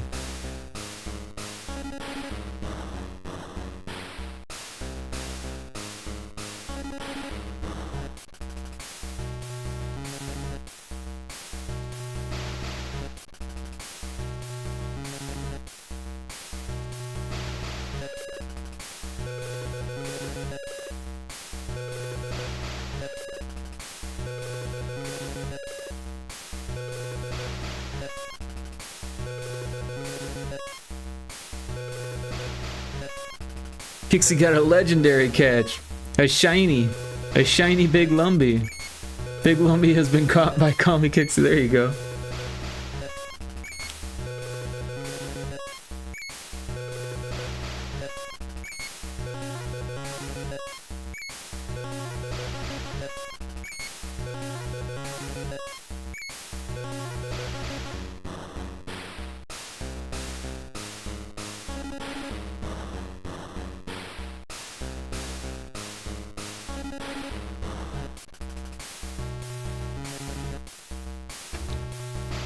I don't know, maybe if we just keep going, it'll get more interesting, but that's what I've been saying this whole time, and it hasn't gotten any more interesting. So I have a feeling that it won't. I kind of liked this part. I kind of want to just like steal this part and do something. Whoa, that's not the button. This part, and just like I don't know, do something with that, just that, and make it something. Oh, let's we'll just do we'll just do that, and then we'll like, oh, that's not gonna work. We need to select all of it and then go there and listen to it.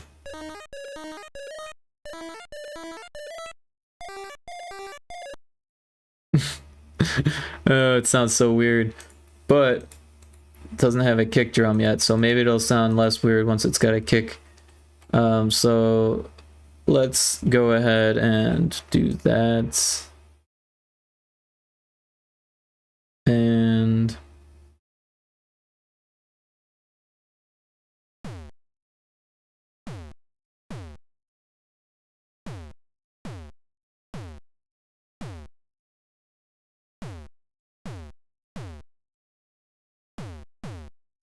this is gonna sound really terrible.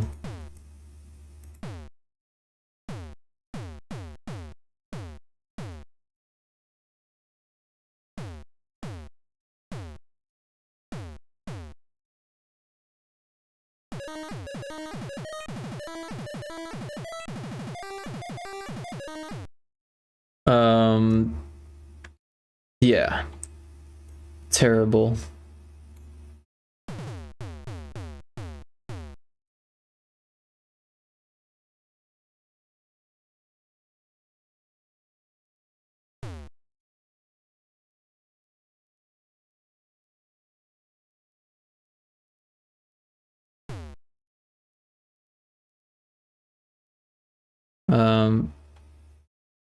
What am I even doing?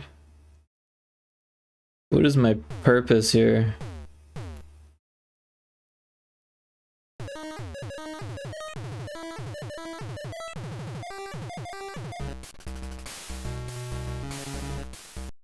So strange.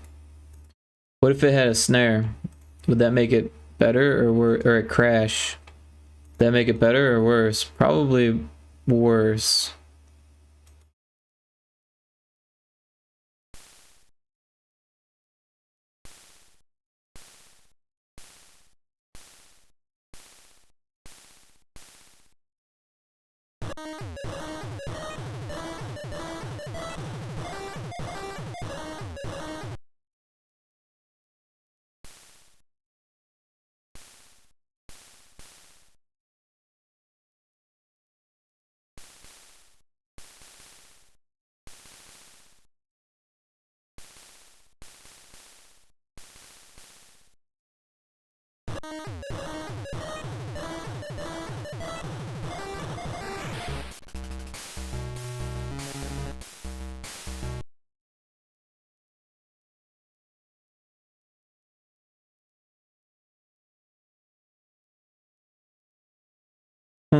Yeah, I don't know what I'm doing anymore. I think I'm just having fun, which isn't the goal.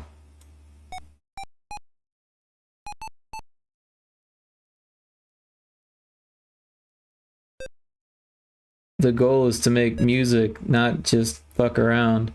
And I'm just fucking around at this point.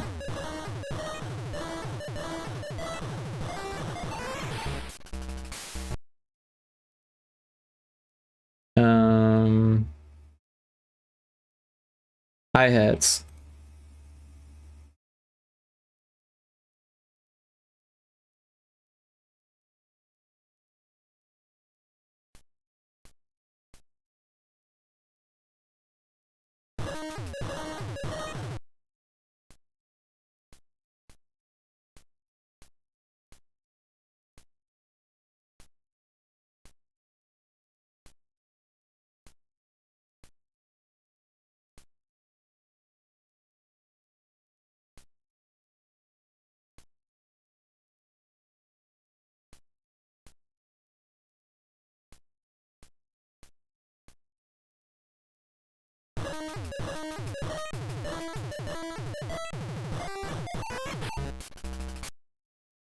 You can't even hear those hi-hats. They're too high. Too high to be headed.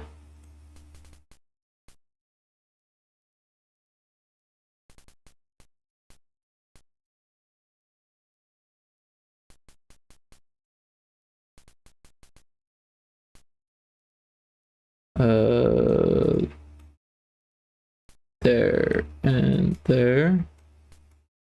And there and there. No, there. Not there. There. I don't know.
Well, it's something.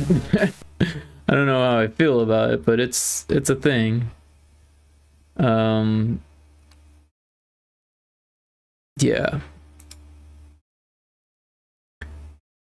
I don't know if I got another one in me after that. Maybe tomorrow. Yeah. We did get a lot done today.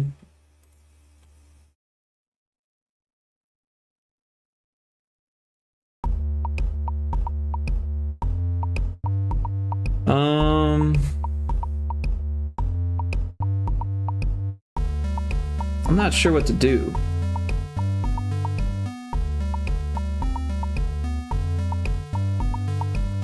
I didn't plan for being out of things to do. We could make more art.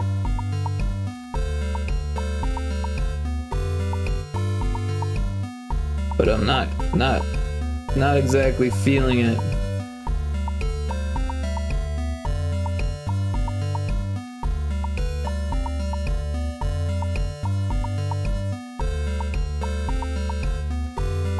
We did so much. The only thing left would be cutscenes and password options. Or maybe tutorials.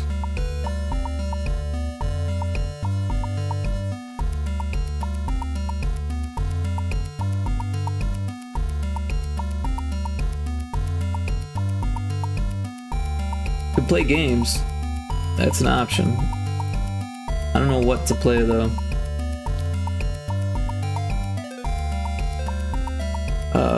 I got a new build of Boardwalk Builders, but it's not quite done yet, and I haven't asked the developer if it's okay to stream. And honestly, it looked like it was missing some major features. Oh, we gotta add, so I'll use this opportunity to figure out what I'm gonna play. But I think I might play a game.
Alright, we're back from the ad, and I think I figured out what we're gonna do.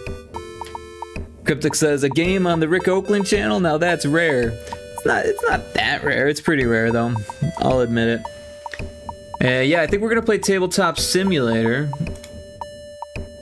and we're gonna play a card game that I designed. And there's a Pokemon chat. A comfy. I feel like oh, that's not the right word. Pokey chat. I feel like I mispronounced them on purpose. A comfy. A comfy. A comfy. A comfy. A comfy. A comfy. Alright, so I think I want to create a game, a single player game, and I think I've already got this set up, and we're gonna play Coronal Mass Ejection, and my audio is a little loud here, so we're gonna turn that down a bit, and turn down my headphones a bit also, if I can figure that out. Did that turn everything down? No, just me. Okay. And yeah. So this is Tabletop Simulator, and these are the cards that I made, and these were I actually found these online. These were like a thing that you could download. They're just counters, right? So you can do +1, -1, +5, -5, and they're very helpful. You can shrink them down too. But yeah, so I think I've got the rules somewhere. Oh, you know, I actually wrote down the rules. I remember now. So yeah, these are the rules, and then the turn phase is down here, and the terminology is in the middle. All right, so each, I don't know why it's gray. I want it to be black. But yeah, each player's hand starts with 10 cards. Red alert cards removed and placed in discard. Roll dice to see who goes first. Turn order is clockwise. I'm gonna play all the players, so I'm just gonna go first. And each player's mothership starts with 20 hull points. Each attacker can attack once per player turn. Damage is determined by artillery points. Shield points are depleted before hull points. Speed points determine if an attack can be intercepted by a defender with higher speed points. System events, that should have an S there. System events pertain to the system they were drawn in. Yeah. Turn phases, upkeep, system event card functions, and exploration card functions. Start of the turn damages or counters. Replenish mineral bodies during the drawing phase. Draw until player's hand has 10 cards.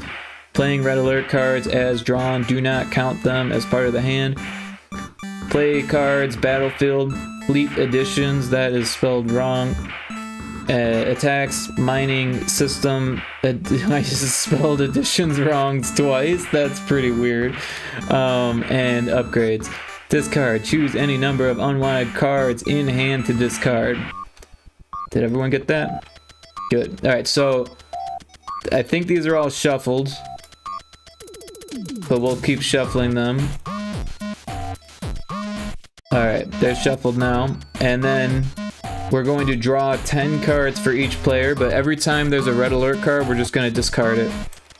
So there's 1, and we're going to discard that one.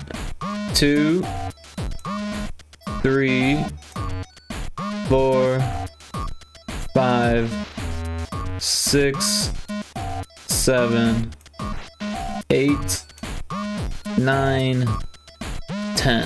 Alright. So now player 2 gets 1, 2, 3, 4, 5, 6, 7, 8, 9, 10. Alright, now player 3 gets 1, 2, 3, 4, 5, 6, 7, 8, 9, 10. And now player 4 gets 1, 2, 3, 4, 5, 6, 7, 8, 9, and 10. Alright, so now we're going to take these and we're going to put them, shuffle them back into the deck.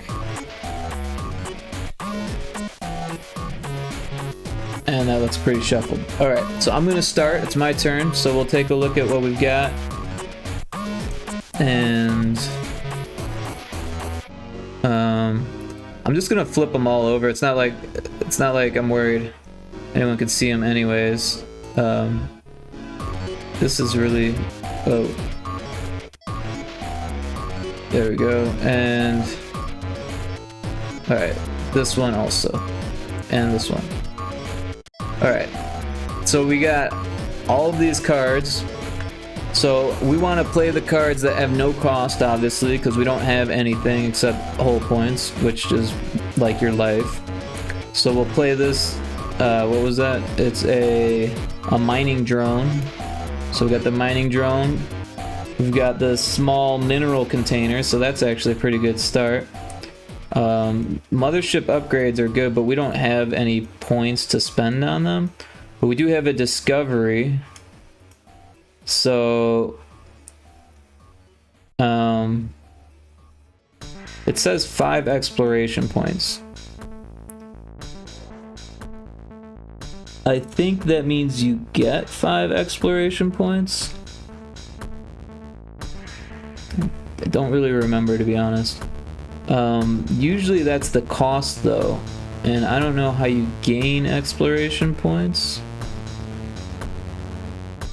Exploration points are funny. I can't remember exactly why. I wish I wrote that stuff down. Let's see here. So I think you just use these, yeah. So if we read it, if we get close to it, we can read it. It says 3 available gas points per player per turn. Points must be used or contained after mining. Of course, we only have a mineral container, so we can't contain the gas, but it's a start.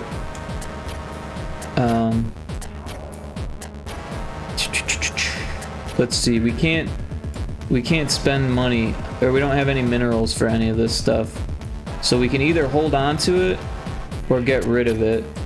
And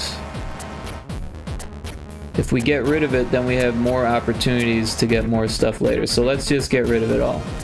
And we'll throw that all in the discard. We gotta do it one by one.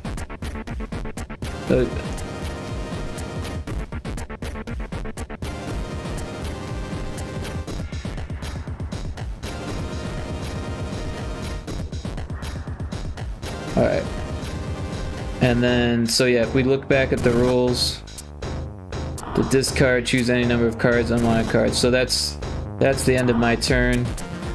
We'll go to player 2 now. Alright, let's take a look at what we got.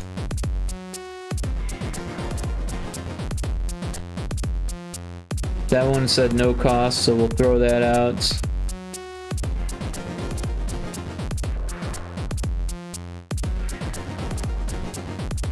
Basically, at the start of the game, you're looking for things with no cost because you don't have anything yet. Alright, yeah, so I'm gonna do the same strategy here and just discard all of these.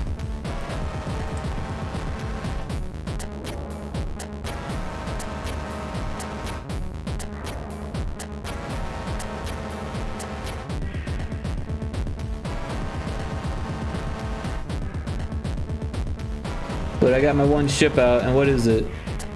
It's a civilian extraction unit. So this one can actually mine gas or minerals, but it doesn't. We don't have a container. So anything we mine would get lost. Except this thing only costs 1. So we can actually mine that and use this. It's a shield booster. So that actually makes this just a little bit more shielded, right? It's got a 1 shield, a lasting shield booster. Choose to increase this member's shield by 1 point for every gas point you choose to spend. I can only spend 1 because I can only extract 1. Added shield and gas points are cleared at the beginning of your turn, but the upgrade lasts until destroyed. It adds 1 scrap point. So what I can do then is a couple things here.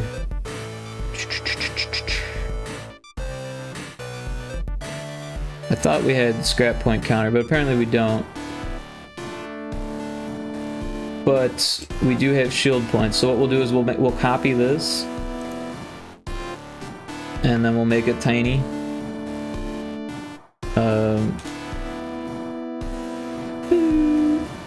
And we'll make it 1.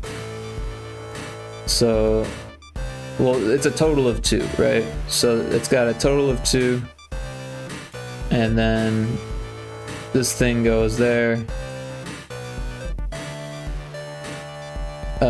We don't want that directly on top. We want it next to it, just like that. All right, and then we'll get rid of these. We don't want them. Okay, next turn.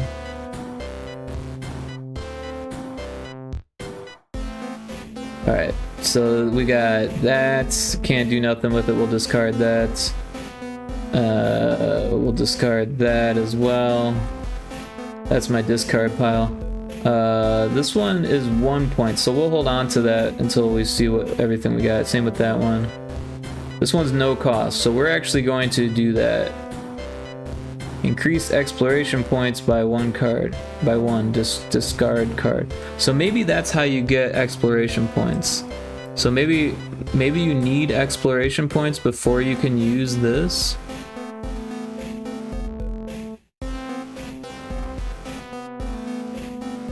How do you get exploration points besides this card though? That's my question.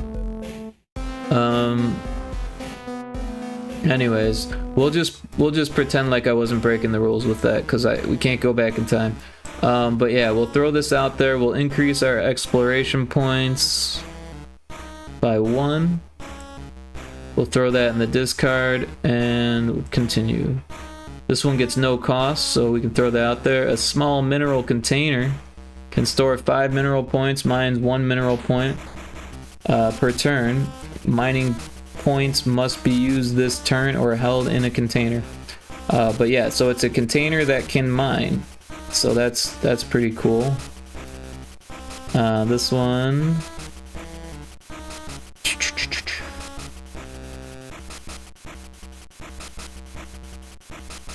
all right, so we can't use any of this stuff, unfortunately.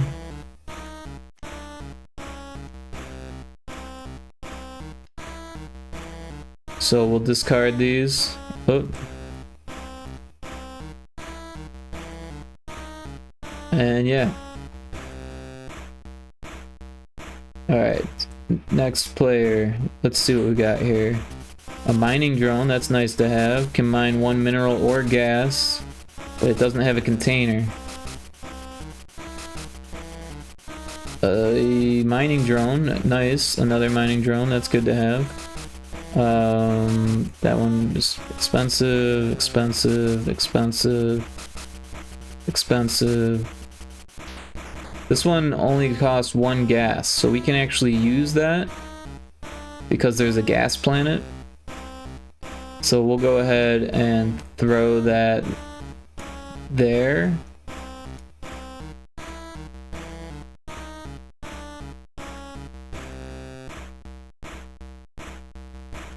Oh.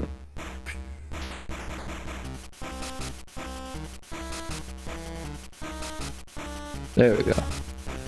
I don't want to lose what I got there. Alright, so we'll do the same thing. We'll copy this.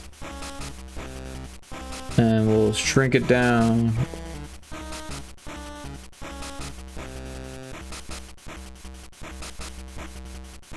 Alright, what's this last card? another gas thing. So yeah, we can get both of those. Cool. 2 basic shield upgrades. We'll copy and paste that, and then these are discards.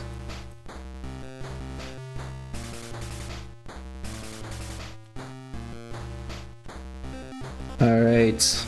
There's a wild Patricio in chat. Cryptic says this would be a cool deck building roguelike video game. I thought that at one point, but a deck based game is more difficult than it sounds.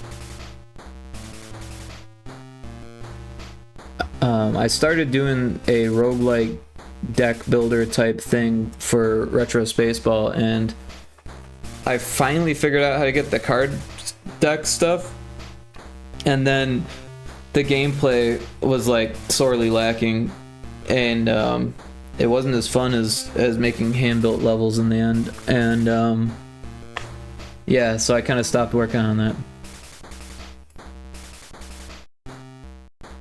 But yeah, so now we've got the draw has 37 and the discard is 24, so I can get 10 more cards because I've got none.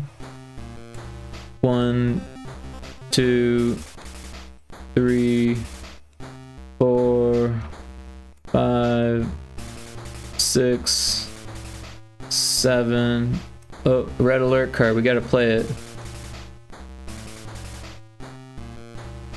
I'll read it afterwards. Because what we're at 1, 2, 3, 4, 5, 6, 7. So this is 8, 9, 10. Alright. And then we read the red alert card. A celestial anomaly. Player who drew card gets 1 wormhole point and discards the card. When a player gets their 3rd wormhole point, a wormhole clears every celestial body and fleet member in the battlefield, leaving no scrap, only motherships and their systems. It got cut off. Interesting.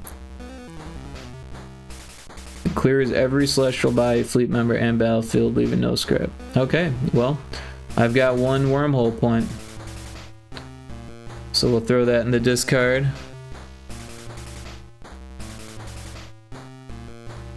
Cryptic has been caught by Call Me Kixie. Pokecatch Cryptic. Nice.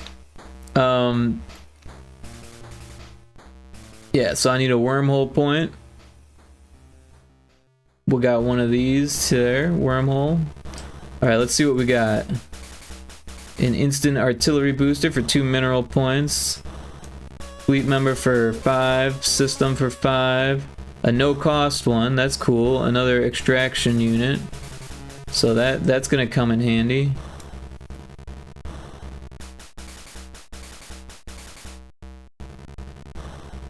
Another no cost civilian extraction unit. We might actually be able to do something if anyone finds a mineral planet. Yeah, because I don't think we have anything that just caused gas. I think gas is used for shields, and I mean some of them need both gas and minerals, but we've got 2 civilian extractions, 1 small mineral container, and 1 that can do gas or mining. Well, actually we've got 3 that can do gas, but we've got nothing that's just gas, unfortunately. So I'm actually going to get rid of all of these cards, so that way hopefully we get more good stuff on the next one.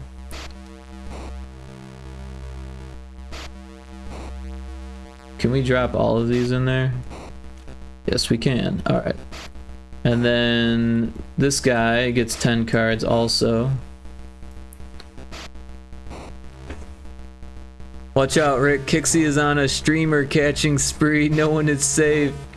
So the bases of the game get resources to operate your ship and take down the other players. The basis of the game? Yeah, so you're all fighting each other, but you're all finding resources and exploration points and wormhole points, and you can even travel to another solar system away from everyone else. And then there's these red alert events, because the game is CME, coronal mass ejection, right? So what happens eventually is that there's one card in here that's a red alert card, meaning you have to play it as soon as you draw it, that is a CME, and it does like 3 or 4 damage to everything that's out there. And a lot of these no cost cards can't survive that because they only have 1 shield and 1 hold. Or 2 hold, 2 shield for that one. So if it takes 3 damage, it gets wiped out. But if you get a shield for it, then it might survive. So yeah, everything kind of goes in this loop of like you try to build stuff, and then everyone is it's like PvE, right? But then also Mother Nature, or like the solar system itself, is out to get everyone also. I want to play, save me from work. Well, it is possible to play this online using this tabletop simulator, and I have played with other people before. But yeah, it wasn't as fun as I was hoping, and I'm kind of hoping by playing it more that I can like come up with ways to make it more fun. Because it's not a bad start. It's just it's missing something. I feel like it's too long of a game, and it doesn't have like good tension points. Alright, so yeah, let's deal some cards here. 1, 2. Alright, we got a red alert, so we'll put that out. 3, 4, 5, 6. I've got another red alert.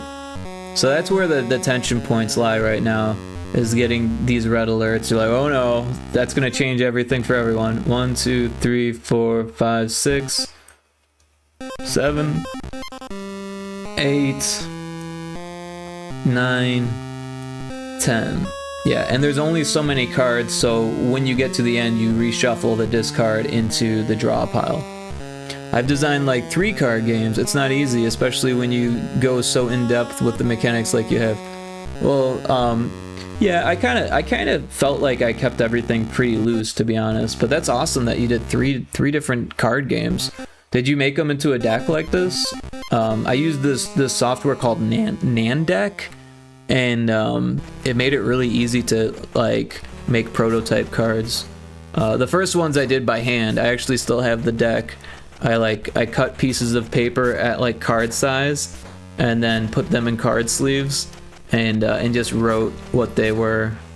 But yeah, I wanted to do like really nice hand-drawn art, kind of like Magic the Gathering, but pixel art, if that makes sense, right?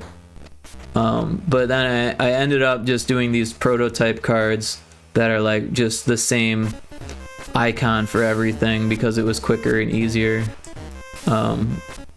So yeah, all the ships look the same, all the upgrades look the same, all the red alerts look the same, because I just wanted to make sure that the game was worth playing before I spent a whole bunch of time making the art. But the plan was actually to make the art on stream. I just never got around to making the game good. Did we get all the cards we need for this guy? I tried making a video game out of the idea, so I never got to test run them. Yeah, I mean, if you know it's a good idea, then making a game out of it could be cool, but like if you're not sure, using a paper prototype is actually a pretty good way to test things more rapidly. 1, 2, 3, 4, 5, 6, 7, 8, 9, 10. Okay, we got all the cards we need for this guy. That one's cost 5. That one costs 3. That only costs 1 mineral point, but there's no mineral points out there, just gas. That one costs 5, but we can only get 1 at a time. Ooh, no cost. Breakthrough discovery. Increase your exploration points by 1 card. Okay. So, Yeah, exploration points by 1 card. Because I lack the skills, then I lack the enthusiasm for them. Well...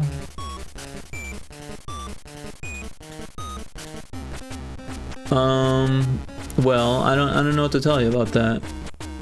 The skills come with time, right? Sometimes you just have to dive into the deep end. But the enthusiasm is what keeps you going. So if you don't have that, I don't know, maybe come up with another idea that gets you more excited. That's usually what keeps me going, is the excitement of the idea. What do we got there? A mining drone? Oh, we can discard this one. I'll put this sideways so we know. Mining drone is good, but... Alright, so we can get 2 gas points now.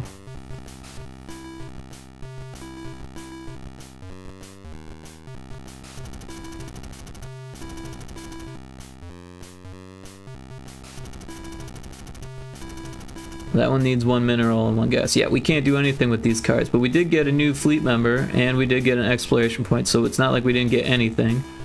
It's just we didn't get a whole lot.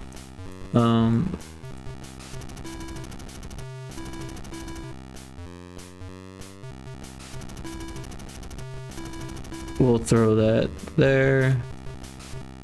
On to the next player. Oh, and I did make like a little thing, an object, a component, figure, custom, bam, and then we'll make it bigger.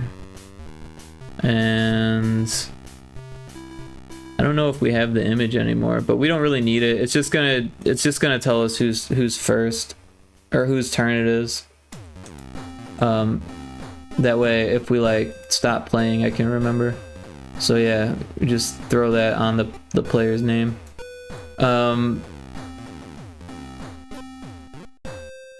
This was back when I was trying to do Unity. I've definitely come a long way since then.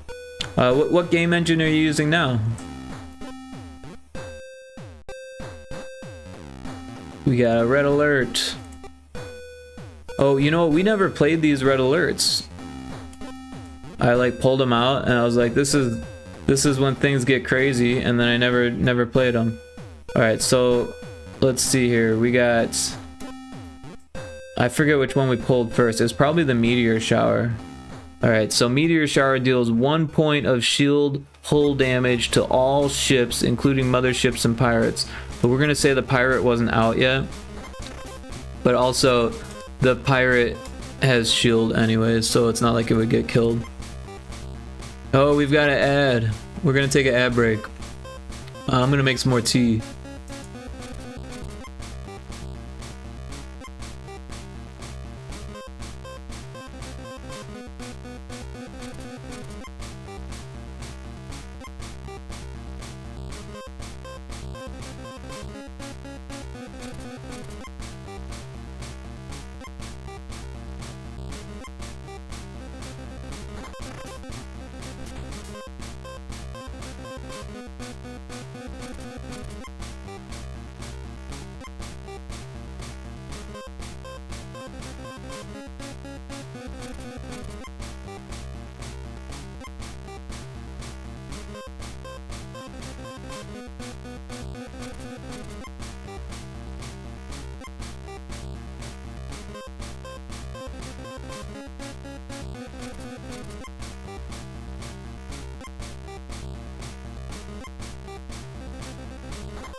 Okay, I'm back with my tea. Sorry about that. Alright, so a meteor shower takes... everyone takes damage. But just one. So... I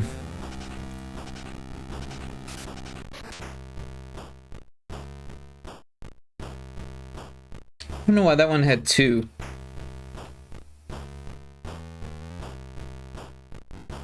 But yeah, we'll roll with it. I don't know what's going on, but let's see. Does any of these live? Yeah. So what we'll do is we'll copy and paste. Yeah, paste and paste and paste and paste. So all of these now have 0 shield. Oh, that's why it had 2, because it started with 1. Alright, and then these... so this one actually had 2, but now it has 1. And then this one... same thing. Whoa. Did it again. So 1 extra shield point until destroyed. So yeah. It's got... it had 2, now it has 1. So yeah, those were mismanaged. But yeah, so now... is it this person's turn? Oh no, we never got past the pirate. Alright, so now the pirate's out. The pirate depletes 1 resource point from each discovered body of its system and depletes 1 shield hull point from every ship, including motherships. Oh, and this one is including motherships too. You got any plans to work on this more? Yeah, absolutely. No, I missed Ghastly. Sorry about that. Oh, you use Unreal now. I missed that. Sorry. That's cool. Yeah, I've never made anything like a real game with Unreal. I helped someone make a prototype, but that was just so they could get a job, and they did get the job, and I got paid for helping them. But mostly I was doing 3D modeling stuff, and I was just kind of tinkering with Unreal. But yeah, I've done a few asset swap mods in Unreal. But other than that, I really don't know that much about Unreal. It's kind of unknown territory for me.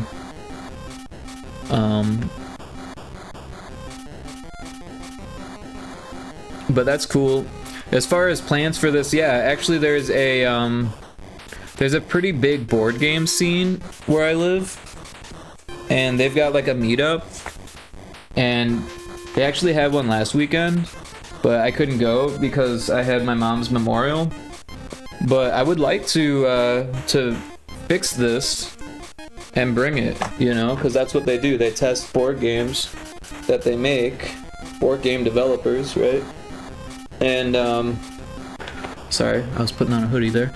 And yeah, so it's like definitely the type of crowd that would be, you know, interested in something like this and might even be able to help me, or you know.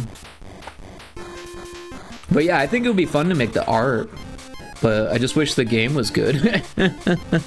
Oh yeah, that sounds awesome. Yeah, you know, I would love to meet more video game developers in this area, but it seems like there's more board game developers, or that they're more active. So I gotta meet people somehow. And I'm a game developer. I have made some board game or some physical games. I've also made a dice game. I thought about making a tabletop sim version of the dice game too, but truth is you could just play it with regular dice. Get this out of here. We got dice right here.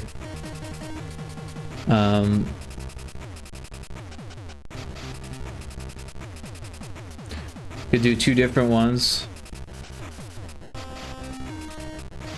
And then, so the thing is that you need like a whole bunch, and I don't really, yeah, so you could play it with just regular dice, but the ones that I made have pictures on them.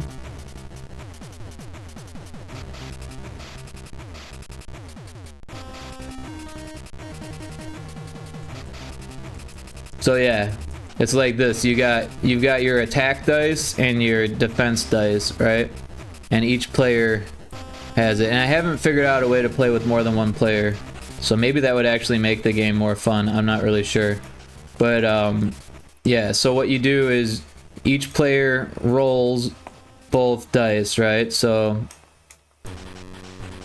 you roll your dice and then you decide. Or actually, you know, you start with 3. That's right. And these are random.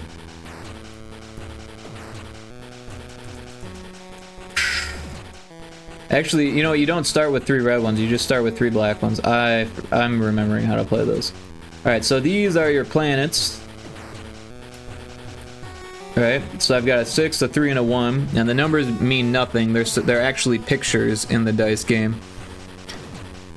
I think the core concept is cool. Of the dice game or of the CME game? So yeah, with the dice game, each player gets 3, so we gotta get 3 for the other person here. So yeah.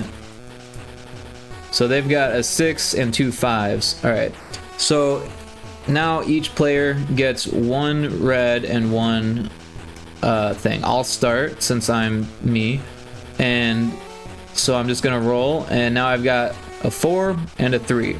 So if I use the red 3 to attack, it doesn't hit anything because he doesn't have any 3s, right?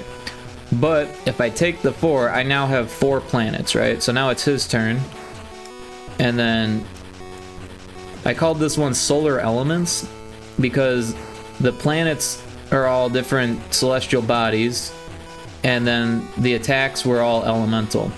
Alright, so he got a 2 and a 3, right, and a 6, right? If he takes the 2, he could have a 4th planet, but if he uses the 6, it takes out my planet, right? So now we're both to 3, so that's probably there's a strategy, right? So it depends on if you want to be more aggressive or more defensive. CME, haven't heard much yet of the dice game. Okay, cool. Well, I'm glad you like the CME concept. But yeah, the dice game's pretty simple. So yeah, now it's my turn again. So we'll roll, And actually, you only need one red dice. I forgot about that. We can get rid of all of those. So now I've got a 3 and a 2. I can't really use the 2, so I might as well take the 3, but it's not that useful because if he rolls one red 3, he can take out both of mine. So it's a little bit like war. There's a lot of random in this. Alright, so now it's his turn, and he's got a red 2 and a black 2. So he can't use the red 2, so he's gonna use the black 2. And now it's my turn. I've got a 4 and a 4. I can't use the red 4, so I'll take the black 4. It doesn't really help me though because I've already got a 4. So you win by taking out everyone else's planets. Alright, so they got a red 4 and a black 4. It definitely makes more sense for him to use the attack and take out my planets, right? Alright, so now it's my turn. And I got a 4 and a 3. Can't use the 3, so I'm gonna use the 4. But I'm glad he didn't get a 3, because if he got a 3, then that would take out my 3s, right? Alright, so he got a 4 and a 2. He can't use the 4, or can't use the 2, so he's gonna use the 4. I don't know how to fix that. 4, there we go. And then my turn. We're gonna roll that, and I got a 4 and a 6. So I could take the 6 for more defense, which might be a good idea because I've only got 3 dice really, because these kind of count as 1. And then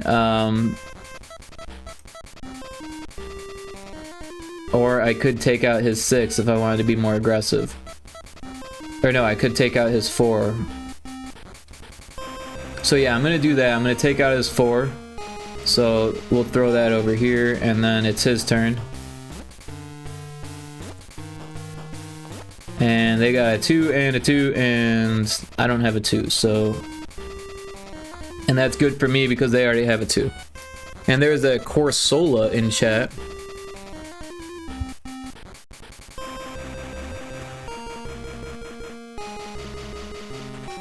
Alright, so now we're on to me.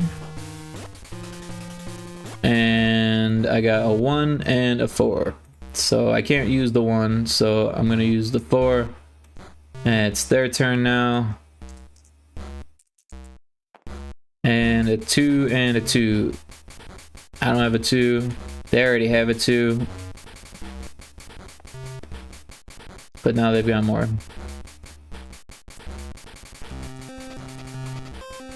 Got a 5 and a 3. I'm gonna use the 5 to take out their 5s. Those 2 are now in this pile. And now it's their turn. They got a 1 and a 2. They're gonna use the 1 to get rid of my 1. Now it's my turn. 5 and a 2. They don't have a 5, so I'm gonna keep the 2. Now it's their turn. And we got a 3 and, or a 6 and a 3. So I don't have a 6, so they're gonna keep the 3. And, oh, now it's my turn.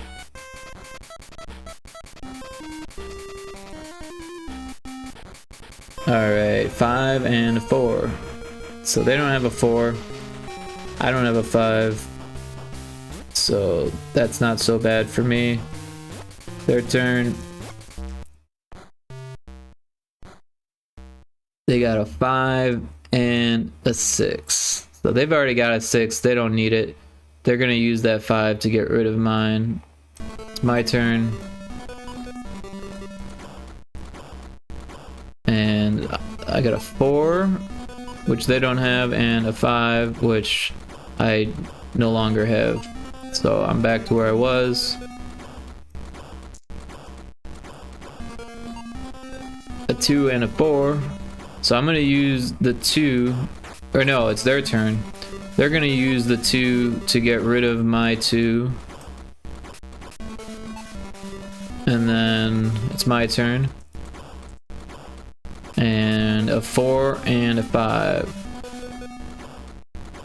Well, that's not really good for me, so I'll take the 5. And then we'll roll for them. They got the 2 and the 6. That's not a good roll for them either. Now they've got 4 2s.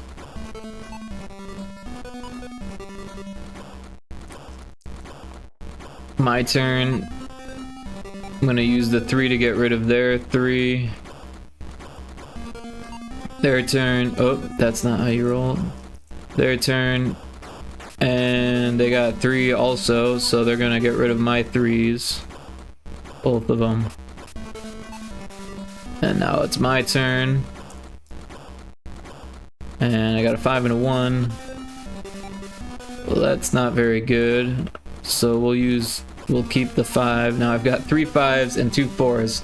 So really I only have 2 dice and they only have 2 dice. So it's a well-balanced game, but it's not that fun, unfortunately. It kind of falls into the same thing as I tend to make games that are too balanced. And they don't have like points of tension. I'm gonna sip on my tea for a second here.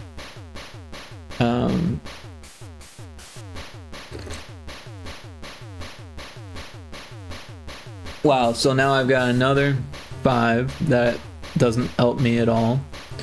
And they've got a 1, which actually does help them. So they're winning right now. And 2s. Ooh, I just took out all their 2s. That was the most exciting part of the entire game so far. Now it's their turn.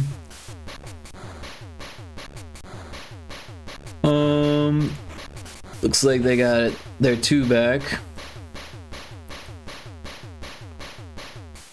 So now they're winning again. I got a 6, so I can take care of their 6, or I could put a 2 in my thing, but I'm gonna take out their 6. Alright, so now it's their turn. And 4 and 4. They're gonna take out my 4s. That means I've only got 1. If they roll a 5, then this is over. But it's my turn. And I got a 2, so I took out their 2. So if they roll a 5, it's over, but if I roll a 1, it's over. They rolled a 1, which doesn't help them at all. They're still just 1 roll away from death.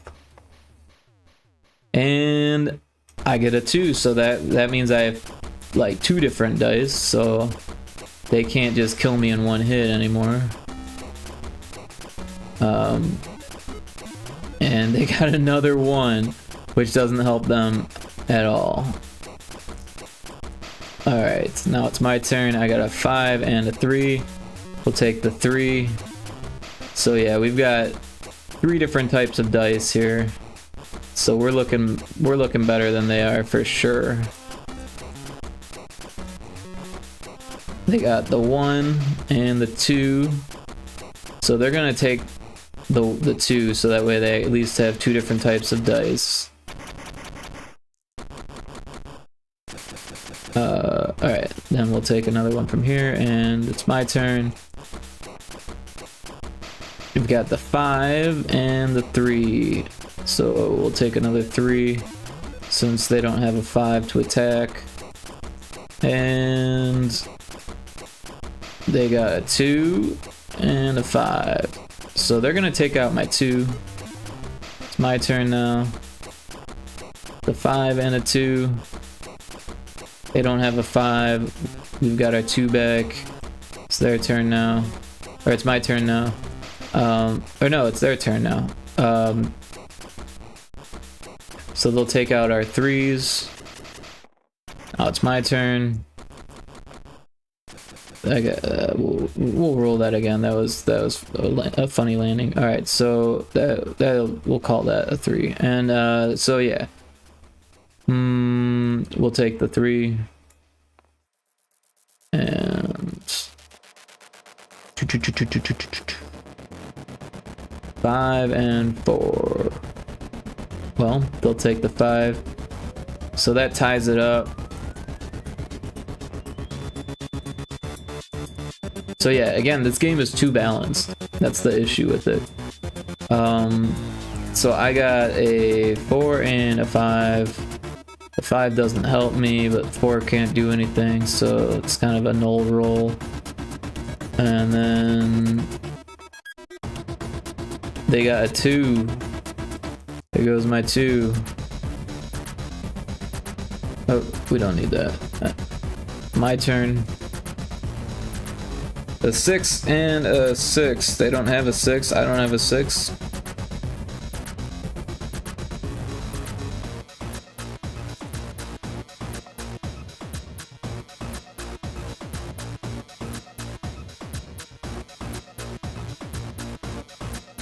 Yeah, you know, one way that I might be able to fix this is by like benefiting you from having doubles, right? So if you have 5, maybe you get to roll 5 red dice, because then it would be like really good to have 5 of the same, right? Maybe we should play that way. We will clone. We'll just have a whole bunch here. Alright, so now anytime you have doubles, you get to roll extra red dice. As many as you have doubles of. So if you have like 6 6s and 5 5s, then you get 5 plus 6, so 11. But not if you don't have a double, then you don't get a red dice for it. You automatically only get 1. You automatically get 1, but if you get more if you have doubles. 1 for each double. Alright, so if it's my turn, that means I get 5 red dice and 1 black dice then, I guess. Yeah.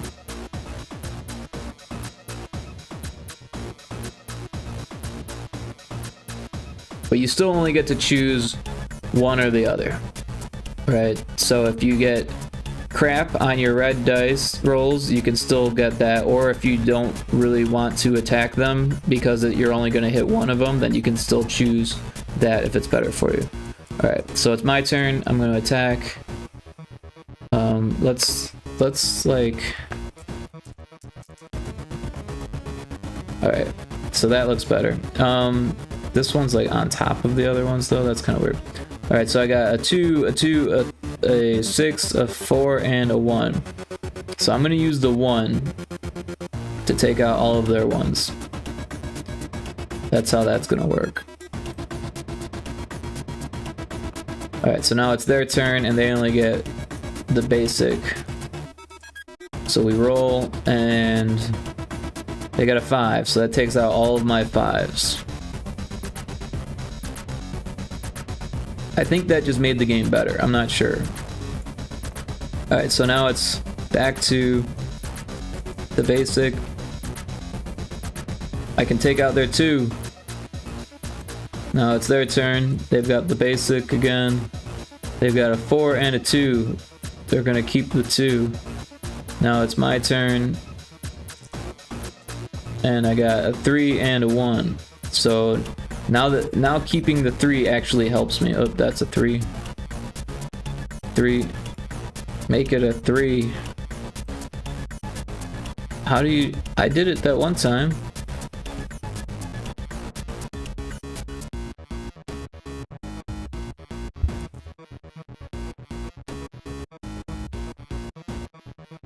Oh, you just gotta hover. That's how you do it. Okay.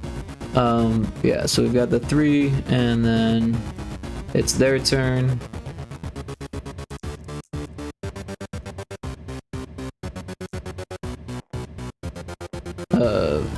works. Alright, so they got a 3 and a 4. So they're gonna attack mine for sure.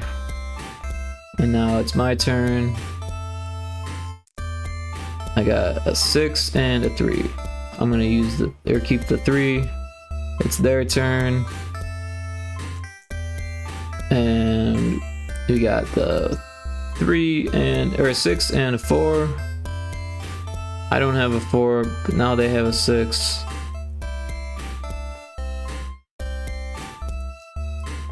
Alright. 3 and 3. We are going to keep the 3. Alright, now it's their turn. They're gonna roll. They don't have any doubles. They've got a 2 and a 4. I don't have a 4, so now they do have a double. But I do as well, so I'm gonna roll 1 black and 2 red ones because I have 2 3s. And we'll roll that, and yeah, so I've got a 4 and a 1. They don't have either of those, so I'm gonna keep the 1, and it's their turn. They've got doubles, so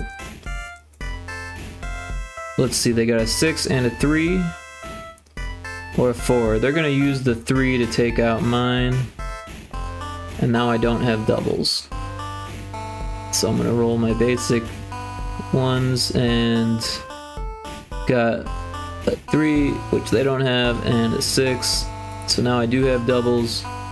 It's their turn. They've got doubles.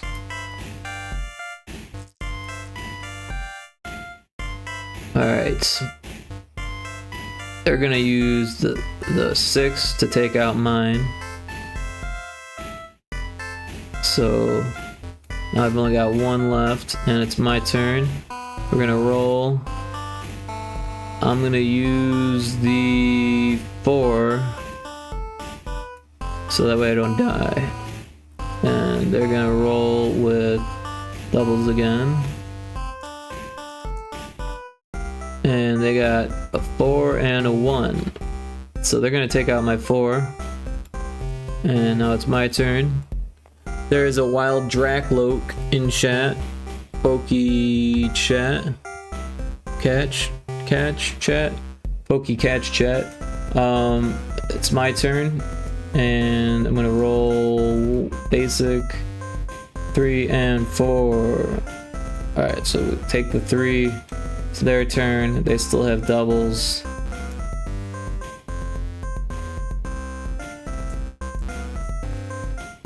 Alright. 4, 1, 1. They're gonna take out my 1. My turn.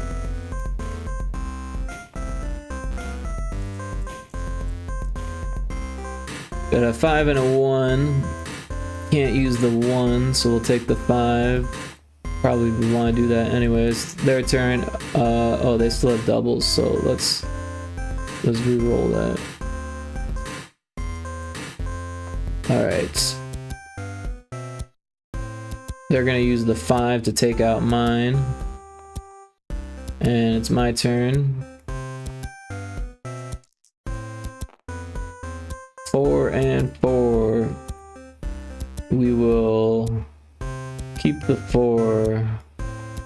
It's their turn. They get doubles again. Oh, I don't know what happened there. Alright. They got the 3, so they'll take out my 3.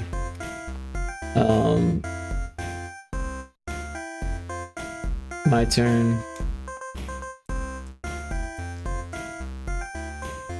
4 and 4. Wow, that's not a good roll.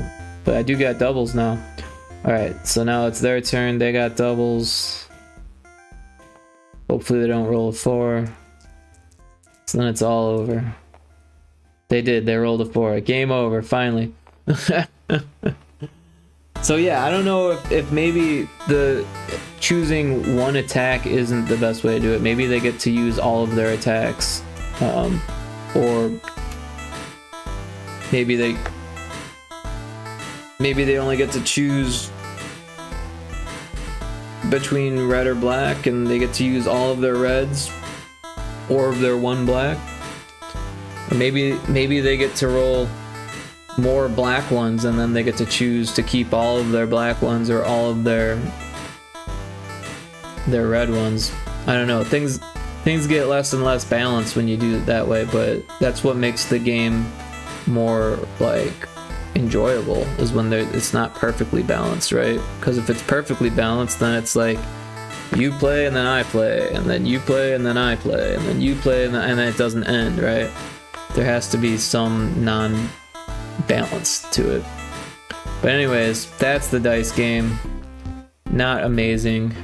One day I was trying to program a game, and I was a crappy programmer.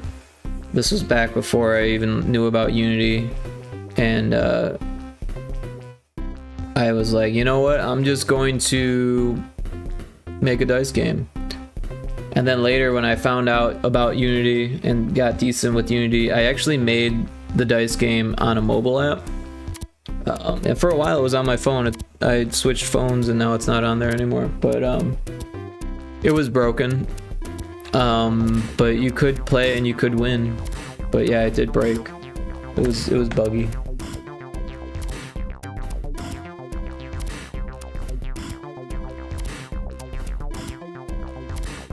A lot of if statements on that one. Oh, my mouse is about to die. I'm gonna plug it in.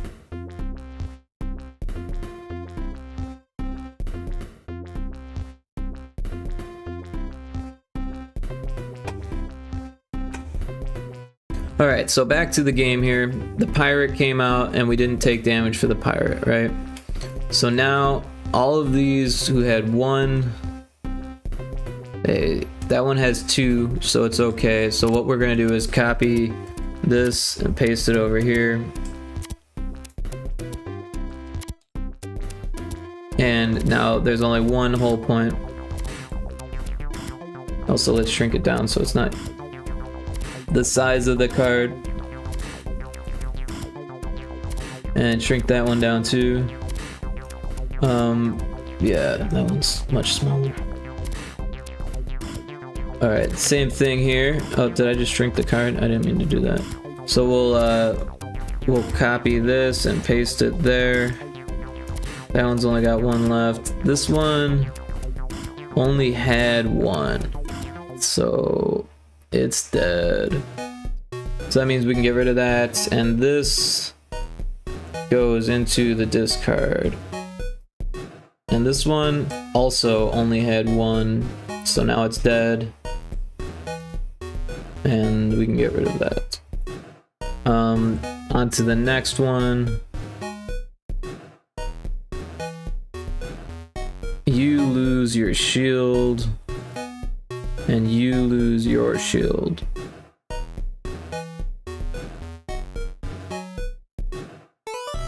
This one's dead too.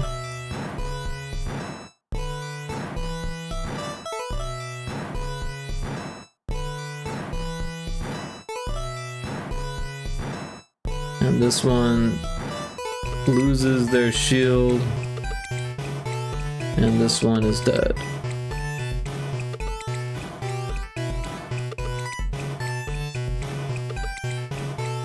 Alright, on to player 3's turn. Yeah, draw the red alert. Advanced Alien Intervention. All attacks are nullified for the next 3 rounds. Discard after 3 rounds. Alright, so what we're gonna do is put a some type of counter on this. We'll use this one because it's green. So yeah, we'll put that at 3 for the next 3 rounds.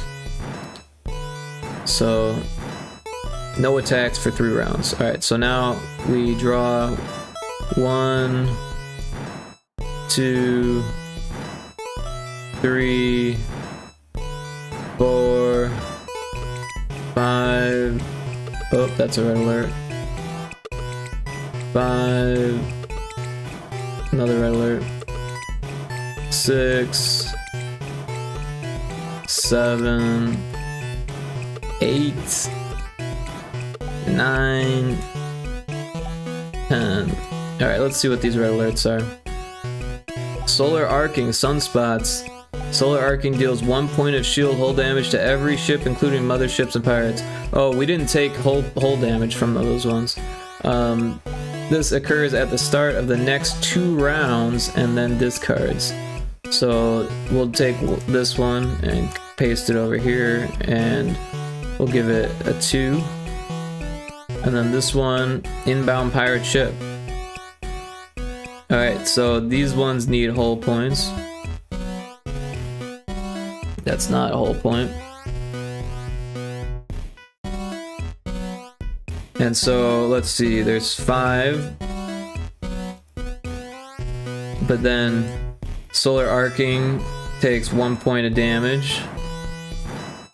And then, alien intervention prevents attacks, but it doesn't prevent solar arcing. So, this one gets another point of damage. So it only has 1 hull. And then these ones are dead. Boom. Boom, boom, boom, boom. Oh, that wasn't what I wanted to do. Bring it back. Can we bring it back? Oh. How far back did we just go?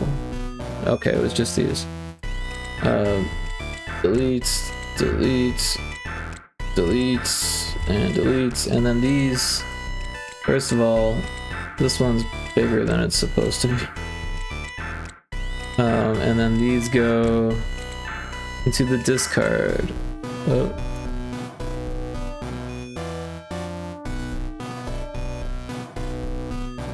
What about you? You're dead too.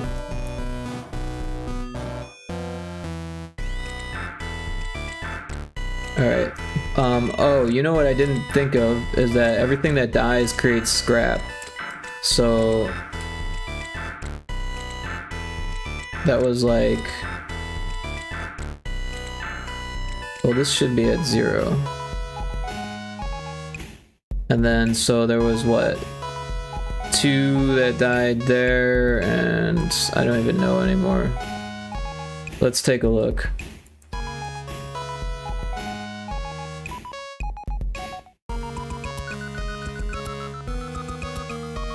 Also, this was supposed to get discarded.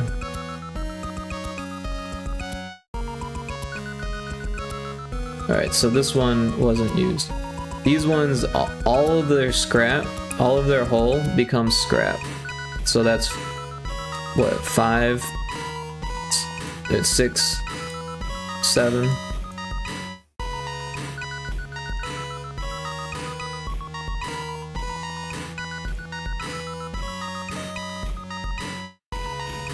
Also, meteor shower.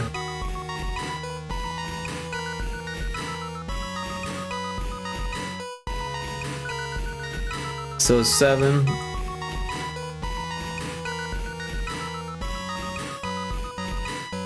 But then these ones are dead too, and these add mineral points also. Oh, it does not increase scrap. Never mind. Does not increase scrap. It says so right on there. Alright, so that's only 2 more points.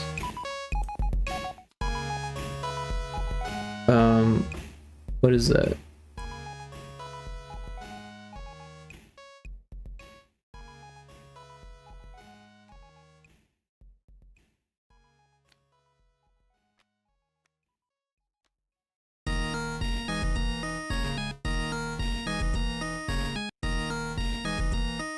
Oh, that's discard after 1 use anyways. Alright, so 2 more scrap into the scrap field. Oh.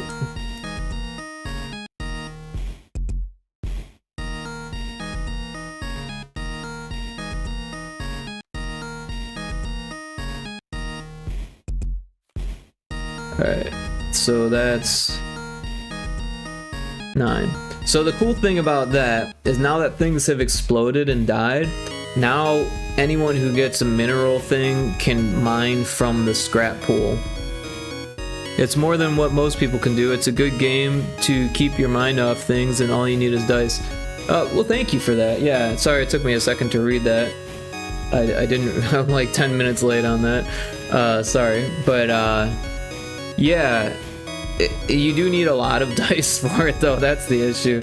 But what I did was I actually bought these wooden cubes from Hobby Lobby, and then I used a pyrography, like wood burning thing, and drew pictures on the sides of the dice. So to me that was more interesting than, you know, numbers 1 through 6, but essentially it's the same thing. But yeah, I ended up getting more, or using the rest of the cubes, because I didn't end up drawing that many. I just did like one of each or something like that. Maybe 3. I think I did a few of each. I don't really remember by hand. But then I took the rest of them and I brought them to work when I worked at the frame shop, because I was using the laser at work, and they had this really big laser. So I made a jig to like hold the cubes, and then I lasered different symbols that I had made that I thought were cooler than the numbers also. And then for the attack dice, I like inverted them. So yeah. But yeah, now that there's scrap, things can attack each other. Or we can mine that stuff. What is this one? Oh, the inbound pirate. So that one took damage, and then this one takes damage too. So we'll copy this one, paste it, and oh, you know what? They take shield damage. They don't take hull damage. I don't know what I was thinking.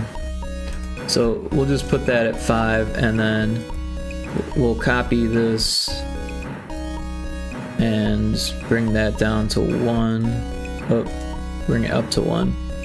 There's a scatterbug in chat.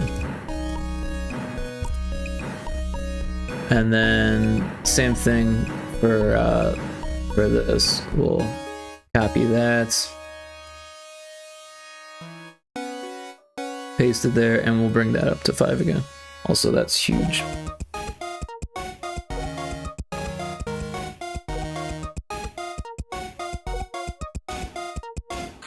Alright, so now I can finally play player 3's turn.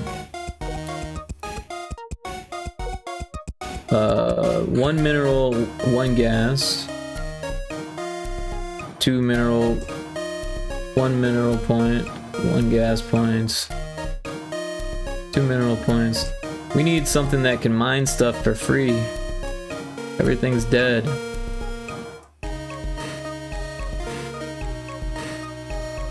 So these, oh, we got one. We can mine 1 point, mineral or gas. Do we have anything that costs 1 point? No.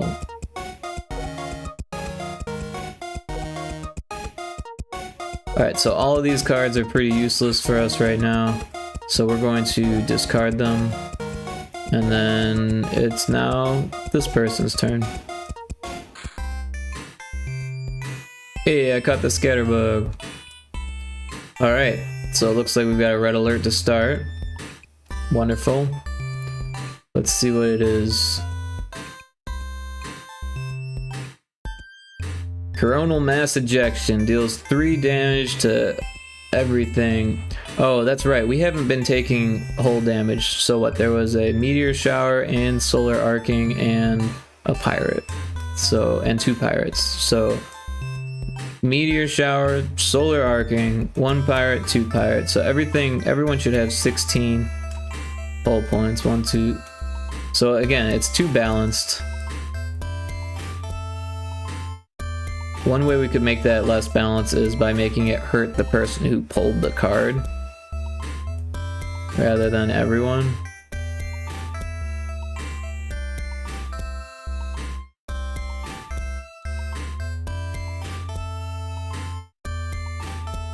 Alright.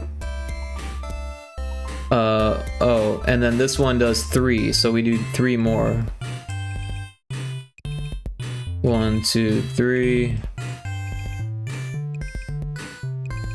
1, 2, 3. 1, 2, 3. 1, 2, 3. But also this one, oh, hold on. This one gets hit by solar arcing too, right? Or no, it already did get hit, so that's 1, 2, 3. And then this one's dead. So that's 2 scrap. Choose to increase, adds scrap point, adds 1 scrap point. So that adds 3 scrap point to the scrap pool. So 1, 2, 3. And this pirate has 1, 2, 3.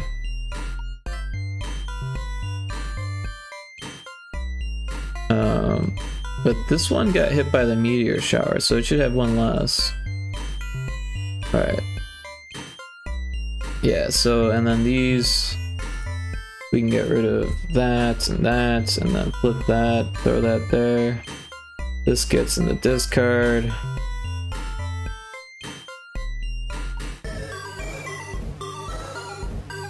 Not easy tracking 4 players. It's a lot of it's because I'm screwing things up and being like, oh shit, I forgot this, and going back in time to try to fix it. But yeah, it's not the world's easiest thing to take or keep track of. These things help a lot, and this thing's helping me keep track of whose turn it is. But yeah, now all of the discard becomes the draw. And we also need to shuffle it. I think S? No. Not F. What is it? R. Of course, R. Why wouldn't it be R? It's for shuffle. R for shuffle. I don't know how good it is at shuffling, to be honest. But we can split it.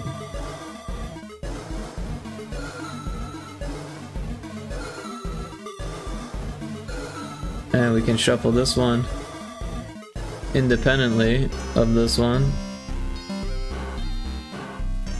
And then stack them.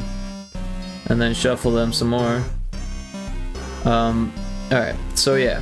Now we need 10 cards for player 4. 1, 2, 3, 4, 5, 6, 7, 8, 9, 10. I bet there's the easier way to do this. Yeah, deal to...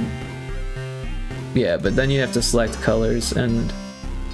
so that one's orange. Yeah, so I guess there is a way to... Cool if I throw out some ideas? Absolutely. Yeah. Anything.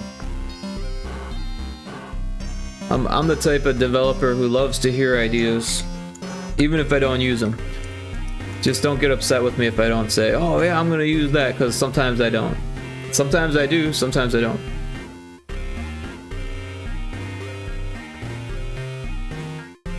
But actually, I've got notes on this game, so I should probably pull them out.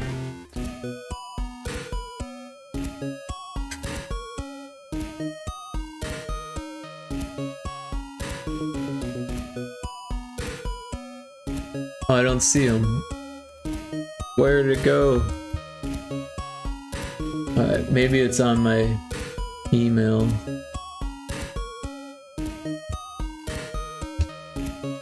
My stupid Windows email account. My Outlook account.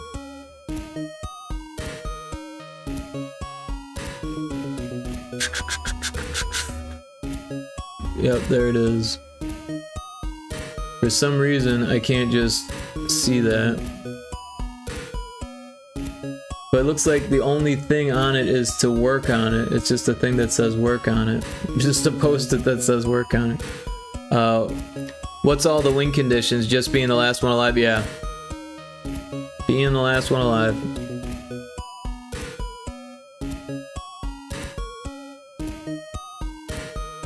We'll make a new sticky note. And we'll call it CME Notes. So first note is red alert cards should hurt player that pulled them? Question mark? Because I'm still not sure on that. Maybe they do one more damage to the person that pulled it. I don't know. The whole idea of coronal mass ejection was that it hurts everybody. But maybe more cards that hurt just the person who pulled them.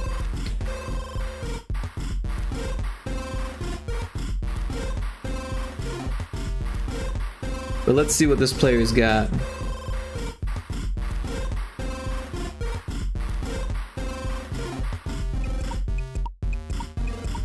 That one only costs 1 gas point. That might be useful. That one only costs 1 gas point.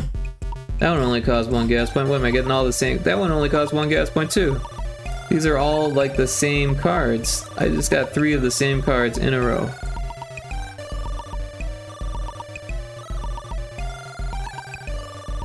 Getting a bunch of crap. I can't do anything with any of these cards. Player 4's turn was player 4's turn was a wash. Yeah, we'll put 1 there, and then we'll put the rest of them there. Oh. Is that not going there? We need to put 2 there.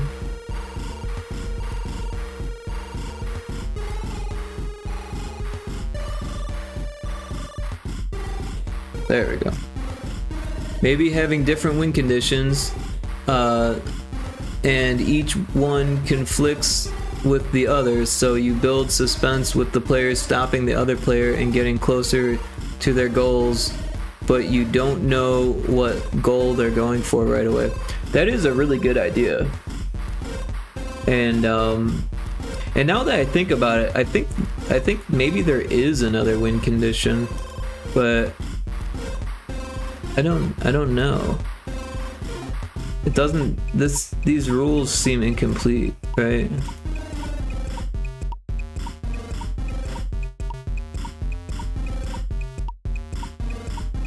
I kind of feel like getting 10 exploration points was one, and then like reaching 3 different solar systems was another one, or something like that. I can't even really remember. So I wrote down the rules, and I actually etched them with a laser into like this piece of cardboard. I still have there's like mat board, but I did that right away when I was still like developing the game. So I don't really, other than those rules, I don't really have anything else. But that's a really good idea. I'll write it down. Compete for multiple win conditions.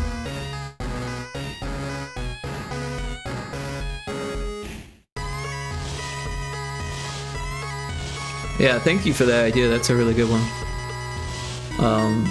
Maybe, yeah, so exploration points.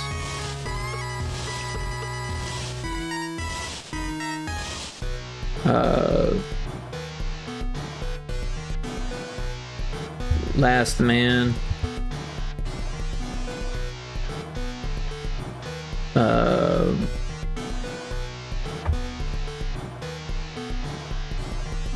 And then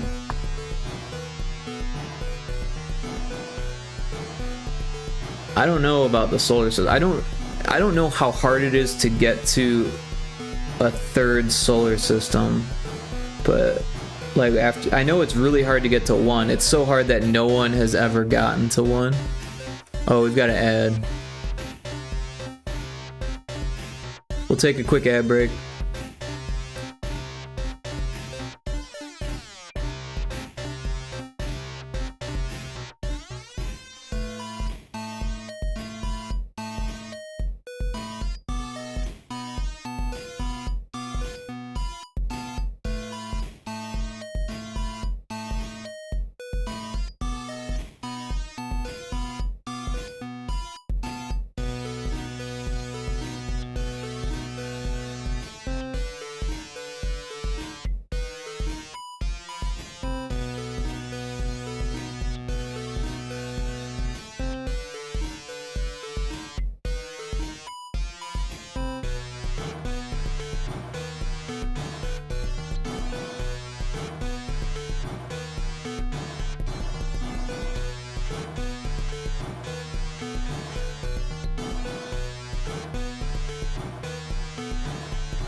Alright, we're back from the ad break. Sorry about that. But yeah, I was thinking, as far as the win conditions go, it might be cool to do exploration points, last man standing, or solar systems. And I'm not really sure about the solar systems because I can't remember how hard it is to get to another solar system. I think I made it too hard to get to the first solar system, or to the next solar system, because no one's ever gotten it before.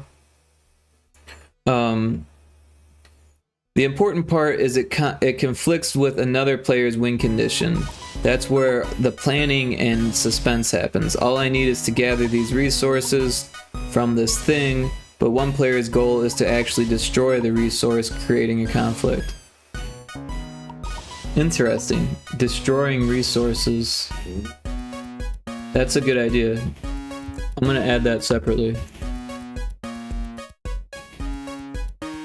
Because like right now, there's no way to destroy it. Like we've got this scrap pool, and as things die, it adds to it, and you can deplete from it by holding on to stuff, and that would prevent other people from using it. Oh, there's an earthworm in chat also, by the way.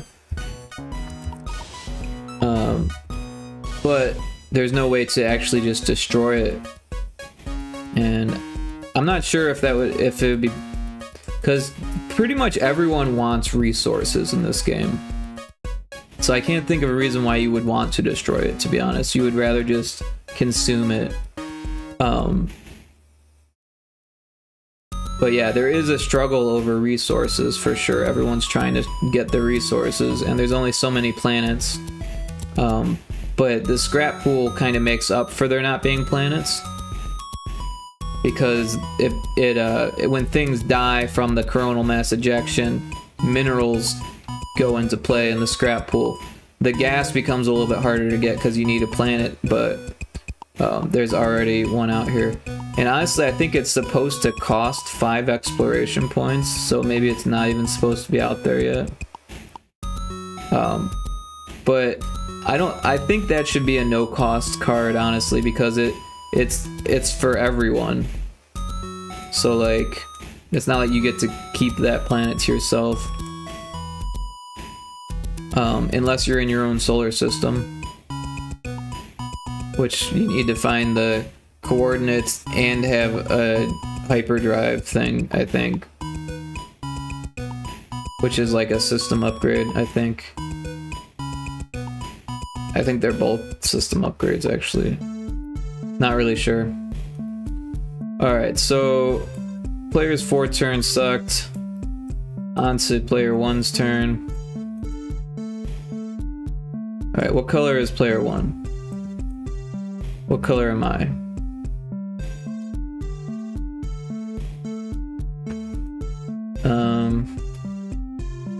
If we put the card there, it looks like I'm gray.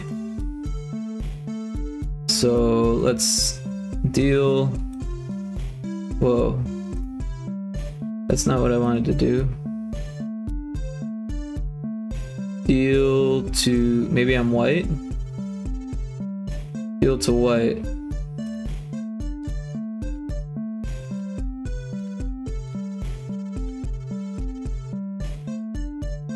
What does draw do? Oh, draw is the same as deal. Yeah, okay. Oh, draw takes it to you. Deal, you can give it to other people. 1, 2, 3, 4, 5, 6, 7, 8, 9, 10. Alright, looks like I didn't get any red alert cards.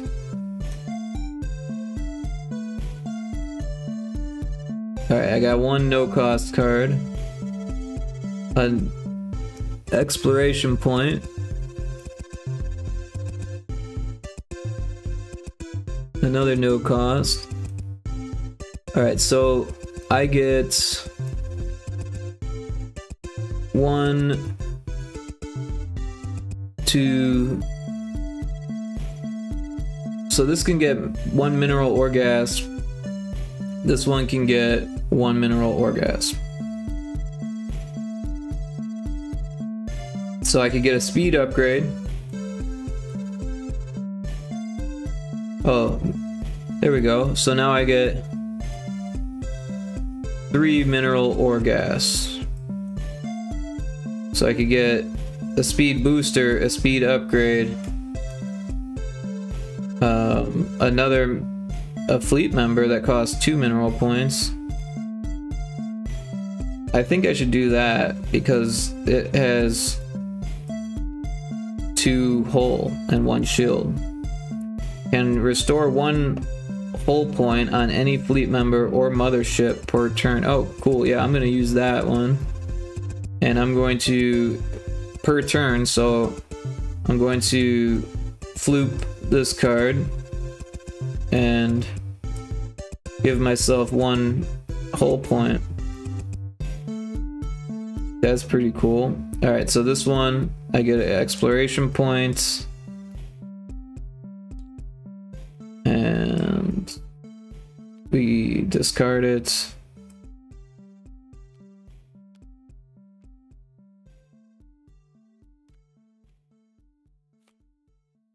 What can I do with these? 0 artillery. This one has an artillery.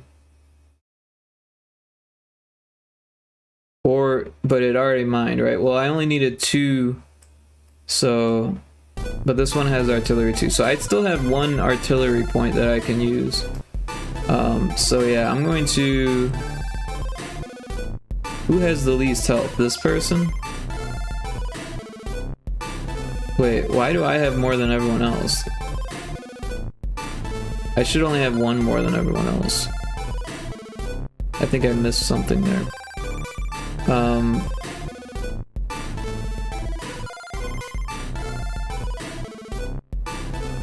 Oh, I can't attack because of the alien. I forgot there's an alien preventing attacks. So, yeah. Alright, so...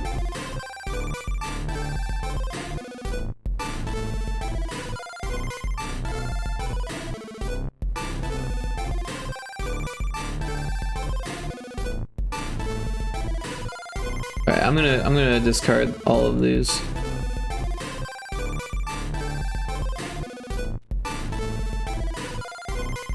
And it's player 2's turn.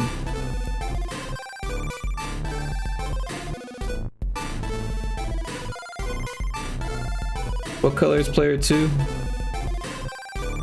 Purple.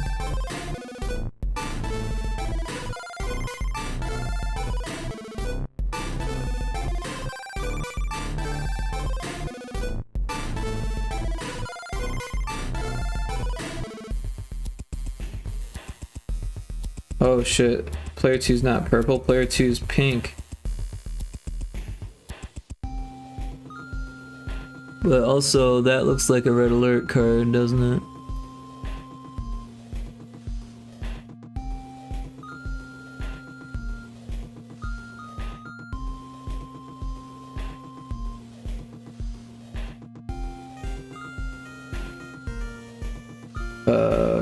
A meteor shower. Wonderful. But I get one more card. What's the different resources? So there's just mineral and gas. But scrap becomes minerals. So there's an abundance of minerals every time ships die, it generates more minerals.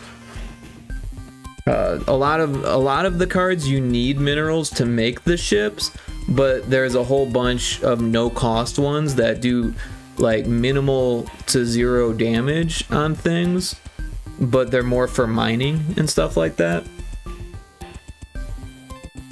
So like the first round of the deck is kind of slow because there's less minerals, but as more minerals are available, then you just need the mining ships to get them.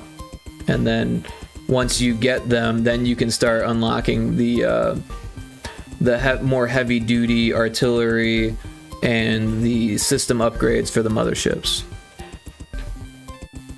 But yeah, everyone's gonna take 1 damage now. So 1 for you. 1 for you. 1 for you. 1 for you. And then we got 1 for the pirate ship. We got 1 less shield for this guy, so we need to copy some shields. Copy, paste. Same here, there, and there. All of those guys got 0 shield now. What is this? This is actually supposed to go back into the discard there.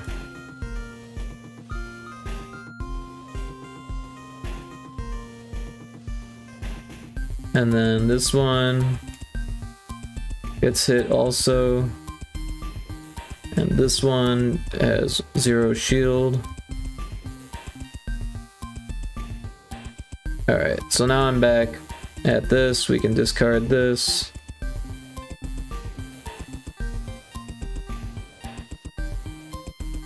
One, 2, 3, 4, 5, 6, 7, 8, 9, 10. Okay.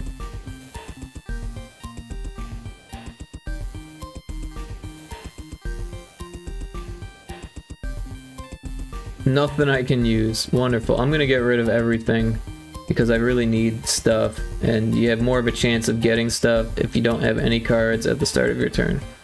And then player 3. What color is player 3? Green.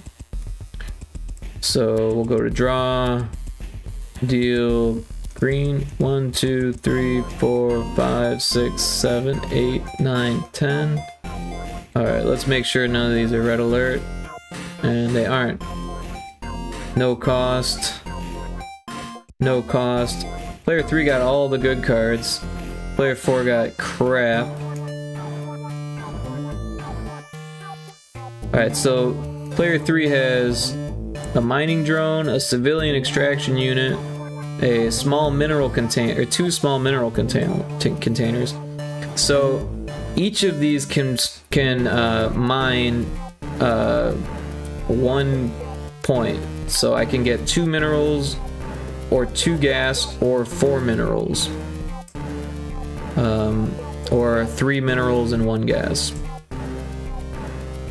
So let's see, I could get a match adversary speed, but there's no attacking right now anyways. A basic defense unit, which has 3 hull. I could get this one too, the antimatter mining unit. Oh, there's antimatter also, I forgot. There's antimatter. Maybe destroying scrap can make gas or energy, something of that sort, giving the reason to destroy resources. It's a mid idea, to be honest. That's actually not a bad idea, because like sometimes there's too much of the scrap and less gas. So like, well, so it would kind of make it easier to get gas when there's less, which would actually kind of balance things out more, right? But so gas is mostly used for shields, so it's not as useful either. But yeah, there is antimatter, but you need to discover a neutron star for that. And you need an antimatter containment unit. Drone factory needs 5. So I think I want to do this one and this one. I'm gonna pull out all these 2 cards. Right, so these ones are flooped because I used them. And then these 2, I don't have an antimatter containment unit, and there's no neutron star, but it's out there. Can mine 2 mineral or gas points per turn, but they need to be contained. I do have a container, so I should mine those 2 mineral points. So yeah, we've got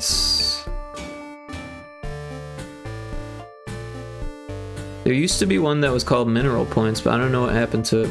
We'll just duplicate this one, and we'll throw it onto this one. We'll rotate it, and we'll bring it down to 2 and make it much smaller.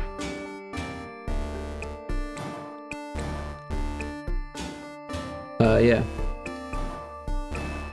Well, I'll write down the idea. It's not that bad of an idea.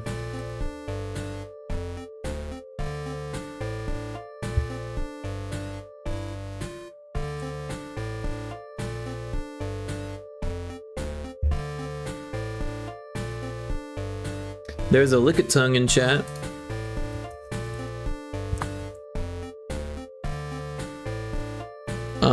Alright.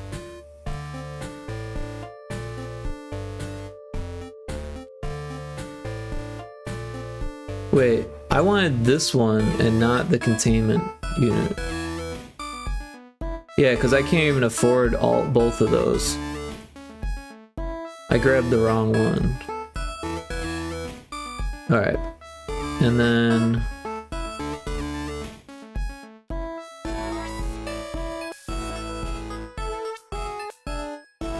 the space station can store 5 gas points and 5 mineral points, cannot attack, adds 1 point to each mining system owned per turn.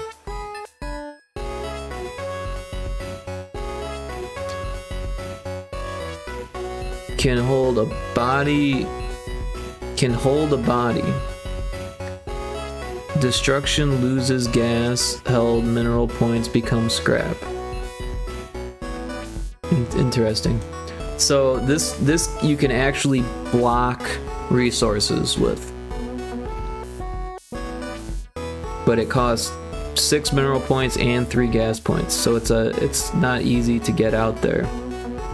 And then this is basically for defense. So if you put this on like a defender, you can match an adversary's speed, unless you're faster, until destroyed.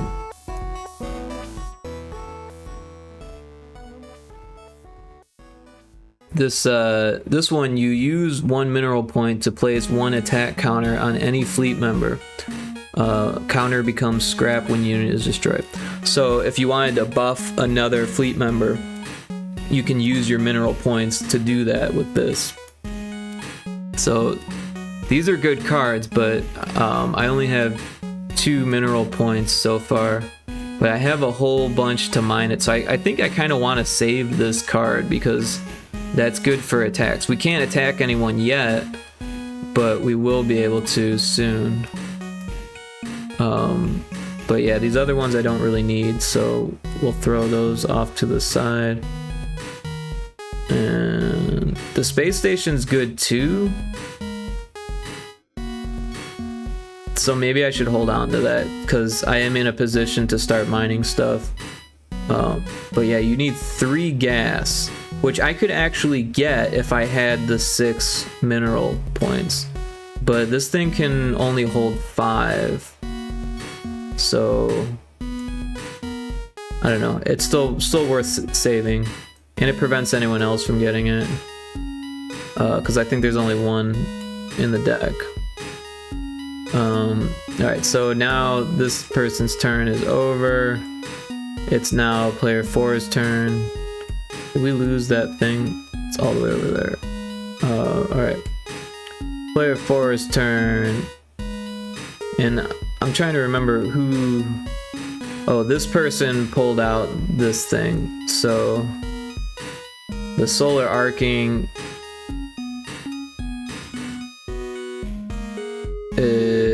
So that actually has to occur again, and this thing has 1 less. So solar arcing deals 1 damage to everything that's out there.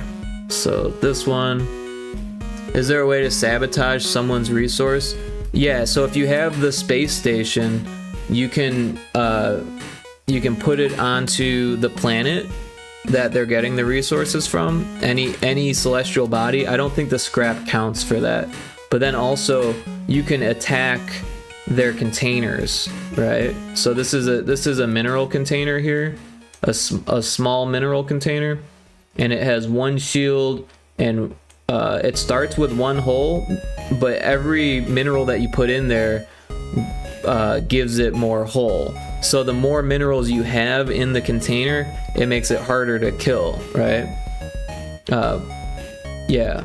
But when it explodes, all of its contents become scrap points.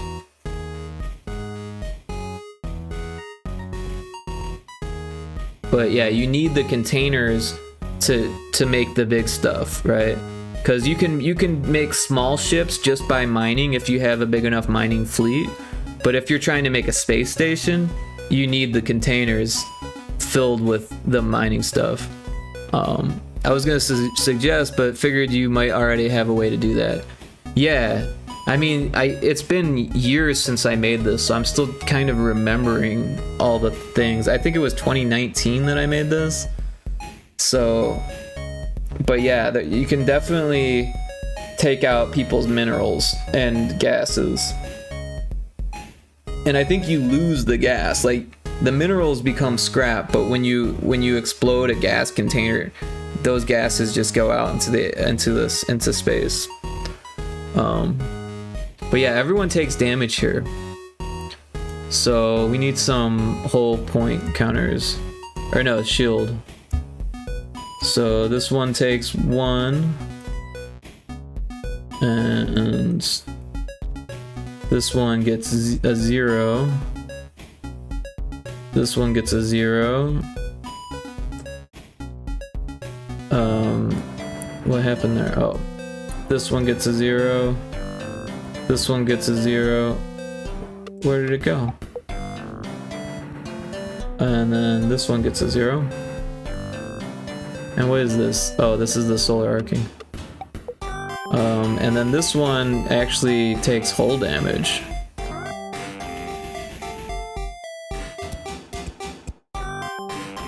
Well, I think the shield actually regenerates at the end of your turn. Yeah, shield points are depleted. Oh wait, it doesn't say that, but it should.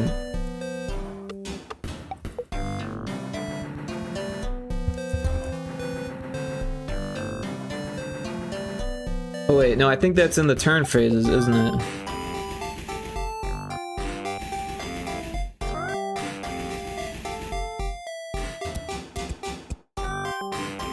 Okay, it says replenish mineral bodies, comma, and shield.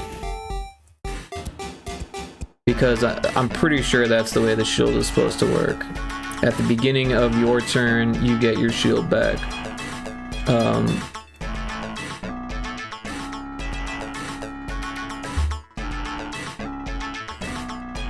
Yeah.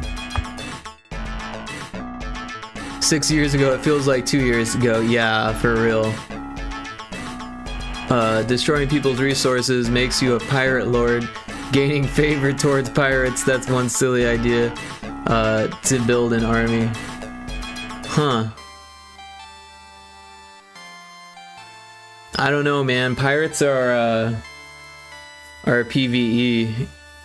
I don't think you can win over pirates. Like if you've ever played Sea of Thieves, you can't trust anyone. They're all pirates. I mean, it's not a bad idea, but I don't know. Pirate Lord. There's not a really good way of keeping track of that, right? Like how many pirate points you get, kind of thing. Like, is it for each? Because I mean, we're all kind of pirates, right? We're all kind of attacking each other anyways. So like, how do the pirates choose which ones to side with? I don't know. I kind of like the idea of the pirates not being on a side.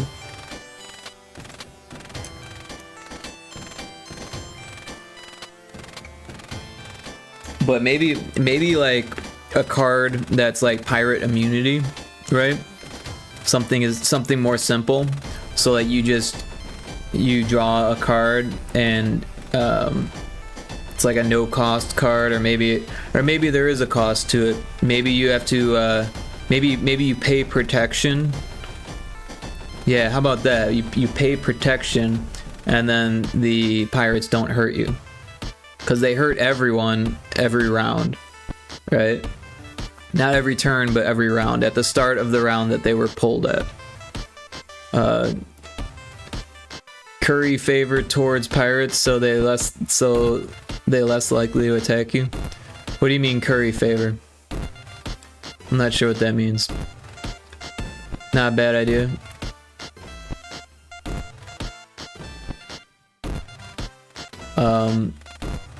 But yeah, like paying protection, I think is not a bad idea. But I think it would have to be a card.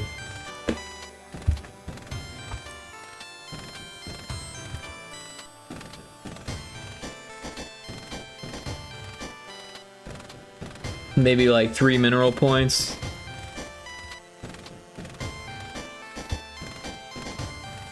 Or maybe 3 mineral or gas, right?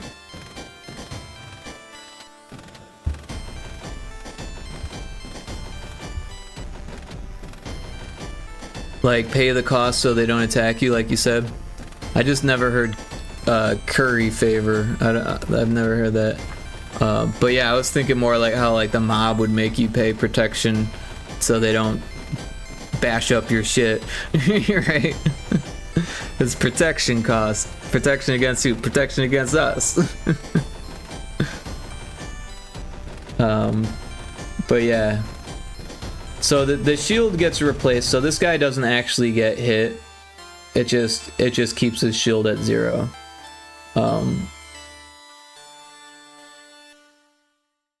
And honestly, that should be the same for the pirate too, right?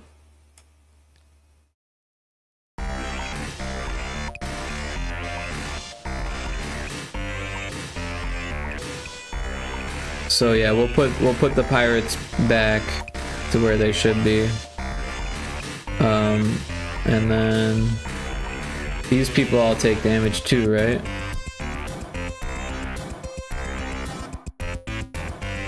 But they have shields, so they all get replenished and damaged again.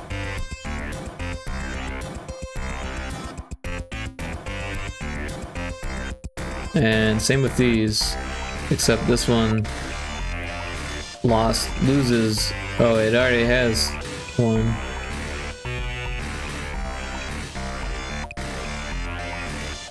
Oh, this is where we're at. Okay, that was player 3. Okay, all right, now we're on player 4. So right, or did we already throw everything back for player 4? What color is player 4? Orange. No, we didn't. All right. So deal orange 1, 2, 3, 4, 5, 6, 7, 8, 9, 10. Alright, no coronal mass ejector, no red alert cards. Alright, we got a no cost mining drone, that's always good. No cost mining drone, okay. Alright, so we got 2 mining drones, so we could get 2 mineral points. So we could actually get this lasting artillery booster. Choose any fleet member, not mothership. This member's artillery increases every 1 mineral point spent. Points are cleared at the beginning of your turn, but the upgrade lasts until it's destroyed. So yeah, we might as well throw it on one of them. So now we spent a mineral point to become a 1 artillery point thing. Yeah. And we can't do anything else with that stuff. But like a mineral mining system would be pretty sweet to have, so maybe we should hold on to that one. Because all we need is 1 more ship to be able to mine enough for that. Oh, there's an antimatter container. There's a gas mining system, but the mineral mining system is probably better. Advanced artillery unit can attack once per turn with 5 artillery points, but that costs 5. And then the space station. So maybe there's 2 space stations.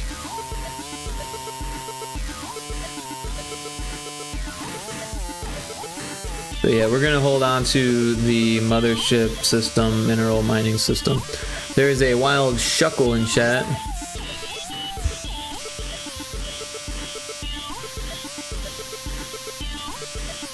And what did I want all of them.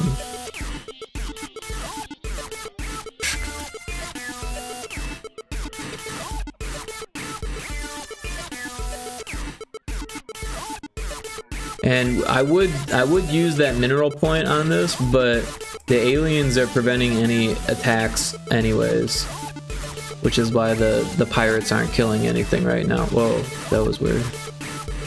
Just zoom the hell in.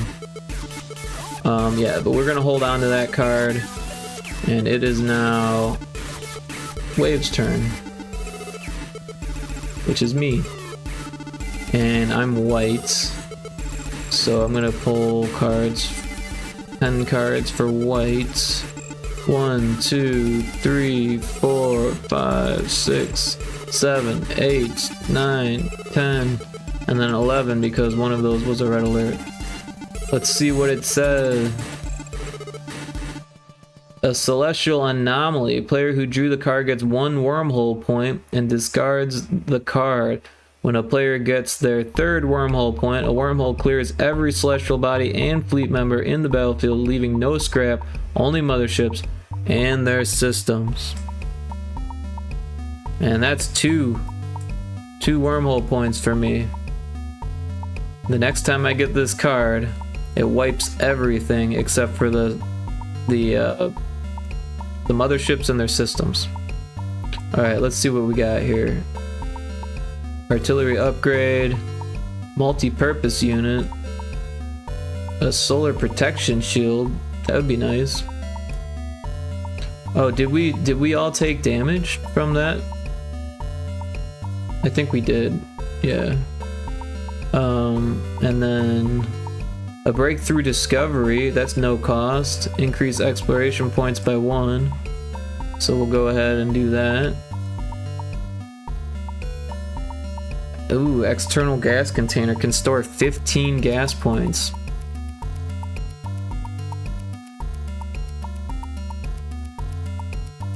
But that costs 3 mineral points? I think I can afford that. Advanced shield upgrade. A jump drive. Yeah, so can use 3 antimatter to jump to a new solar system if the coordinates have been discovered. Can only have 1 jump drive. So, oh, there's an ad in progress. We'll take a little ad break here.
Alright, we're back from the ad break. Get your 10 cents for how often they play. They don't really pay. Yeah. But, you know, I will say this about ads. They give me a chance to, like, stand up and stretch and, like, go get a snack. And, they're like, refill my water, you know? It is nice to have a little break. And they're only 2 minutes. I know they happen twice every hour, but that's only 4 minutes an hour. But I feel you, when you're on the other end and you have to watch the ad, it sucks. I get that. But it is helpful for me because I get to take a break. As far as how much money I make from it, I think it's like 60 cents per stream. For like a 5 or 6 hour stream, I get like 60 cents, depending on how many people watch the ads. So yeah. If you don't watch the ad, that doesn't bother me at all, because 60 cents is nothing. That's like a dime an hour. But yeah. Anyways, I did get some Welch's. I think they're Welch's, some type of fruit snack. Yeah, Welch's fruit snacks. And yeah, it's good to have snacks. Alright, so I want this mineral container, or gas container. Oh, and this is discarded. What do we got here? 1 mineral point, 2 mineral point, 3 mineral point, and then this one can restore 1 whole point. Alright, so let's restore a whole point. And then we've got 3 mineral points. That's exactly how much I need for my external gas container. Perfect. So we'll throw that out there. But it can't mine anything. It can just store gas. And I can't mine anything else because I've mined everything that I can this turn. For the 17-hour stream, I made a whole $1. Oh, wow. You're getting Turbo Pay from me. Oh, you're on Twitch Turbo? I had no idea. But yeah, Twitch Turbo actually pays a lot less, I noticed. But I think that's also because less people have Twitch Turbo. But yeah, it seems like The Twitch Turbo Slice is like the smallest.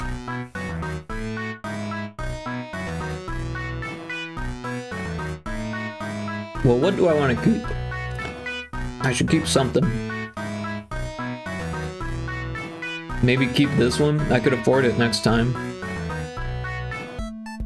What is this one? Antimatter. Advanced Shield. Jump Drive, can't really afford that. Speed Boost. Speed is kind of useless. It's only good for defense. So like, if you have something that you don't want destroyed, you can use your speed to put another fleet member in harm's way, kind of thing. It pays the same rate. It pays as if I watched the ad. Oh, okay. Yeah, I didn't know. Let's see. Instant Artillery Booster. I think we should keep the Solar Protection Shield, so we'll hold on to that, and then the rest of these we'll get rid of. So we'll put that there, and then these will go there. Alright, next person's turn. Player 2. How many we got? We only got 3 there, so... Well, what color is player 2? I cannot remember. Pink. Or magenta, rather. So we'll deal these to magenta. Oh, it is pink. 1, 2, 3. Hey, what happened there? Don't do that. Was that right? Mothership Artillery, okay. And then we need to shuffle these.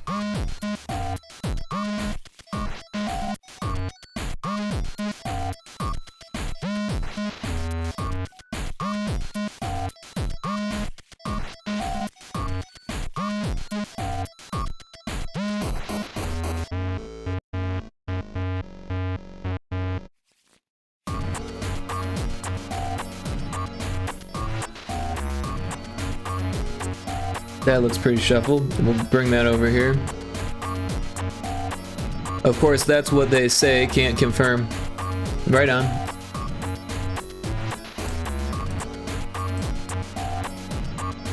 Alright, so I drew 3 already, so orange gets 7. Or no, pink gets 7.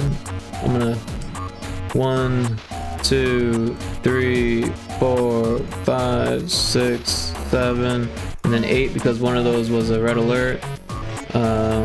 Let's see what that says. A celestial anomaly. Player who drew card gets 1 wormhole point. Alright.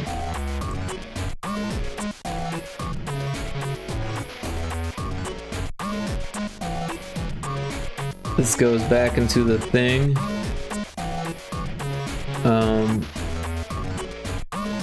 Yeah.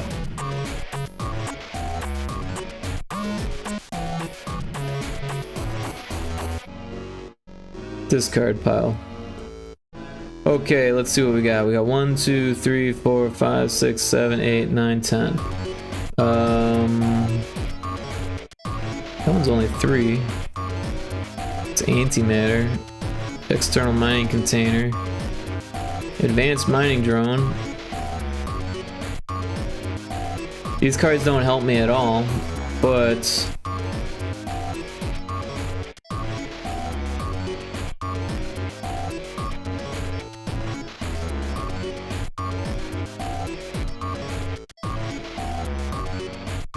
I kind of want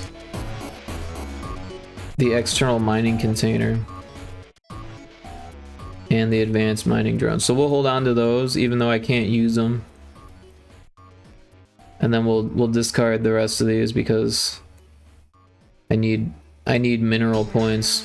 Or I need mining ships. And if I have less cards in my hand,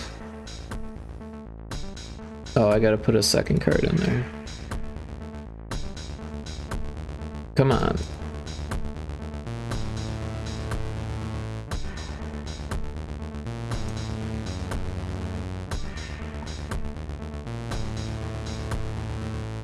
I don't know why it's slowing down so much. Probably because I'm streaming.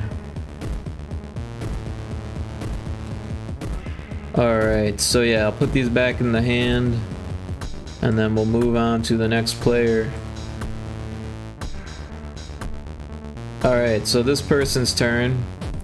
They get one less on the aliens, and this is the last of the solar arcing, so we can discard this, and then we gotta give damage to everything.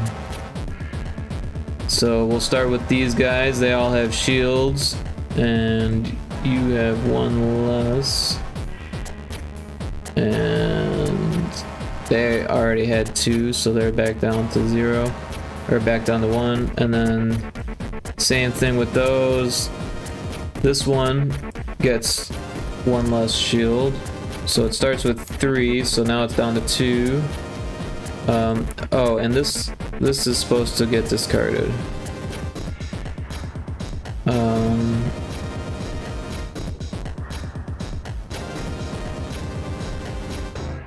These are new cards. They get 1 less shield.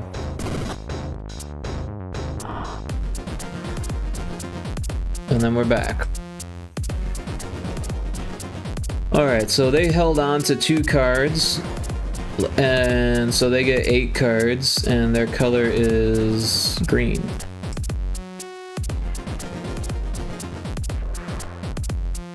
One, 2, 3, 4, 5, 6, 7, 8. I can't see those cards, but it looks like they're all... Oh wait, here's a red alert. So we'll get one more. Alright, so meteor shower. Everyone takes 1 damage. Oh, we didn't take whole damage on the motherships that last time. I forgot about that. So all the motherships take 2 damage. 1, 2. 1, 2. 1, 2. 1, 2. And then... Wait, did I just go in a complete circle? I think I did. Sheldar appears in chat. There's a Pokemon. Catch. Alright. Wait, no, this isn't where I was at. Where was I at? It was this one. Yeah, because they've got all their cards. Alright, so now I've done this full circle, and there was also that meteor shower, so everyone takes another damage. 1 less for the pirates. Now we've got whole damage for some of these.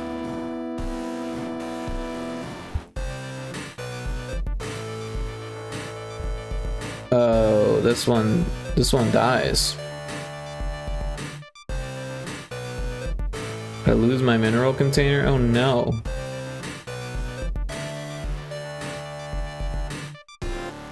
That's not fun. And then this one doesn't actually die. It just loses its contents, right? So, but this one gets hit for 1. And this one dies. Oh, I don't need that. Boom, boom. So this one becomes 1 scrap. And this one becomes 1 scrap. And this one takes a hit off of its scrap because it just got hit. This one is now 1 whole. And so yeah, that's 2 exploration or 2 scrap points for the old scrap pool there. And these go into the discard. And yeah. So that hurts. This one takes 1. This one takes 1. Ooh, this one dies. That's another scrap. This one now has 1 hole.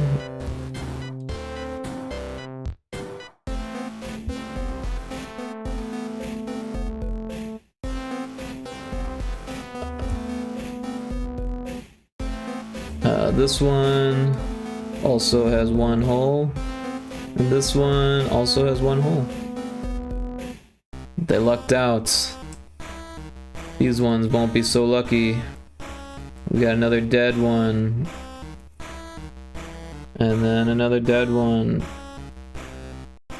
And this adds 1 scrap point, so that's 3. Also there was this one, so that's 4. So 1, 2, 3, 4. Up to 18 in the scrap pool.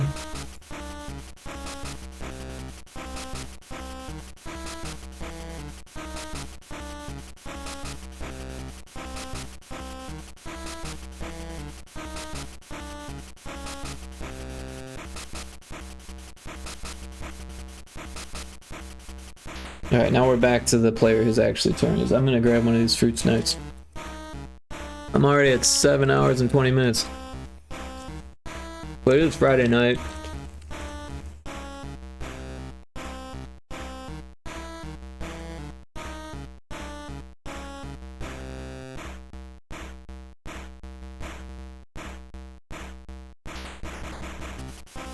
Alright. What can I do with these? Let's see what I can get here. So, can mine 2, can mine 1. That one's just defense. That's a pirate. This one is 1. So, and this one?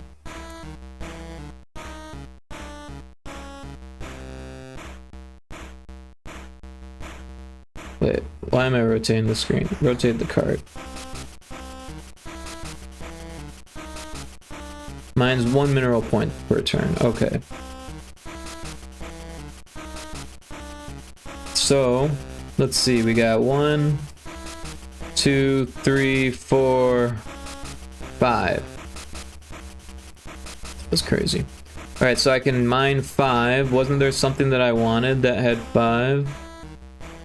The drone factory or the scanner.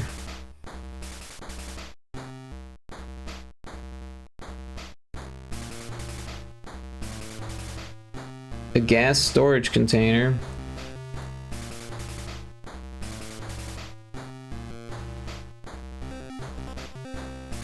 Or an advanced defense unit. How many do I have?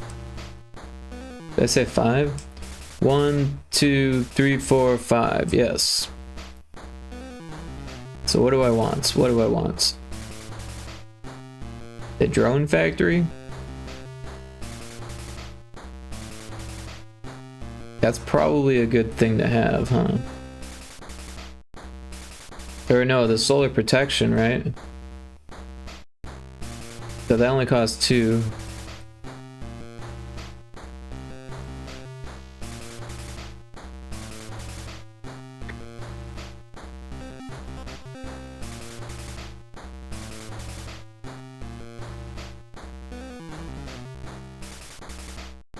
I don't understand this card. I wrote it, but I don't understand it. Can block any chosen attack once per turn. Can be deployed instantly during defense for 3 extra mineral points.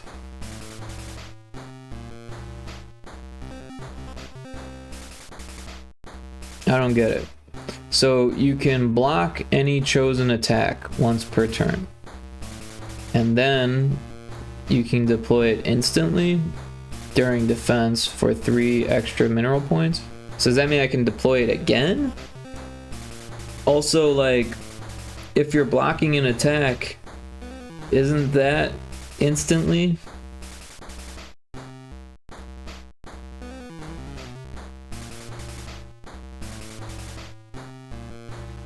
I think it means you can do extra blocks for 3 extra but it should say can be deployed once more during defense for 3 extra mineral points. I think that's what it should read. I'm gonna make a note of that.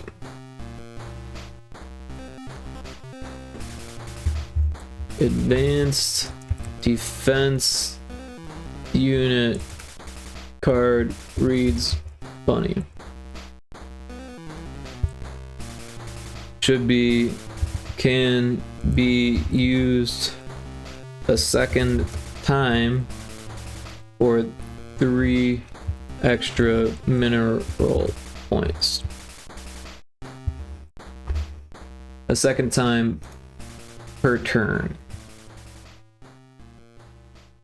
Alright. So what do I want? I think I want either the gas storage container or the attack drone factory. I think I want the gas storage container.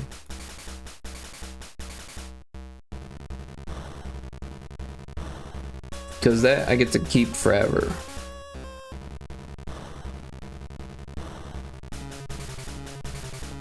But I also could have, I also have 6, so I could use a 1 point thing, but I don't think I'd have that. But I could have done the multi-purpose unit. I'll hold on to this one. And the drone factory still, and the space station. And the rest of them,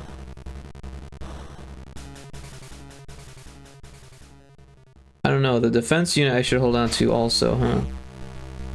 But these other ones I could get rid of. Because I need some extra cards. Alright, so those go there. These ones go there. Why aren't they going into my thing? I have to do them one by one. Okay. That one stays there because it's a system. And then these ones go into the discard. Alright, that's the end of my turn. Or whoever's turn that is. And then that was player 3, this is player 4. And they held on to their mothership system. The mining system. They don't actually have it yet, but they held on to it. Alright, so they get 9 cards. What color are they? Orange? Deal 1, 2, 3, 4, 5, 6, 7, 8, 9, and then 10 because one of those was a red alert card. We'll pull that out. A coronal mass ejection deals 3 damage to everything. Wow. Alright, so 1, 2, 3. 1, 2, 3. Oh man. That dies.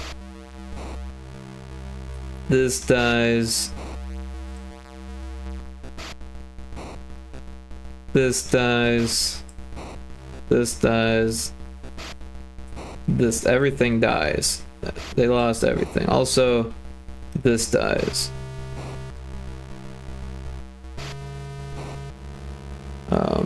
We'll come back to them later to get the scrap. 1, 2, 3. 1, 2, they're dead. Player 1, what do you got? This thing actually lives, surprisingly. So we'll put a 1 there and a 0 there. What about you? You die.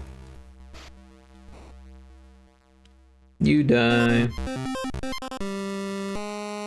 You die. Alright. So pretty much everything died.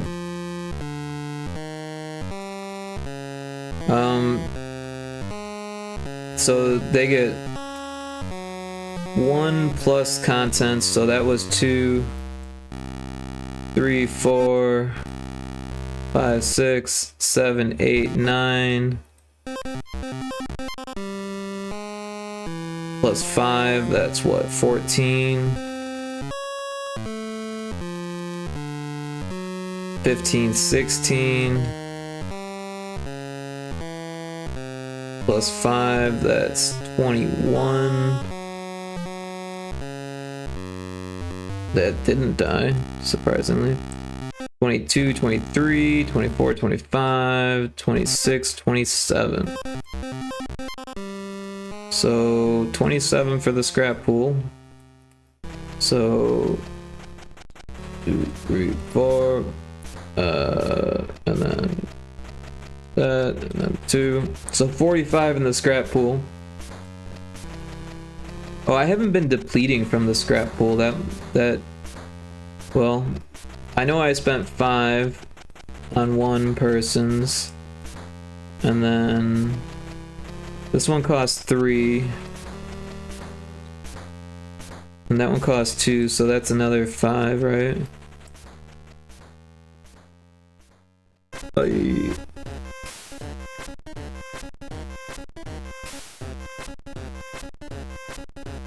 Oh, sorry, Cryptic. 10 minutes ago you said, have you gotten to check out that Killer Queen bar or arcade yet? I haven't. I decided against it at the last minute, and now honestly, I read reviews that said that the Killer Queen machine's broken, and I kind of doubt that they fixed it. Because it's like expensive to fix. Also, like, if they had like a broken machine, they probably don't take good care of it, so they probably haven't even updated it, and the game requires updates because they like update it, you know. So the more that I think about it, and more reviews I read, the place doesn't even sound like a good time. Like, one person said that like a third of the cabs they had were broken or turned off. Someone said they got drugged there. Like, that's a pretty big red flag for me. Considering I've been drugged twice. Not that I'm planning on drinking, but I just don't want to be at a place where that kind of shit happens. And the weird part is that like someone left a negative review saying that they got drugged, and that there was some other issue. And then the owner, like, talked about the other issue and didn't say anything about someone getting drugged. Like, they didn't even bother them, kind of thing. Like, they didn't even acknowledge it. They didn't say, oh my god, I'm so sorry that happened, this neighborhood is kind of scary sometimes, or anything like that. They just said, like, oh, by the way, that thing with the other thing, like, yeah, that's this thing, and just kind of like left it at that. And like, I don't know, if it was my business, I would be like, I am so sorry that your friend got drugged, and like, we're going to do everything we can to make sure that shit doesn't happen to anyone else, you know, like. But instead they just kind of like just avoided the conversation, and that's kind of a red flag for me. But I don't know, I reached out to some people at the in the Oklahoma game dev Discord. Oh, I deleted the wrong thing. Come back. No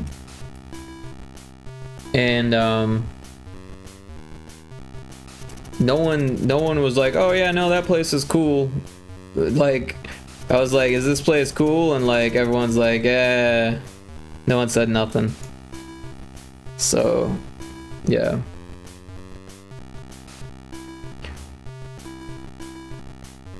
Owner was like, hey, what do you expect? People sometimes get drugged. He probably had a hand in it. Like, he didn't like go straight up and say that, but that's what it felt like. You know what I mean? Like look the other way kind of thing, which is messed up. Like, I mean, I get it.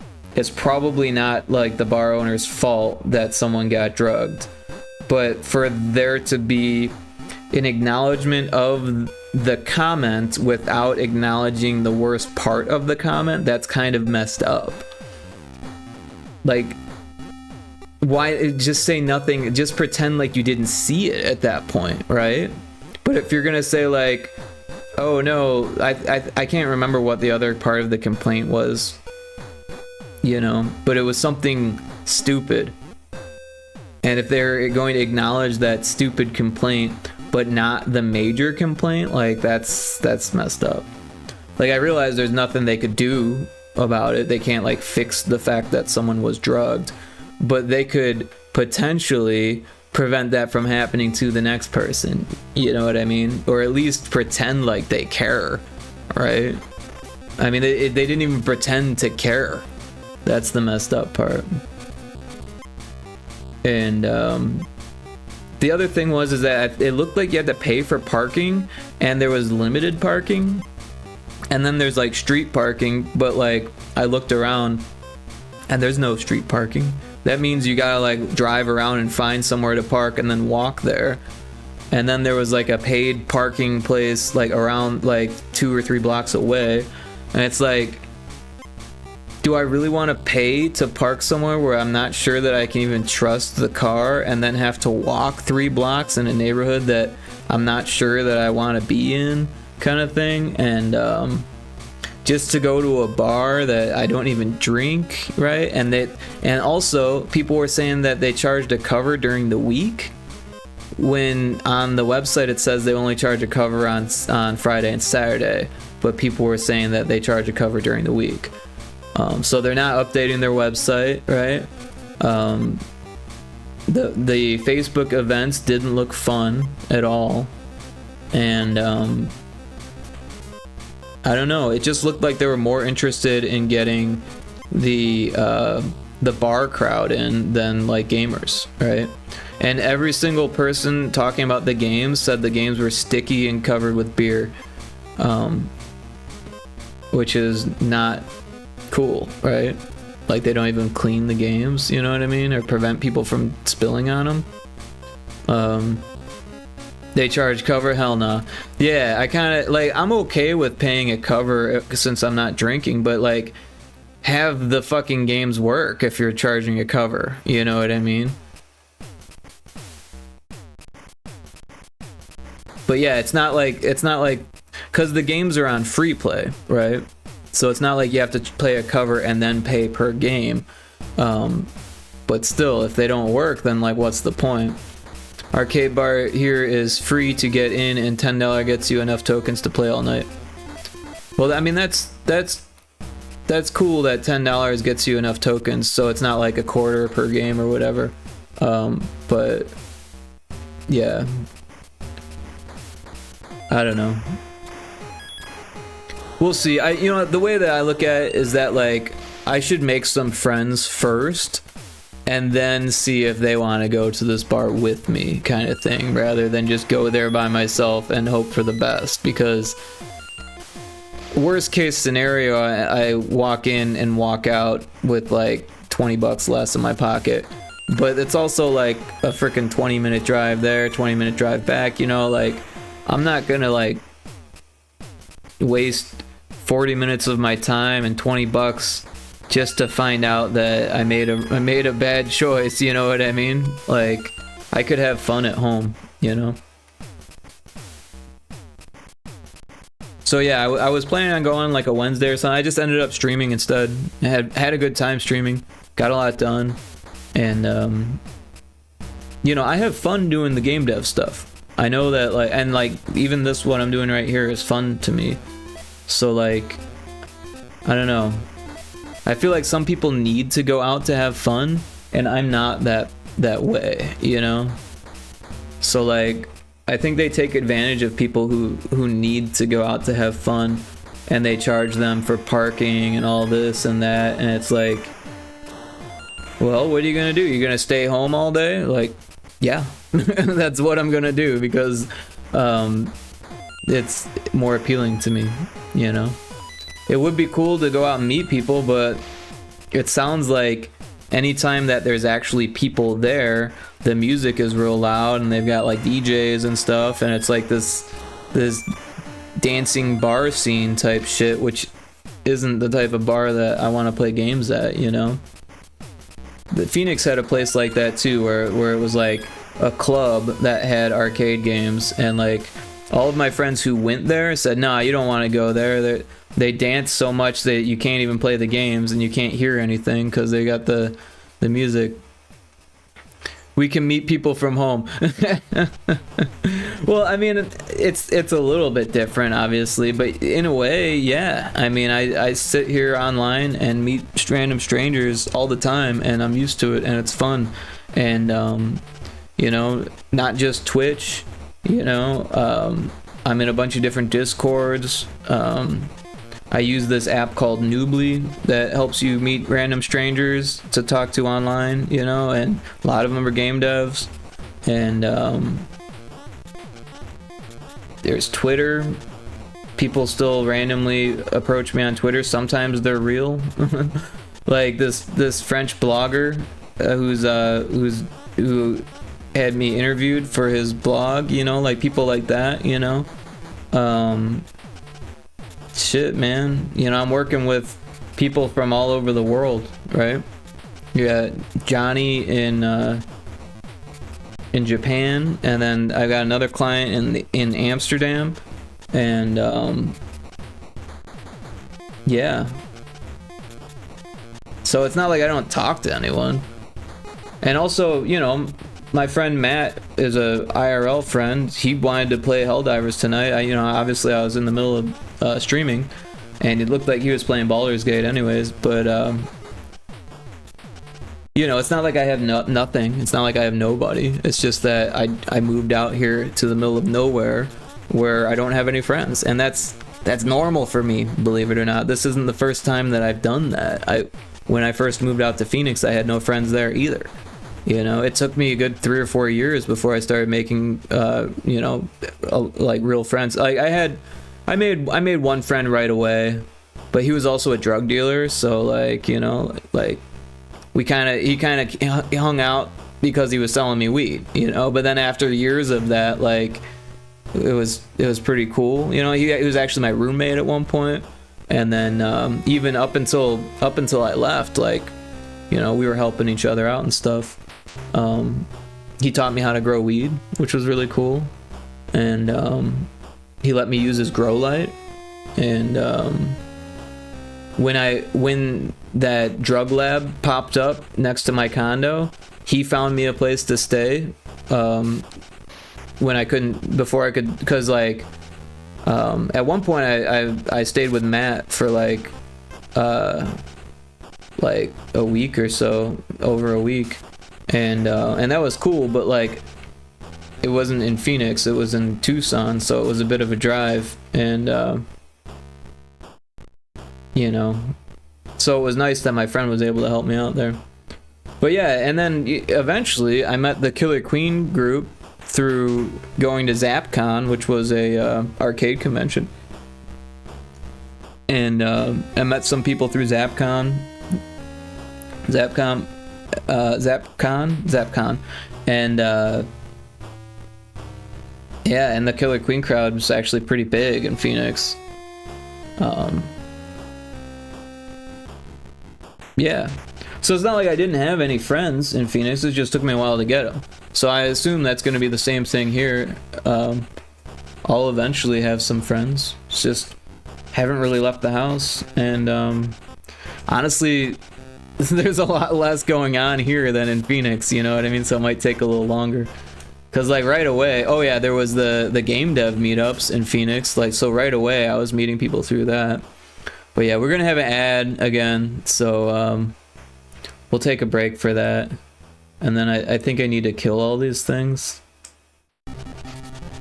Oh, we got the raid and the ad. I just used my my last snooze, sorry. But thank you so much for the raid. We got an ad coming up in just a second, though.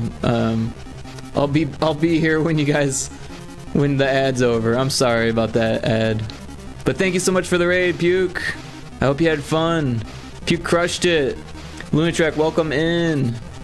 Abraxas, hell yeah. Raid advertisements. Yes, welcome raiders. Hola, hola. We raiding. Nice. Abraxas, I mean, we did just come from Friday commercials. What's a couple more? Right on. Yeah, I kind of wish that the ads would just like chill. But yeah, it looks like they're starting now. So we'll take a little ad break and we'll be right back. Sorry, everyone.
Alright, we're back from the ad. So sorry about that, everyone. I very much appreciate the raid. Puke, you're awesome. Obviously, anyone who hasn't checked out Puke's channel needs to check out Puke. We'll shout him out again. Yeah, Puke's channel is just fantastic. They do retro commercials on Friday. That's where they're just coming back from. And yeah, I had you up on Lurk, but I was kind of busy, so I didn't get a chance to really watch much of that. So I apologize for that. But yeah, I hope you had a lot of fun. There is a Pokemon in chat if anyone plays the Pokemon game. But yeah, everyone should follow Puke. They do NES development with assembly language, which is, to me, is like black magic. So but yeah, thanks Puke for the raid. Abraxa says, I'll be so glad when this stupid DoorDash ad run stops. That song is so annoying. Finger smash bonus O in there. Abraxas, is that the one? Puke says I peed. Hey, it worked out. We had the ad break, you peed. I appreciate the raid. I shouted you out again. And yeah. So everyone should check out Puke. They do commercials. It's fantastic. They also do ASM for NES. And yeah, assembly in the house. But yeah, the DoorDash ad, that's the one where they're like, the financial advisor is like in front of their mansion saying like, you need to stop spending. And they're like, I'm saving, with a jetpack or some shit like that. Is that the one? The Uchi Wachi Hoochie Hachi Ooh Wop Wop Baloney I Love You song video. Oh, I don't know that one. Nah, it's the one with super annoying song. I don't think I've seen that one yet, but it sounds annoying. So sorry that you had to go through that. So, for those of you who don't know me, I'm Rick. I'm a game dev. This is a card game that I made back in 2019 that I'm playing on Tabletop Simulator. And we were working on Pyrotoad, which is a Game Boy Color game that's coming out very soon, actually. We were just putting on some of the finishing touches to get that out to testers. And we'll probably make some changes based on what the testers say and the feedback and stuff. But it's getting real close. It's a precision puzzle platformer. There's 35 levels. And it's a little bit like Super Meat Boy in the difficulty and the puzzles and the precision and that kind of stuff. Might be a Canadian one. Not sure how Twitch does ads. They've been running it for a month or so now. Well, they do change it based on your location and based on your ad preferences, right? All of the data they collect and stuff like that. So, like, they have no idea who I am though, because I get ads for women, I get ads for men, I get ads for young people, I get ads for old people. They have no idea who I am. They just keep giving me random stuff. I get ads for gambling, I get ads for video games. I don't know, it's just whatever for me. Tabletop Sim is awesome, except it got me big hooked into board gaming, and I have spent way too much money on that one. Interesting. See, I haven't spent any money in Tabletop Simulator, but I also don't have any board games of my own. I have a few Discovery toys that I yoinked from my mom's place, and I don't actually play them. They're just kind of keepsakes. Oh, I mean IRL board games. Okay, yeah. So I am way too cheap to spend $60 on a game. But man, if I had a family or like friends to play with, I probably would. Because I love playing games with people. And if you have a really cool, fun board game, like that's a good way to get people like to play games, right? But yeah, I'm out here in Oklahoma. I just moved out here, and I don't know shit for people out here. Inconceivable! Inconceivable!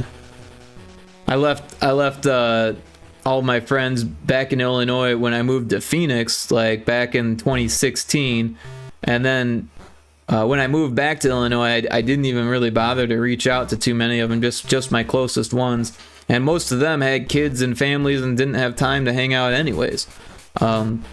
So yeah, my friends have been removed from my life more than a few times, and I'm pretty good at making friends, but this is like making friends on hard mode here in Oklahoma, because it's like a red state, right? And there's like a lot of like southern draw. Not that I'm opposed of people with a southern draw, but there's like a lot, and a lot of churches, a lot of religious people, a lot of Trumpers, you know, a lot of people that I probably wouldn't get along with. But there is a big board gaming scene here, and that's part of the reason why I have started doing this again, because I'm friends with a Discord server of Oklahoma game developers, and there's someone in there who's promoting a board game developers meetup. So I would like to go to the next one, but it would be nice to have something to show, and this game definitely needs some polish. So that's why I'm playing it by myself with 4 other versions of myself to try to make the game better. And actually, Cryptic's come up with a few good ideas tonight, so I'm taking notes. If anyone's got any ideas, let me know. Is it suburban or busy? It's where I'm at. It's suburban, but I'm not far from the city. Like I could get to the city in like 20 minutes or so. But it's Oklahoma, so it's not a real big city. It's pretty small. I have most of my collection up on BGG. I don't even know what BGG is. Board game something. It says 118 games. Oh wow, yeah, you weren't kidding. I've got almost a big Kallax shelf full. I've probably played 3/4 of them. Jeez. Do you have a big family to play with, or like nearby family, or just like a nice friend group to play with? Oof, I wouldn't do well there. Like I said, it's like hard mode. I think there are cool people here, but they're sparse, right?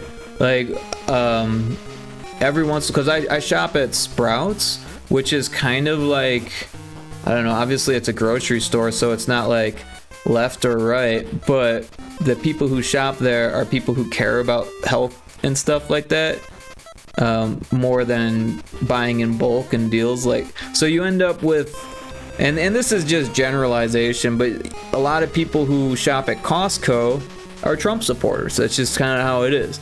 A lot of people that go to like Whole Foods or Sprouts happen to not be Trump supporters. I don't know exactly how it works. But I saw a guy with a NoFX shirt at Sprouts. So like, there are some cool people. I should have said like, dude, that's a cool shirt. We should hang out, because that's probably the last cool person I'll see. But you never know.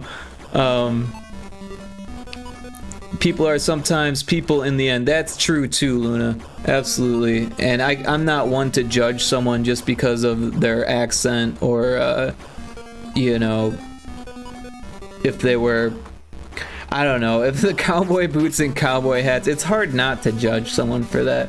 I mean, these people, they're like, country music is my personality kind of thing. Like, oh man, I don't know if I want to be friends with those type of people. But yeah, no, I'm still able to give people a chance, I think, for the most part.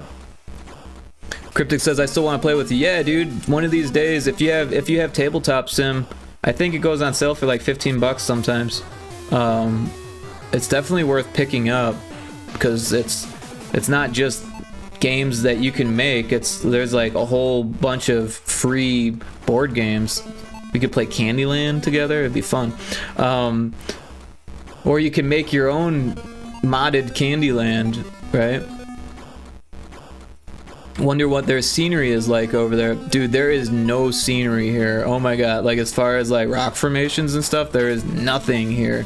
It is bleak. It's very flat. Lots of red dirt. And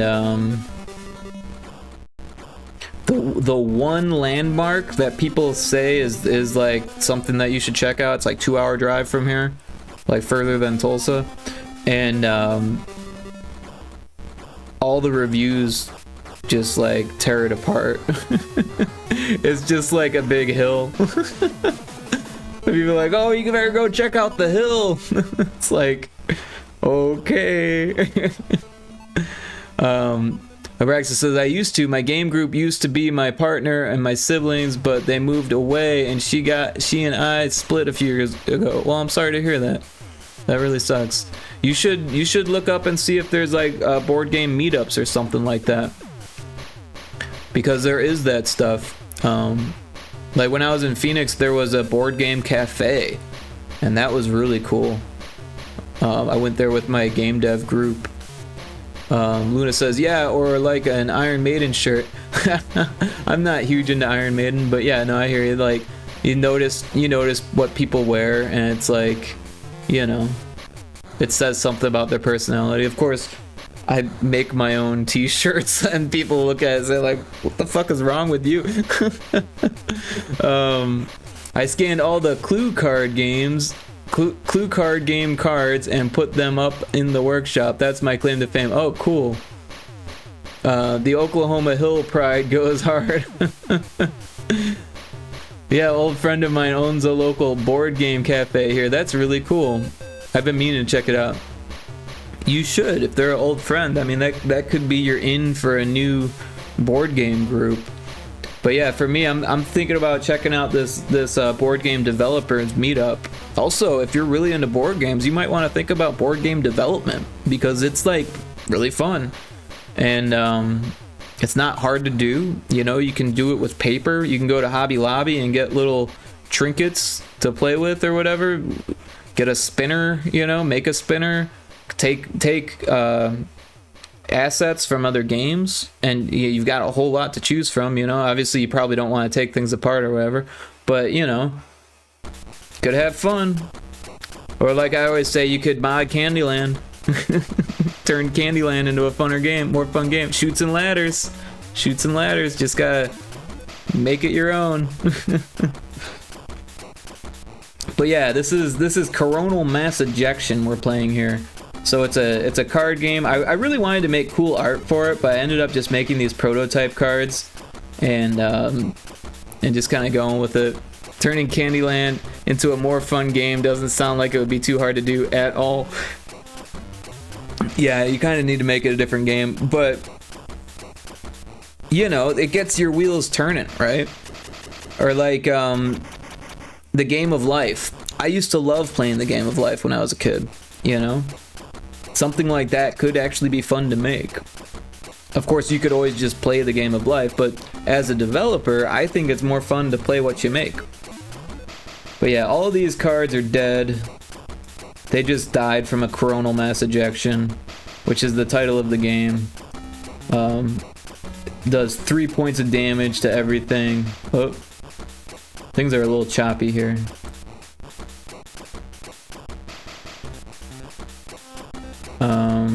This is the card, right? Yeah, coronal mass ejection deals 3 points of damage to all things that can take damage and is discarded. So we need to discard that. Also, all of these things are dead. So dead, dead, dead, dead, dead, dead, dead. Even this is dead. This is dead. This is dead. All of this stuff. We don't need this anymore. Dead, dead, dead, dead, dead. And then there was another pirate over here. Also dead. The only one ship lived through that coronal mass ejection. Boom. So yeah, just this ship over here, player one's ship. It has one whole point left. It is a external gas container. It's a lucky bastard. It took pirate damage, and then it took coronal mass ejection, and then it took solar arcing damage, and then coronal mass ejection damage. So 2 pirates, 1 thing, and maybe it should be dead. I don't know. We're gonna keep it alive. Makes for a more fun game. Whose turn is it? Oh, we can get rid of that. It's this person's turn. I'm using this thing as a turn placeholder. Man, this is really choppy. All right. So I got 1, 2, 3, 4, 5, 6, 7, 8, 9, 10 cards. That's the correct number.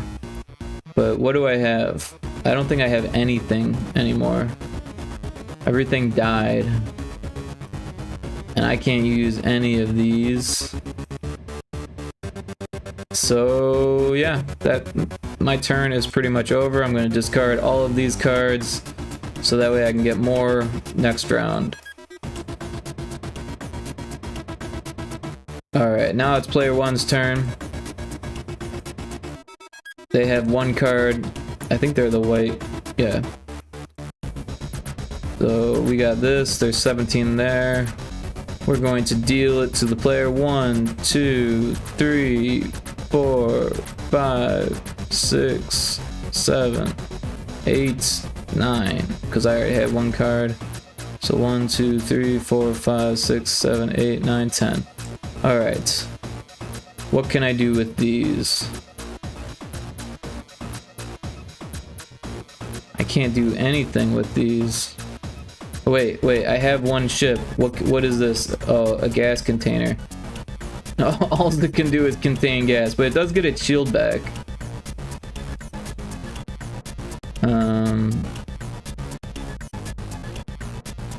I need mining ships. I don't have any. Everything just died. Yeah, I can't do anything with that. So yeah, there's definitely things about this game that could be improved. There's a lit wick in chat if anyone plays the Pokemon game.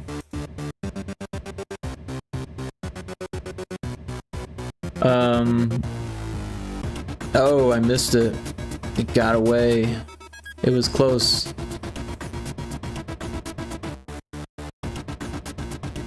Alright, so player 1's turn is over. Now it's player 2 turns. Player 2 is pink. There's only 8 cards left, and I've got 2, so I need all of these.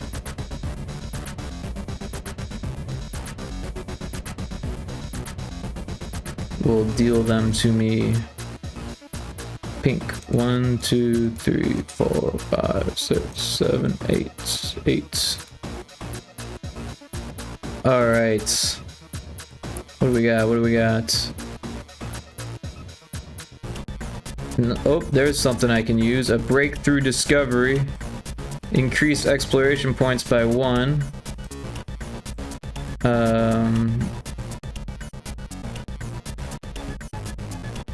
I can't use anything else.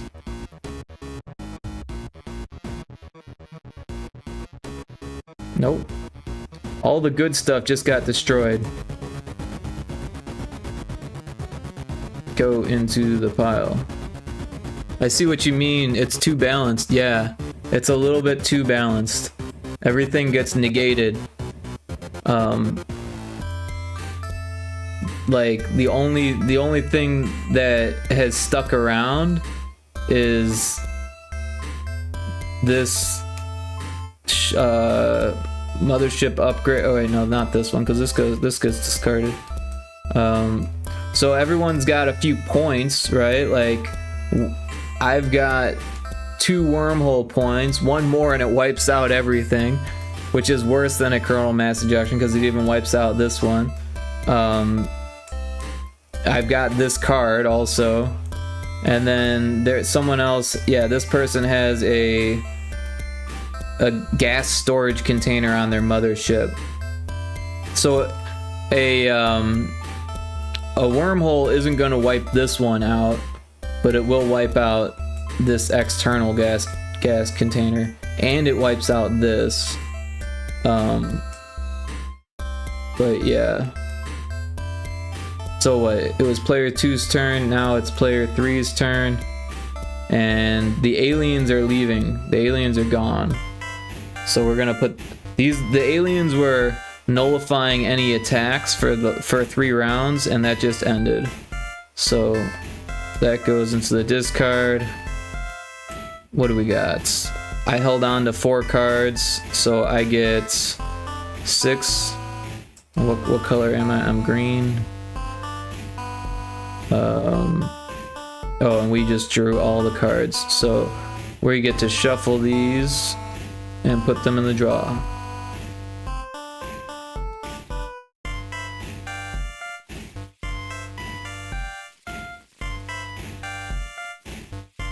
Alright, seems pretty shuffled now. What color is it? Green? Okay. Deal green. 1, 2, 3, 4, 5, 6. Alright, let's see what we got. We got a mineral container. That's something. We got a civilian extraction unit.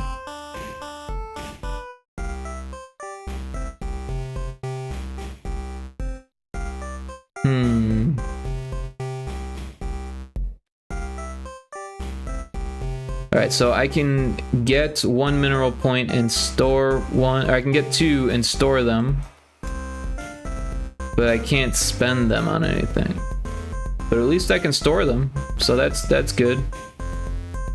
So we'll go ahead and copy one of these. We'll bring it down to 0, then 2, and then we'll subtract 2 from the scrap pool. Alright, so this is, whoop, stop doing that, is too big, so we'll shrink it down and we'll just throw that there. And yeah, so now we decide what we want to keep or leave. I kind of want some of these.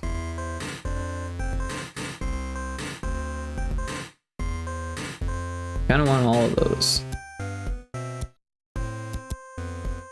Don't want this, or don't really need that.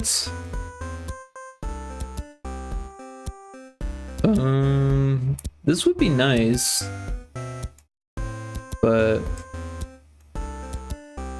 I don't know what's most important. This is a hard decision. We only make 2 points at a time. So we'll have 4. So the only things we could afford are these 2. Kixie says, it's funny to hear a game is too balanced. I don't know how to make a game though.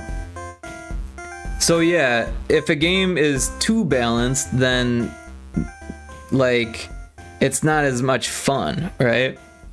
There has to be some like tension. And if everything just kind of like negates everything else, then it's just kind of, I don't know, the game isn't super boring, but nothing has really happened except that everyone's kind of dying at the same rate, right? This person has 7 whole points, this person has 7 whole points, this person has 12 whole points, this person has 7 whole points. I don't know why that person has 12. That seems like a lot, doesn't it?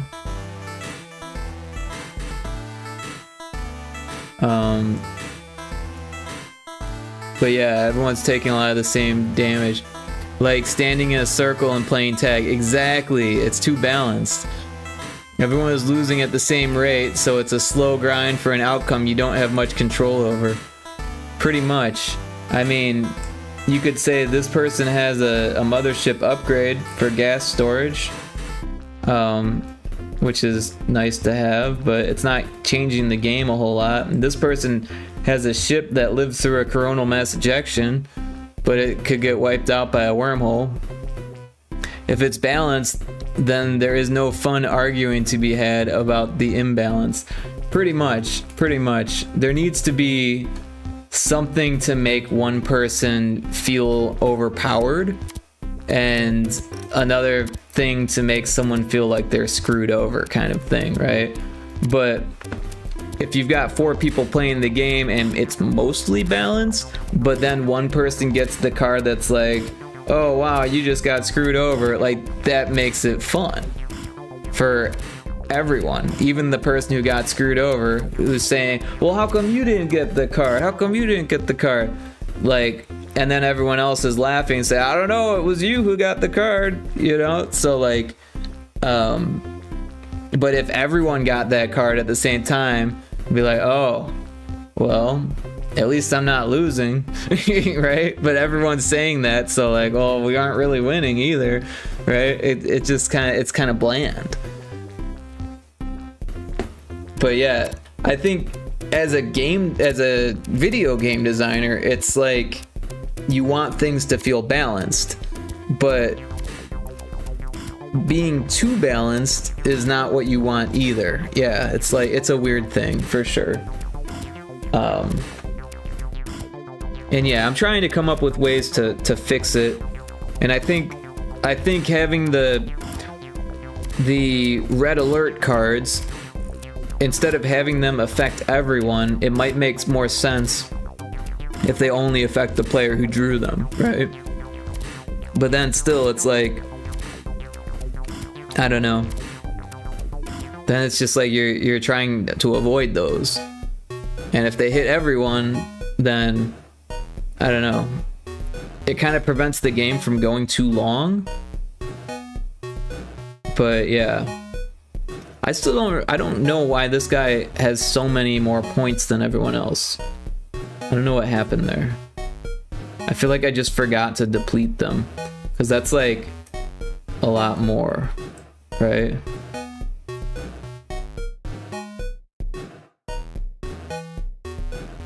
Being 4 people's not easy. I feel like I might have forgotten. But yeah, so we're going to hold on to 2 cards and get rid of these other 4, because we might get better cards later. And I'm not going to sit here and dwell on the decision, because... Oh, that's the one I want. It seemed like a good idea to hold on to those cards before, when I had a whole bunch of mining stuff, but all that mining stuff just died, so like... Now I'm back down to the bare bones here. Alright, so next player. Player 4, what color is player 4? Player 4 is orange. We'll draw 10 for orange. Let's make sure we can see here. 1, 2, 3, 4, 5, 6, 7, 8, 9, 10, and then 11 because one of those was a red alert card, which is right here. Oh, we got another ad break. We'll take a little break and then we'll be back.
Alright, we're back from the ad break. And yeah, I think I'm gonna write this down, but I think one of the ways that I might be able to fix the game is by making the red alert cards hurt the player that pulled them more, I think is the answer to that. Like, so the reason why the red alert cards exist is to prevent the game from taking too long, which it already kind of takes too long, even with the red alert cards. So if the red alert cards hurt the player that pulled them more, oh, there's a wild Burmy in chat, then that might actually end the game quicker and help balance things to be more exciting, right? Because and it won't feel so bad that you pulled that card because everyone gets hurt by it, but it will, you know, hurt you more than everyone else. I think that should be a thing. Are there different ships that can do other things? Yeah, a lot of the ships do different things. The ones that have no cost, those kind of all do the same thing, right? So like this one is a no cost. Well, first let's do the mineral damage. But this one you can store 5 mineral points and mine 1 mineral point per turn, but it has 0 artillery, right? But then let's say you get the space station as a fleet member. It can store 5 gas points and 5 mineral points, cannot attack, adds 1 point to each mining system owned per turn, can hold a celestial body, destruction, loses gas, held mineral points become scrap. Advanced mining drone can mine 2 mineral or gas points, so that one's a little bit better. but it costs 1 point. Here's another one. Mining drone. Yeah, so a lot of the no cost ones are the same. But yeah, the what is it? The drone factory that puts artillery points on other cards to make them better. I'm trying to remember. It's been so long. I don't have like a list of all the cards.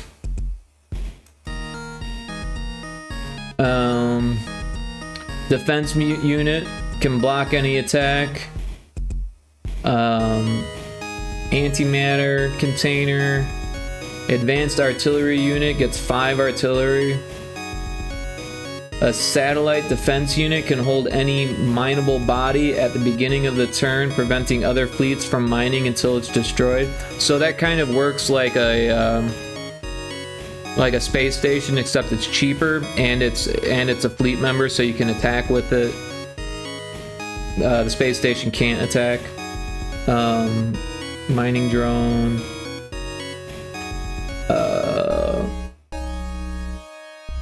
Advanced mining drone. A mobile engineer unit can restore 1 hull point of any fleet member or mothership. Civilian extraction unit, we've already seen a lot of those. External antimatter container. External mineral container. Civilian extraction unit. So there's a lot of the same of the no cost ones, and then a lot of the other ones are like there's only 1 or 2 of them. Antimatter mining unit. Mining augmenter, right? So all mining units can mine 1 more mining point respecting miner type. So if you have this and an antimatter miner, then you can mine more antimatter, right? Where is the antimatter one? Or this one has 2, and then if you get this, you can do 3, right? But not just for that, but all of your units that have mining get 1 more, right? And then the systems are kind of interesting too. At the beginning of the turn, gain 2 exploration points. I feel like there's not as many planets as there should be. I don't know where all the planets went. Apparently there's only 1 planet. There used to be mineral bodies and gas bodies, but now I feel like there's only this 1 gas card. I don't know if cards are missing or what.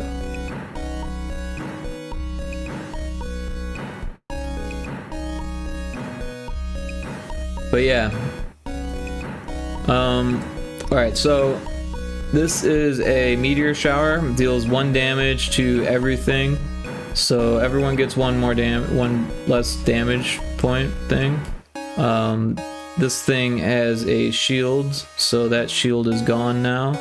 So we'll copy that and paste it there. We'll make it smaller so it's not taking up the whole card. And then this one, same thing, loses its shield, loses its damage, or loses the hull. This one loses a hull. This one loses 1 shield. And then this person takes 1 hit.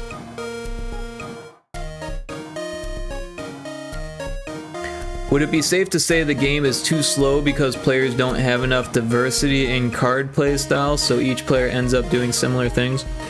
So part of the issue with that is that at the start of the game, like, you're kind of forced to do the same things, but then as the game progresses, you can do more things if you have the abilities, like the resources or the fleet members that allow you to do those things.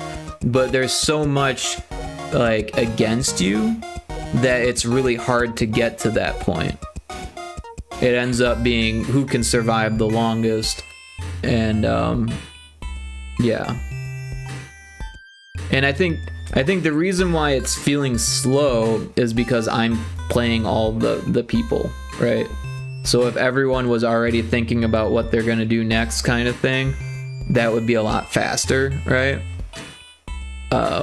But I have to sit here and draw my cards and then look at them and be like, all right, now I'm gonna do this, and then go to the next person, draw my cards, all right, now I'm gonna do this. But if everyone got their cards, like, you know, like, I don't know, it's a little bit weird. Is the beginning grind important to the game, or would it be beneficial to implement something that would kickstart the game? So when I started designing the game, I wanted it to feel like Mother Nature was against you, kind of thing, like, because like you're in space and space is like harsh, right? And so I definitely wanted it to feel like everything was out to get you, but I feel like it does that too well, perhaps. So I think yeah, I don't know. I honestly don't know. I feel like it's kind of important, but at the same time, like, I feel like it's more important that you progress more, and your progression is very much hindered by all the destruction, right? Hey Cosmo, welcome in. Everyone should check out Cosmo the Shadow Cat. They play a ton of Osu, which is like a rhythm game you play with a stylus and a keyboard. Very interesting stuff. How you doing tonight, Cosmo? We're playing Coronal Mass Ejection, a card game I made in 2019 that is unpolished, and we are discussing ways to improve the game.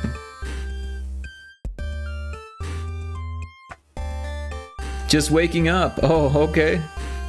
Well, hey, you got an early start on the day, right? Maybe increase card play diversity and also increase the roadblocks so the environment still punish you, but you can feel like you're doing something different from others. So there is a lot of diversity. It's just that the starting cards don't really allow for that, right? Like the no cost cards are pretty much all mining cards, right? Because you need to get the resources to be able to get the cards that are diverse, if that makes sense. And it's like we're just not able to get there in this game. Like, I don't know if it's luck or what, but I kind of feel like there needs to be more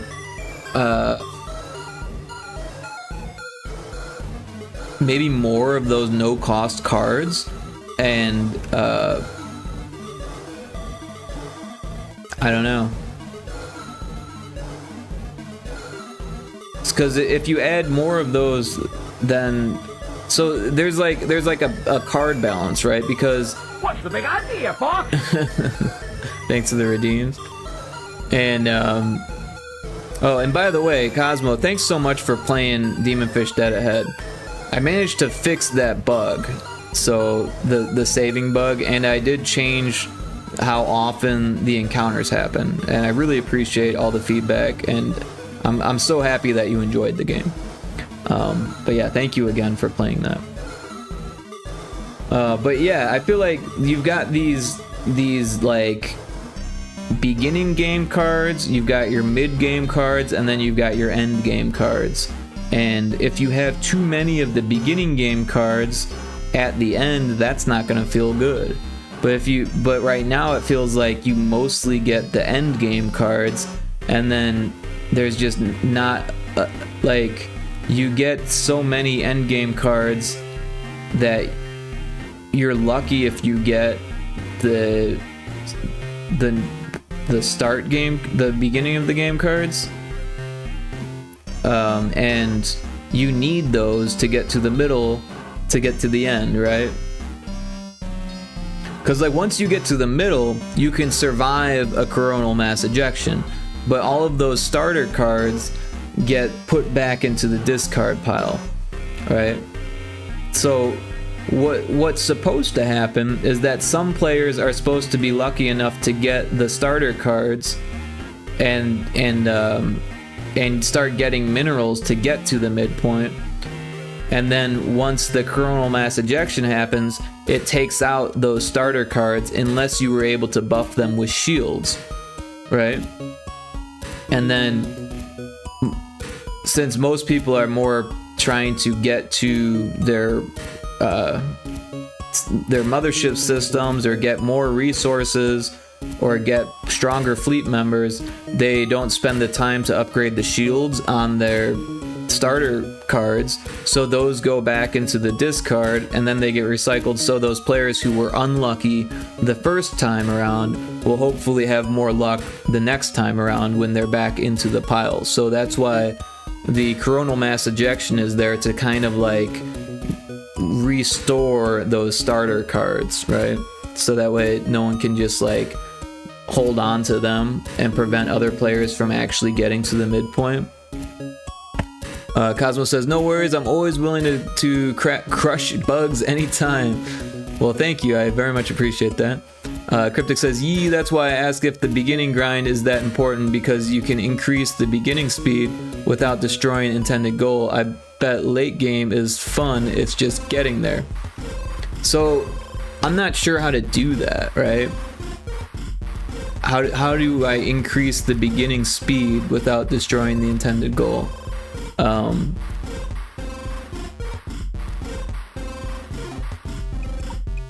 Because yeah.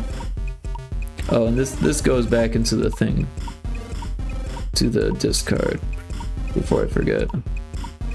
I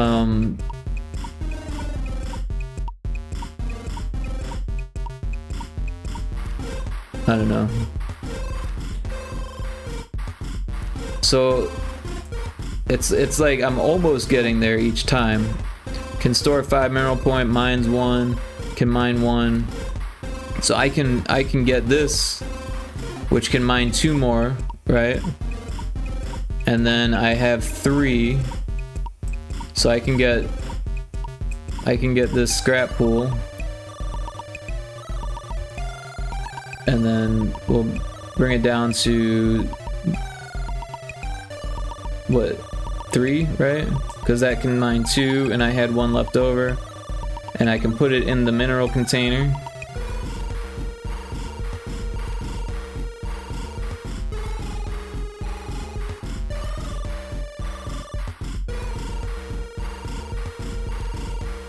And then, so I have 3. I could get a gas mining system. That's not bad.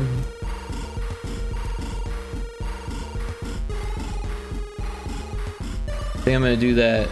So now I've got a gas mining system and no mineral points.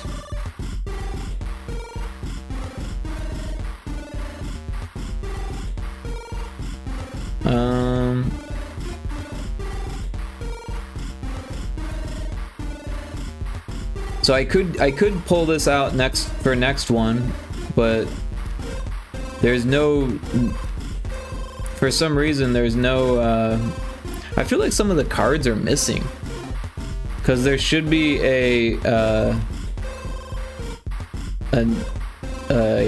antimatter mining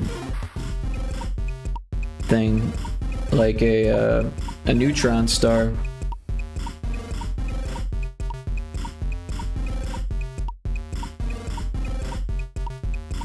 There is a why not in chat. Why not?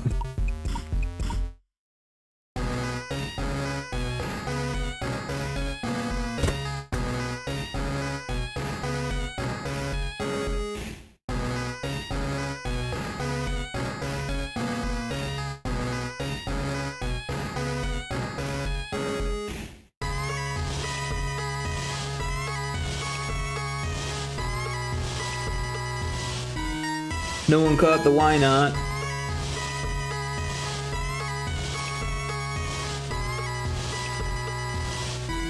So I think I'm gonna keep these, the mothership upgrade, the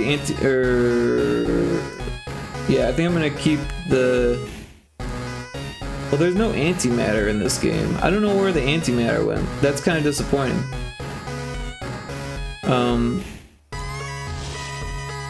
I don't know.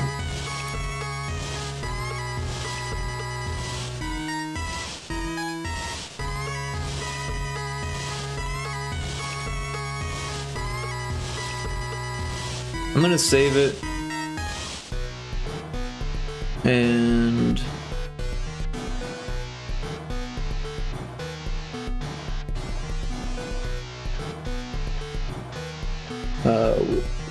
we'll date it.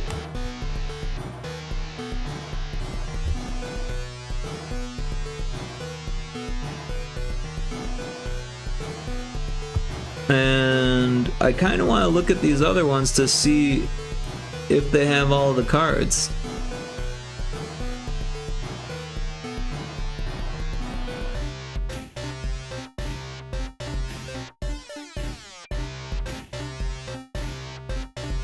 Let's just look at the deck.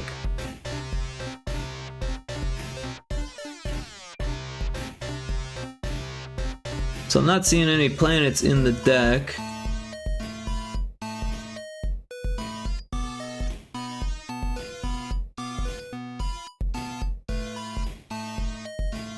Not seeing any planets there.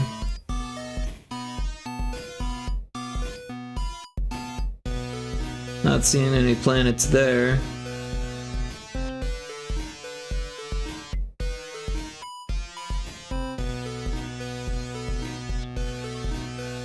There's only one gaseous body. I think some cards are missing.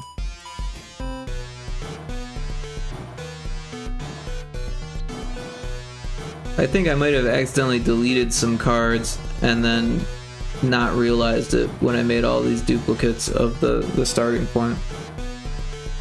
And that's disappointing. Glass cannon cards that when used have a heavy cost for beginner stuff, but gets you that boost you need, aka something that costs you more than what you get from it, but still gives a lead. I honestly would have to play to even get a game sense on how to boost the beginning speed without removing the harshness of the environment. So the so the way that it works is that the starter cards, they don't have a cost, right? So just getting them alone is kind of the boost, right? So just the luck of the draw is the boost for the starter cards. But then also being able to mine the stuff is more useful at the beginning when you like really need that stuff. I don't know what happened to the planets. I feel like there should be more planets. Not sure what happened there. I don't know how to get that shit back.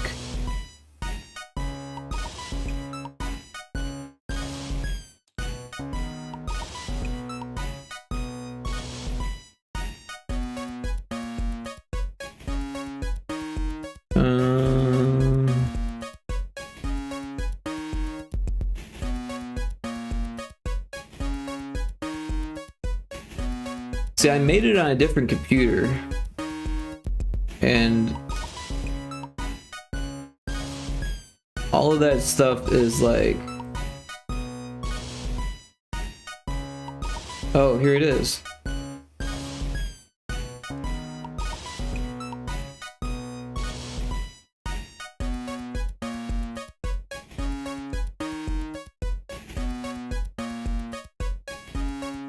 Yeah, look at all those planets that aren't there.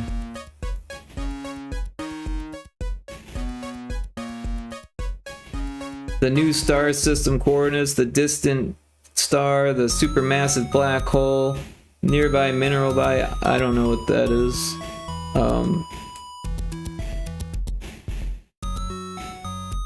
All of these cards are volcanic planet.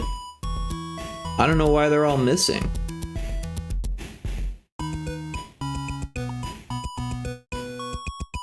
Nearby scrap, nearby mineral body, nearby gaseous body, nearby mineral body. The only one that's left is this one for some reason. Let's see what else is here. The spacecraft carrier, I didn't see that one. Things clearly got deleted. The multi-purpose unit, I think that might still be there.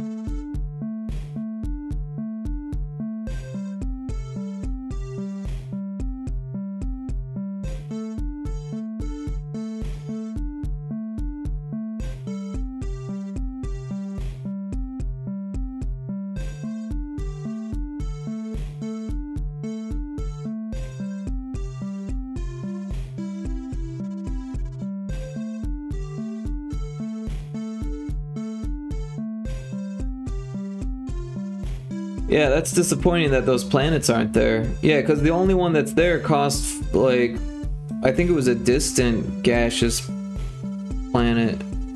Yeah. Or no, because it cost 5. Where did it go?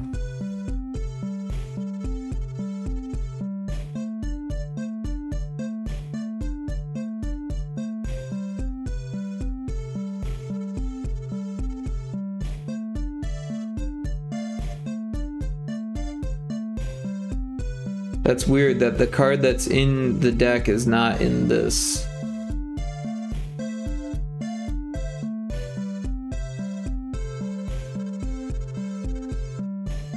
Because I remember I thought it was a nearby gaseous body, but it had a cost of 5 exploration points.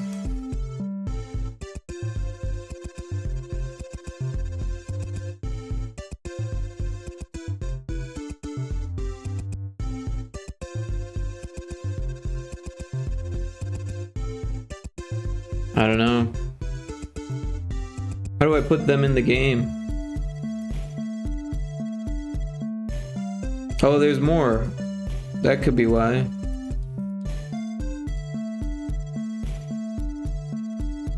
Oh, these are the red alert cards.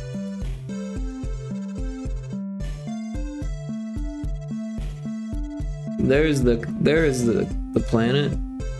Yeah, the distant gaseous body. That's the only one that made it somehow.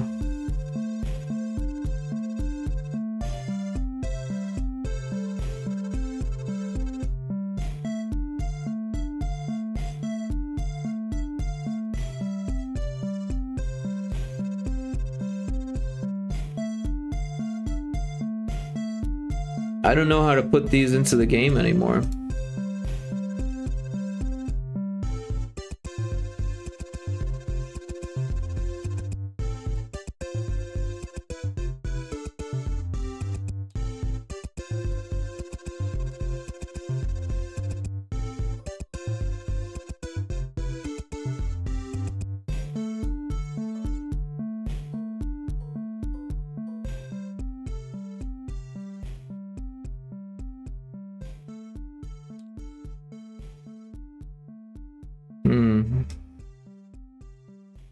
Well, I'm not gonna find them that way.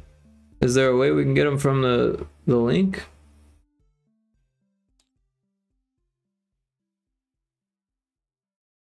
Oh, there is a URL. Can we do this? No. Oh, there needs to be a back image. The back image was here.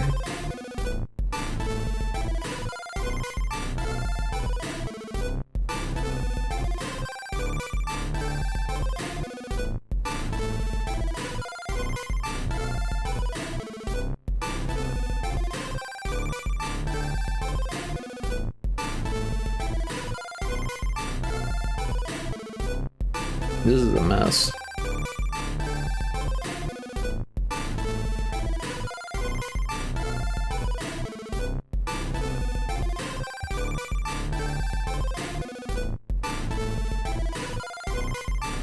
Did it work?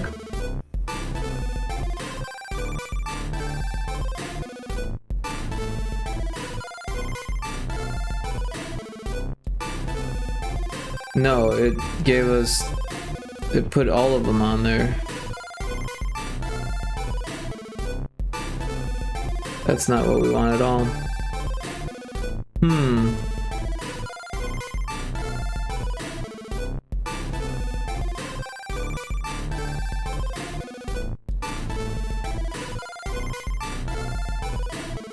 Well, now we know why the game isn't working. Cards are missing.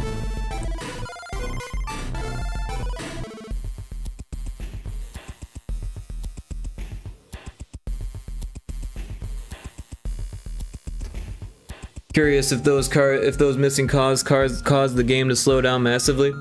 Like, I was thinking that like maybe I deleted them on purpose, but like I wouldn't have deleted those ones and left that gaseous body one. I don't think, because that would just like completely change the game.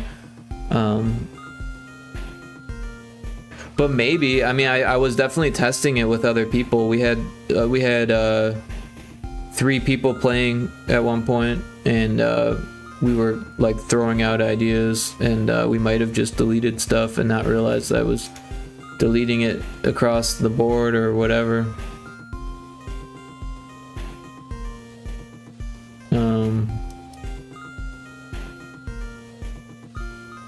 I kind of wish that I knew how to get that stuff back.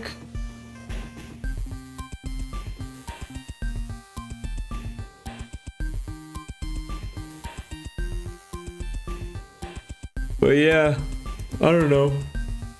It's getting pretty late here. It's like 3:30. We got an ad break right now, but I think we're gonna have to call it. I'll have to do some research and figure out how to get all the cards back in, or maybe make adjustments or whatever. But yeah, it's getting pretty late here, so we're gonna exit game. I want to thank everyone for hanging out, everyone for chiming in on feedback.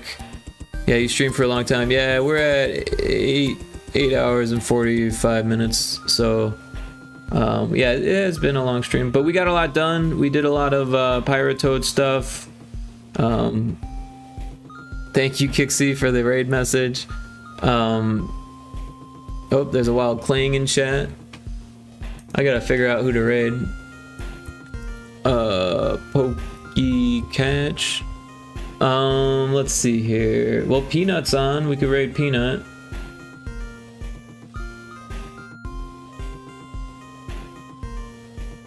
I think that's the most rateable person on my list. Thank you for the stream. Thank you so much for being here, Kixie. Damn you, Twitch Mobile. It's not even Twitch Mobile, it's Twitch Mobile on an iPhone, because it totally works fine on my Android, unless you have a different Android than me. But it works, I can copy emotes on my Android, no problem. So, blame your phone.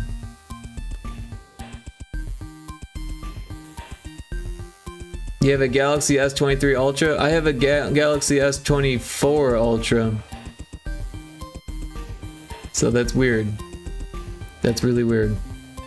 But yeah, I could show you. I could copy it right now. I'll go to my own Twitch on mobile.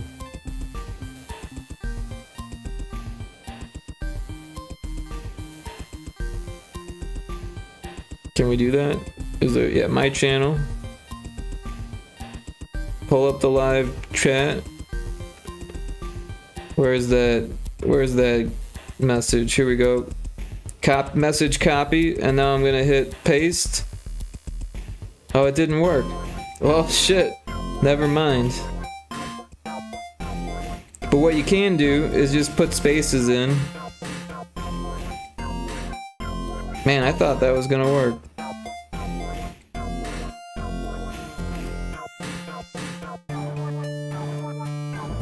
How dare Twitch. Man, it worked for me before, I swear.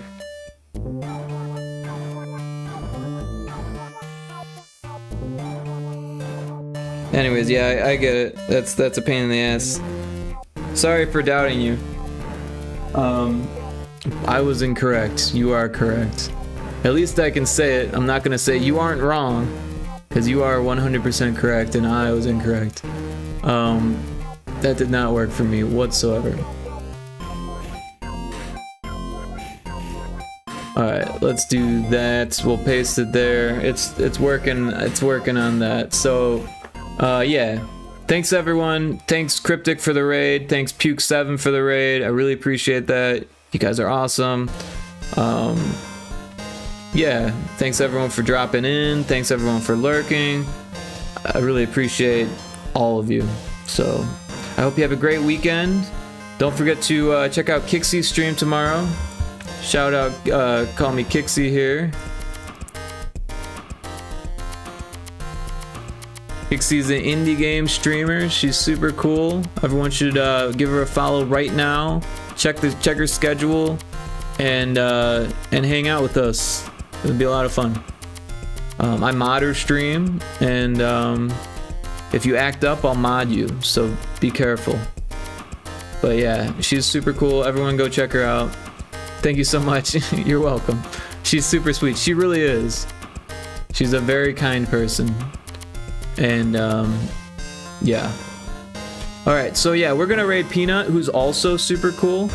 And she tends to stream pretty late, so she's also at 8 hours and 30 minutes, but I have a feeling she's gonna go a little bit longer.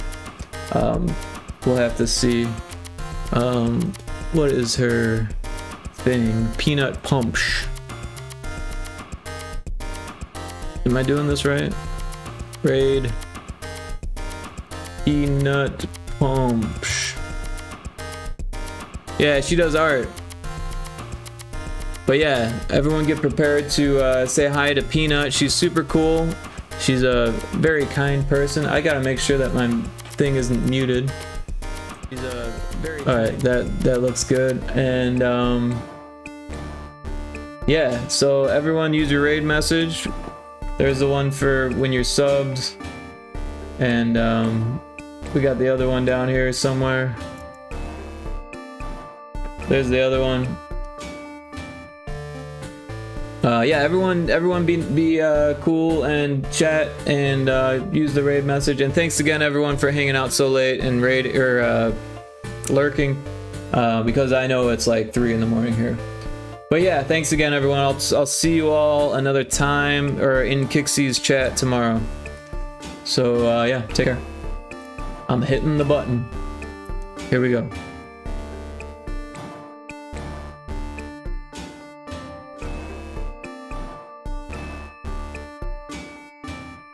Oh, Villager. Charm just that stream wins. To be honest, would kill it. Honestly,